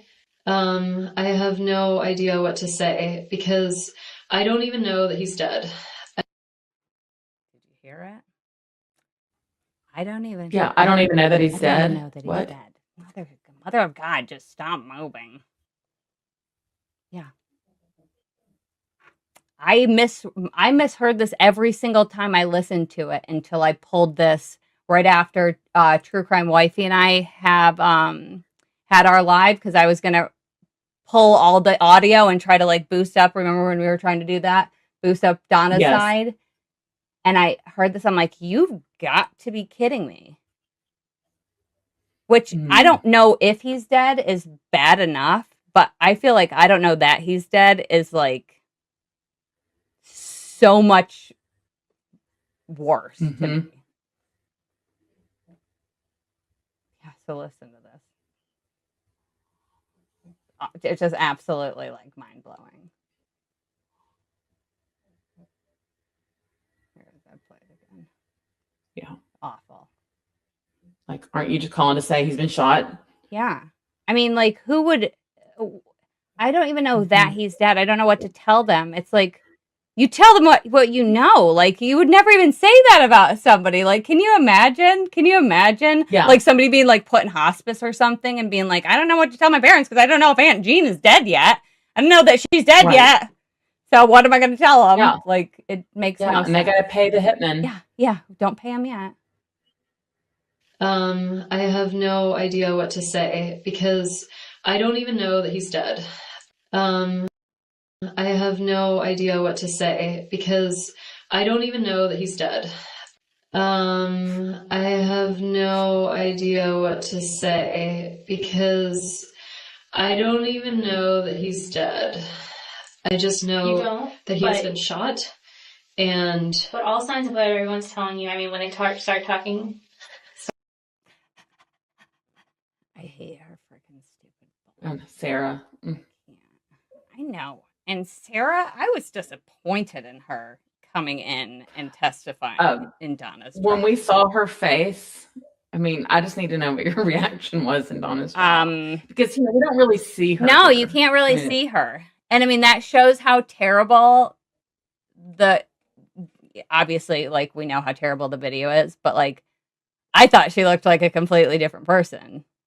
Yeah, and then for Wendi to even go, I feel like I'm looking at my sister. I feel like, What? I feel like we could be sisters. Your eyes are so blue. My eyes are also so blue. Yeah. I mean, Leslie, right now, I do, like, our hair is kind of similar and we're wearing, like, the same shirt and your eyes are blue. Not as blue as my eyes because I have contact. Yeah. She is awful. Sorry, anybody that was wearing headphones, and I just did that to your ears. I can't with this bitch. I can't either. I really can't. And I feel like Professor Joe has had really, like, such great. I've watched, like, a couple of her past shows over the last week or so, and I feel like consistently she has always been like, they're gonna get Wendi. Like, they're gonna get her. But I love also how discerning she is about, like, okay, this is what evidence is, actually. Right. Like, I feel like that's super helpful. Yes. Because especially, like, Did being you- so involved, you see, like, everything, you know. Did you hear, did you watch her with Webster? Mm-mm. So, I mean, he was talking about, of course, getting Wendi, but I love this. He said, you can live outside of a prison and still live inside a prison of your own making. And I love that. That is a great point. I mean, you've got to figure, like, have you ever, like, done something as a kid and you have this looming feeling, like, somebody's going to find out. You have, like, this anxiety of, like, oh, shit, they're going to find out that I'm the one that took the cookies out of the cookie. Like, Right. she's got to, I mean, but then again, do people without souls feel like that? Because I don't know. I don't know because I have one. Well, I would say maybe the fear for her is like in getting caught and then now her mom and brother, because I mean, look how she's aged. Like 6 years has not been kind. No. You could definitely tell it became way more real for her sitting there with Donna sitting in that position. Because I think she kind of figured, like, Charlie's a loudmouth. Charlie's probably going to get caught anyway. Yeah. And she's always kind of been in neutral, like with Charlie. When they would ask her things, she'd be like, oh, I don't know. Oh, I don't think so. But more defensive of mom. Yeah. Well, also, she's got to think, too, like, she knows how much shit Donna keeps. Like, she had to know how detailed that planner was. Oh, yeah. So, and not only that, but they took an iPhone 4 away from Donna and Harvey when they were arrested, when they went back to the that was like part of the evidence that they have for the electronics for Donna and Harvey as an iPhone 4. So why does Donna 10 years later still have an old iPhone from 2014? Yeah, that is strange. And why did Dan Rashbaum have her planner? I love that he just like sent it to Georgia. Give it to her. Oh my God. And for those who haven't heard, which I'm sure you have by now, when George is on that panel discussion, she says, "Don't worry, we're still looking over that planner." Yeah. Why? Well, they need to give us all copies. Yeah. Mentor Lawyer has like he has like the whole thing. He got it right after Donna's trial. No, I think he can just because he lives down there, he can just go down there and tell them exactly what he wants. Yeah. Which is cool. Because it's not so easy emailing with those people. Yeah. No, I know. I have a couple of screenshots from it. But yeah, when he's like, when Newland's like, yeah, she had in there, pay Katie. On the first day, she had to pay Katie. Like, dude, how dumb can you be? Right. Yeah, Streamscape says they need to crowdsource out that planner. Guaranteed they would get results. Right? I mean, seriously. Yeah. We're all putting together the case for him, so come on. Yeah, I'll volunteer. I'll go over evidence. I won't tell anybody. I'll be like, guys. Yeah, they have like a bunch of planners. And again, why would one keep a planner from that long ago? But again, this is what you think when you're like, when you've spent your entire life committing like white collar crimes, you're like, we are going to keep the evidence that could fuck us over. But why would she have ever given that to Dan Rashbaum? I mean, why wouldn't you just burn it?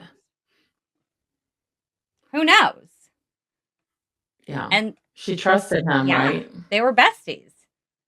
I mean, you heard how Dan was talking to Joel when he went on STS. Oh, yeah. He's like, yeah, she's like my mom. Mm-hmm. I mean, granted, like, obviously, you're gonna probably like some of your clients, but being like that open of being like, yeah, that's a dangerous every day. Yeah, because then you lose your ability to make a good decision. Yeah. Like he should have not accepted Charlie as a client. Yeah. Which I'm very curious about how that's going to all go down, because Charlie can still claim ineffective counsel. That could take years. Yeah. But again, we have also like how seriously are they even going to take that? Because there's literally Charlie just gushing over Dan after the conviction of he did everything, he was perfect. Yeah. He did nothing wrong. No. He was great. He got him. He wrote on a note, "We will win." He really got Ryan Fitzpatrick. Yeah. In Georgia, I mean, she had to have help. There's no way she did that closing on her own. It was Dateline. It was like Dateline. It was so easy to follow. It was like it's the Super Bowl of Tallahassee. It's like all the evidence she just lined up, so easy to follow. It just points right to me. Yeah. It's just a coincidence. Puzzle pieces.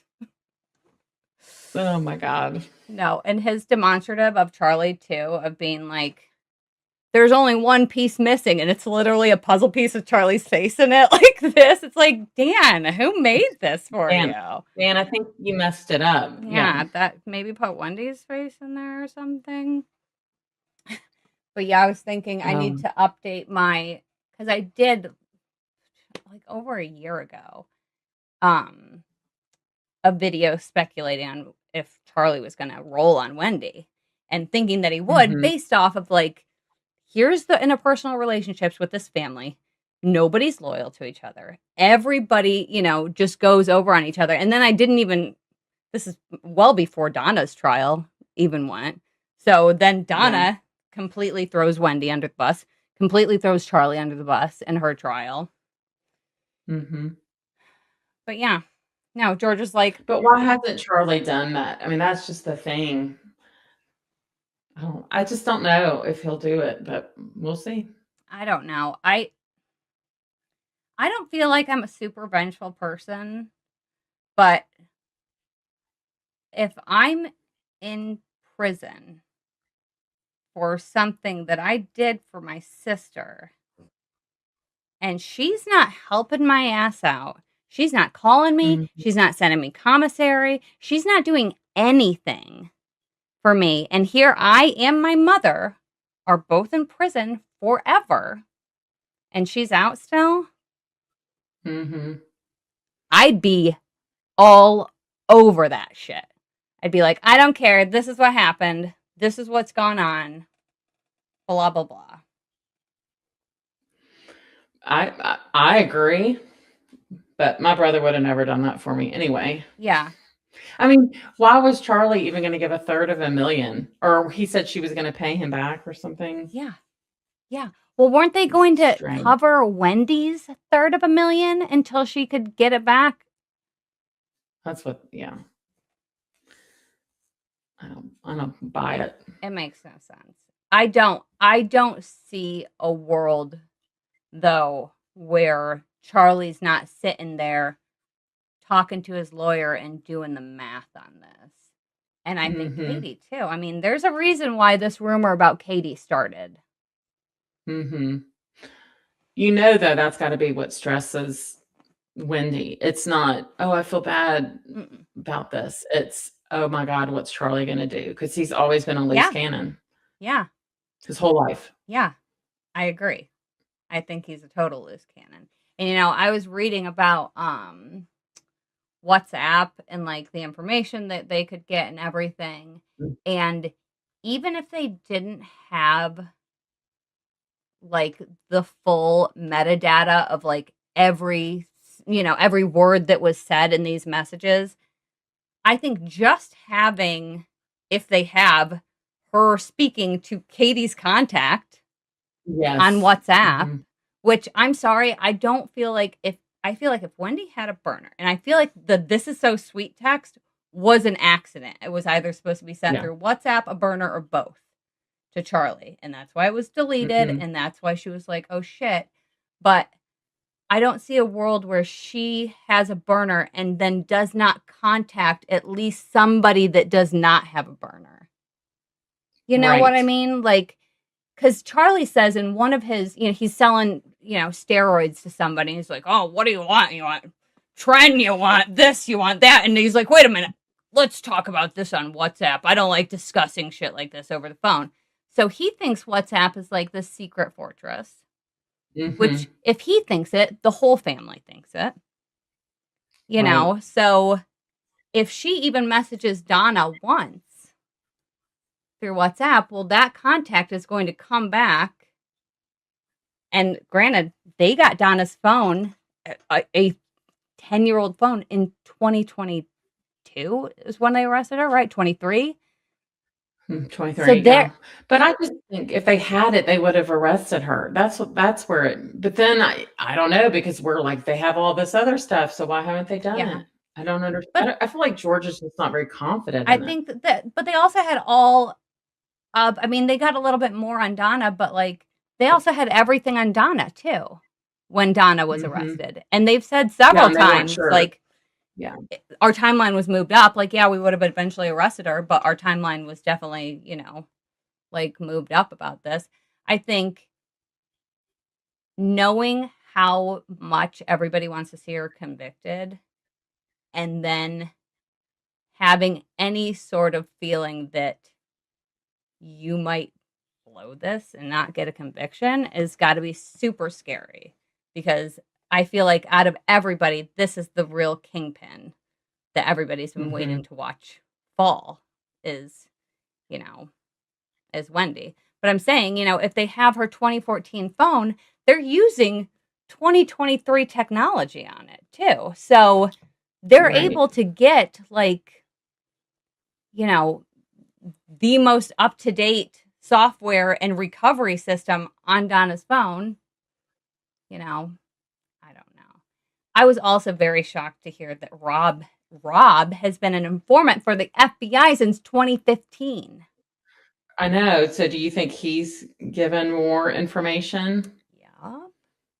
I don't know if he knows that much though about Wendi. I mean, they did a good job isolating her. Yes, I think so too. Well, Newland was like, we'd get this information, we'd be like, where is this even coming from? Mm. And then they're like, oh, and then we find out later that it all came from Rob. So he had this information, and this was 2015.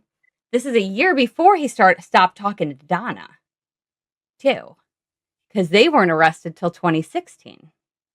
Right. Sigfredo. Yep. So he's been working with the FBI for a full year while he's still talking to all of his family members. Like what? And where are the pictures from like Harvey's 70th? I mean, I know that's like, none. I digress, but I'm like, why are there no pictures? There has to be pictures. Where's the freaking paella?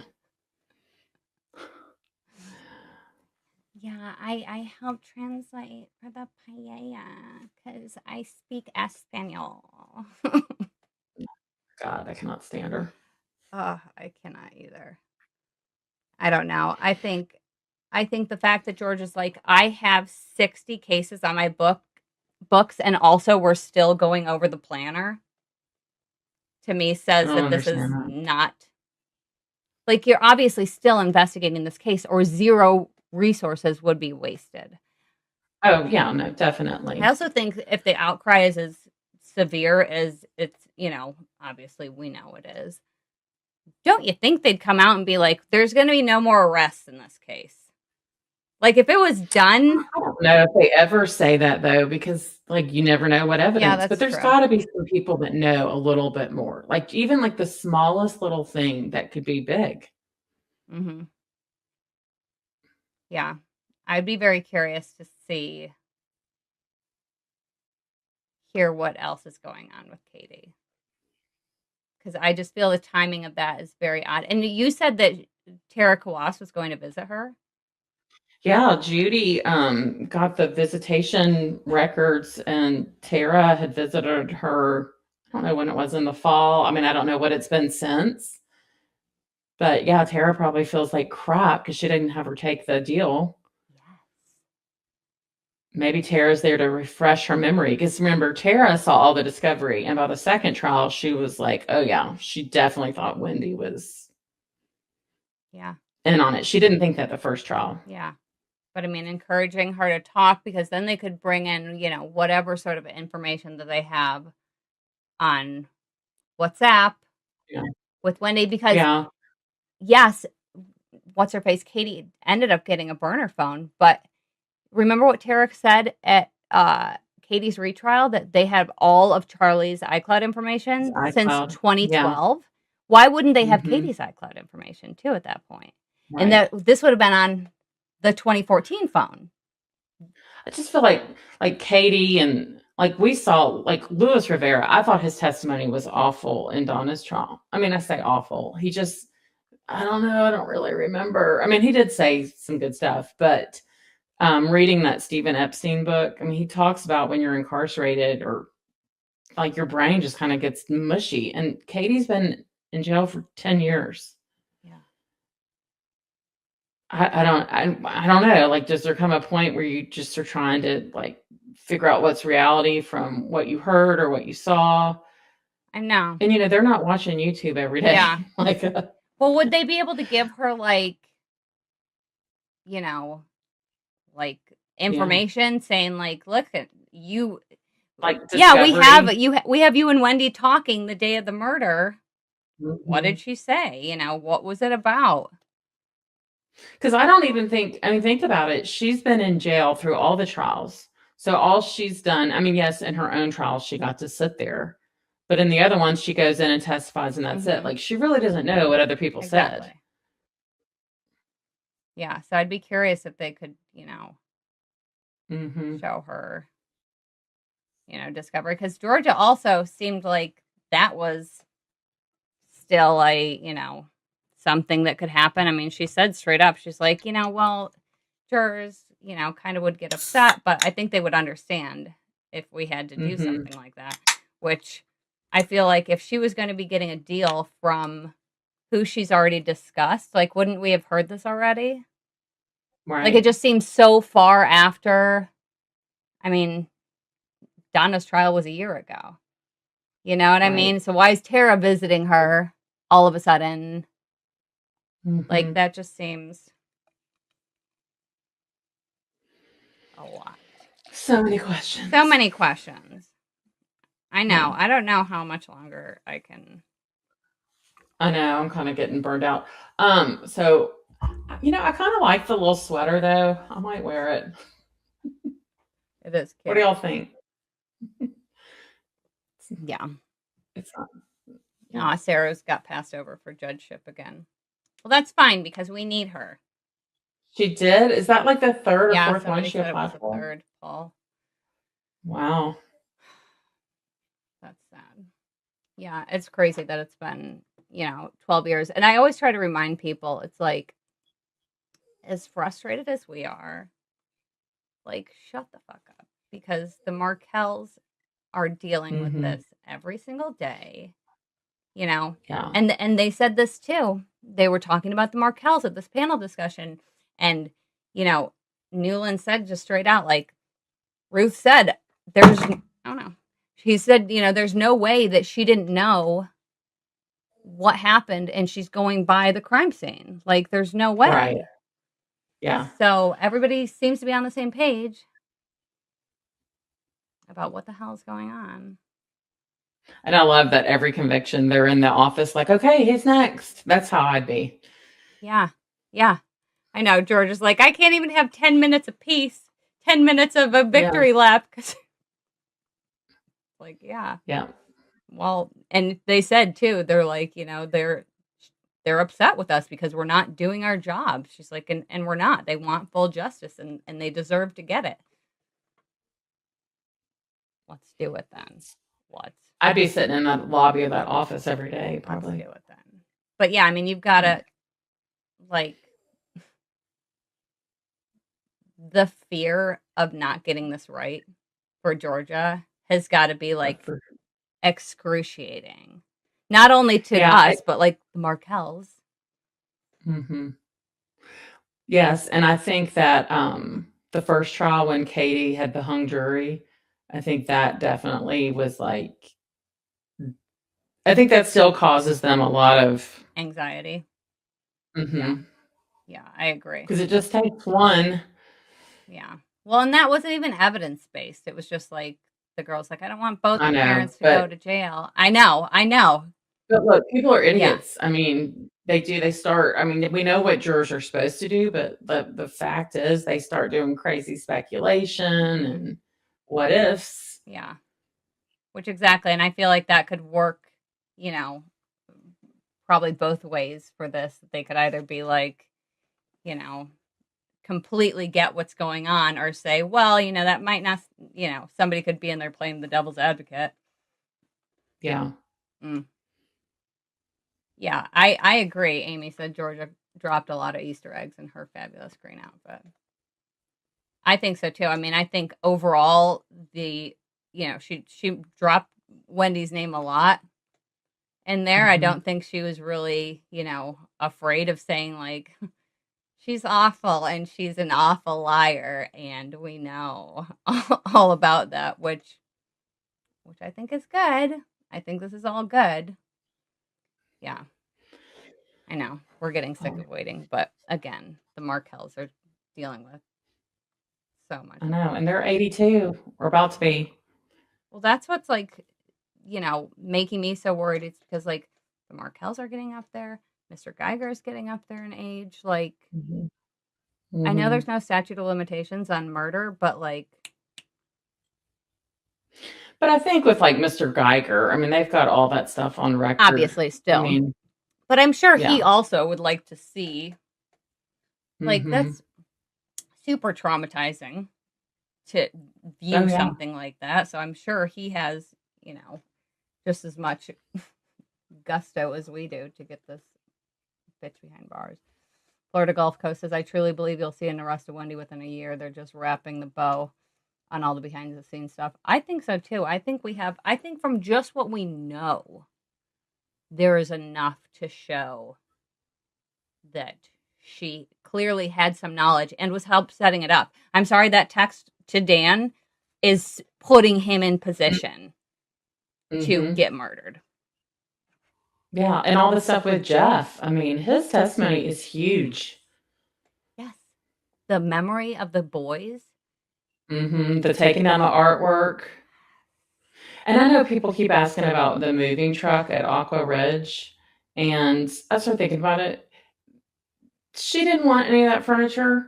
Like, that was stuff she had with Dan. I mean, I know she moved it into that rental, but I guarantee you they just packed up, like, their personal stuff, and that was it. And then they were probably like, you can have it. Or, 2 men and hauling junk or whatever it is, Yeah, and then just get it cleaned out afterwards, or just don't and just leave it. They're not going to pay to move that stuff down to Miami. Yeah, I don't think so You either. could buy all new stuff for that price. Yeah, and I mean, we didn't even talk about the fact that Wendi was on the rental, the condo. Oh yeah, in March. Yeah, that was definitely suspicious. Oh, and I like that too when Georgia asked, "Don't they have a vacation home?" Or, well, no, they rented a place for $12,000 or $15,000 a month. Yeah, I know. Well, when Donna's talking about that place at the Continuum, Charlie's like, whatever. It's just $15,000 a month. Like, no big deal. You guys have the money. $15,000 a month in what world? Yeah, it's in rent. No, I think with everything that we know about that is like actual evidence that can be brought in between that text and then the house thing, and then, Donna saying to Wendi, like, we protected you for years and now you're not guilty. Right. Yep. Like, I'm sorry. I just think there is so much. Who's fucking whoever's being mean to freaking Leslie or me, if the mods could just kick him out. I didn't see. Also, we've never heard anything about the ladies that lunch with. I mean, wasn't it Janine that left a voicemail that said, I know who did this or whatever, but then said, oh no, that wasn't right. But like, I would like to know what Lynn and Alan say, because supposedly Wendi, went there. I mean, there's all these people we haven't heard from. Yeah, I'd be really, yes, because Janine did. She left that voicemail while they had Wendy's phone. And she's like, I know what this is all about, and it makes me sick to my stomach. And then she's like, oh, I just thought he did something like with the kids. It's like, in what? I mean, Tamara Demko, like, I mean, I guess it's how do you bring it in, but like, she did go and interact with them at the house. So isn't that a witness? Yeah. And I mean, even Rob, who this is your family, his first instinct was, fuck, did my fucking family kill Dan? Like, it's not evidence, but that's character witness shit. You get enough of this stuff in a row, there's going to be no denying. I mean, every jury has thought that she was guilty just from what we've had on the other trials. Right. Like, and we've only gotten more and more. And I know there's shit that we don't have. Because I thought for sure that we heard everything that Jeff had to say. If nothing else. And then the artwork. The artwork, the autobiographical memory. But I mean, that just shows you, like, I thought we had heard all we could hear from Jeff. He's got that long interview, all this other, and then that comes in, and that's pretty, like, bullseye damning evidence against her. I think we have a lot to learn. I agree. Well, thanks for having me. Thanks for coming. It was fun to dress up again. Never give up. Never. All right. I love you. I love you guys. You too. Thanks for coming on. Thanks for being here, everybody. I'll have to go back and read the chat because I couldn't. I'm sorry because No, I don't know how to okay. run I didn't want lives. to put my readers on and ruin my whole costume here. So You could have had a Donna costume. We could have thrown a cardigan on you. yeah. All right. Oh my God. All right. Well, thanks everybody, Thank you, guys. and I'll talk with y'all soon. Bye. Bye.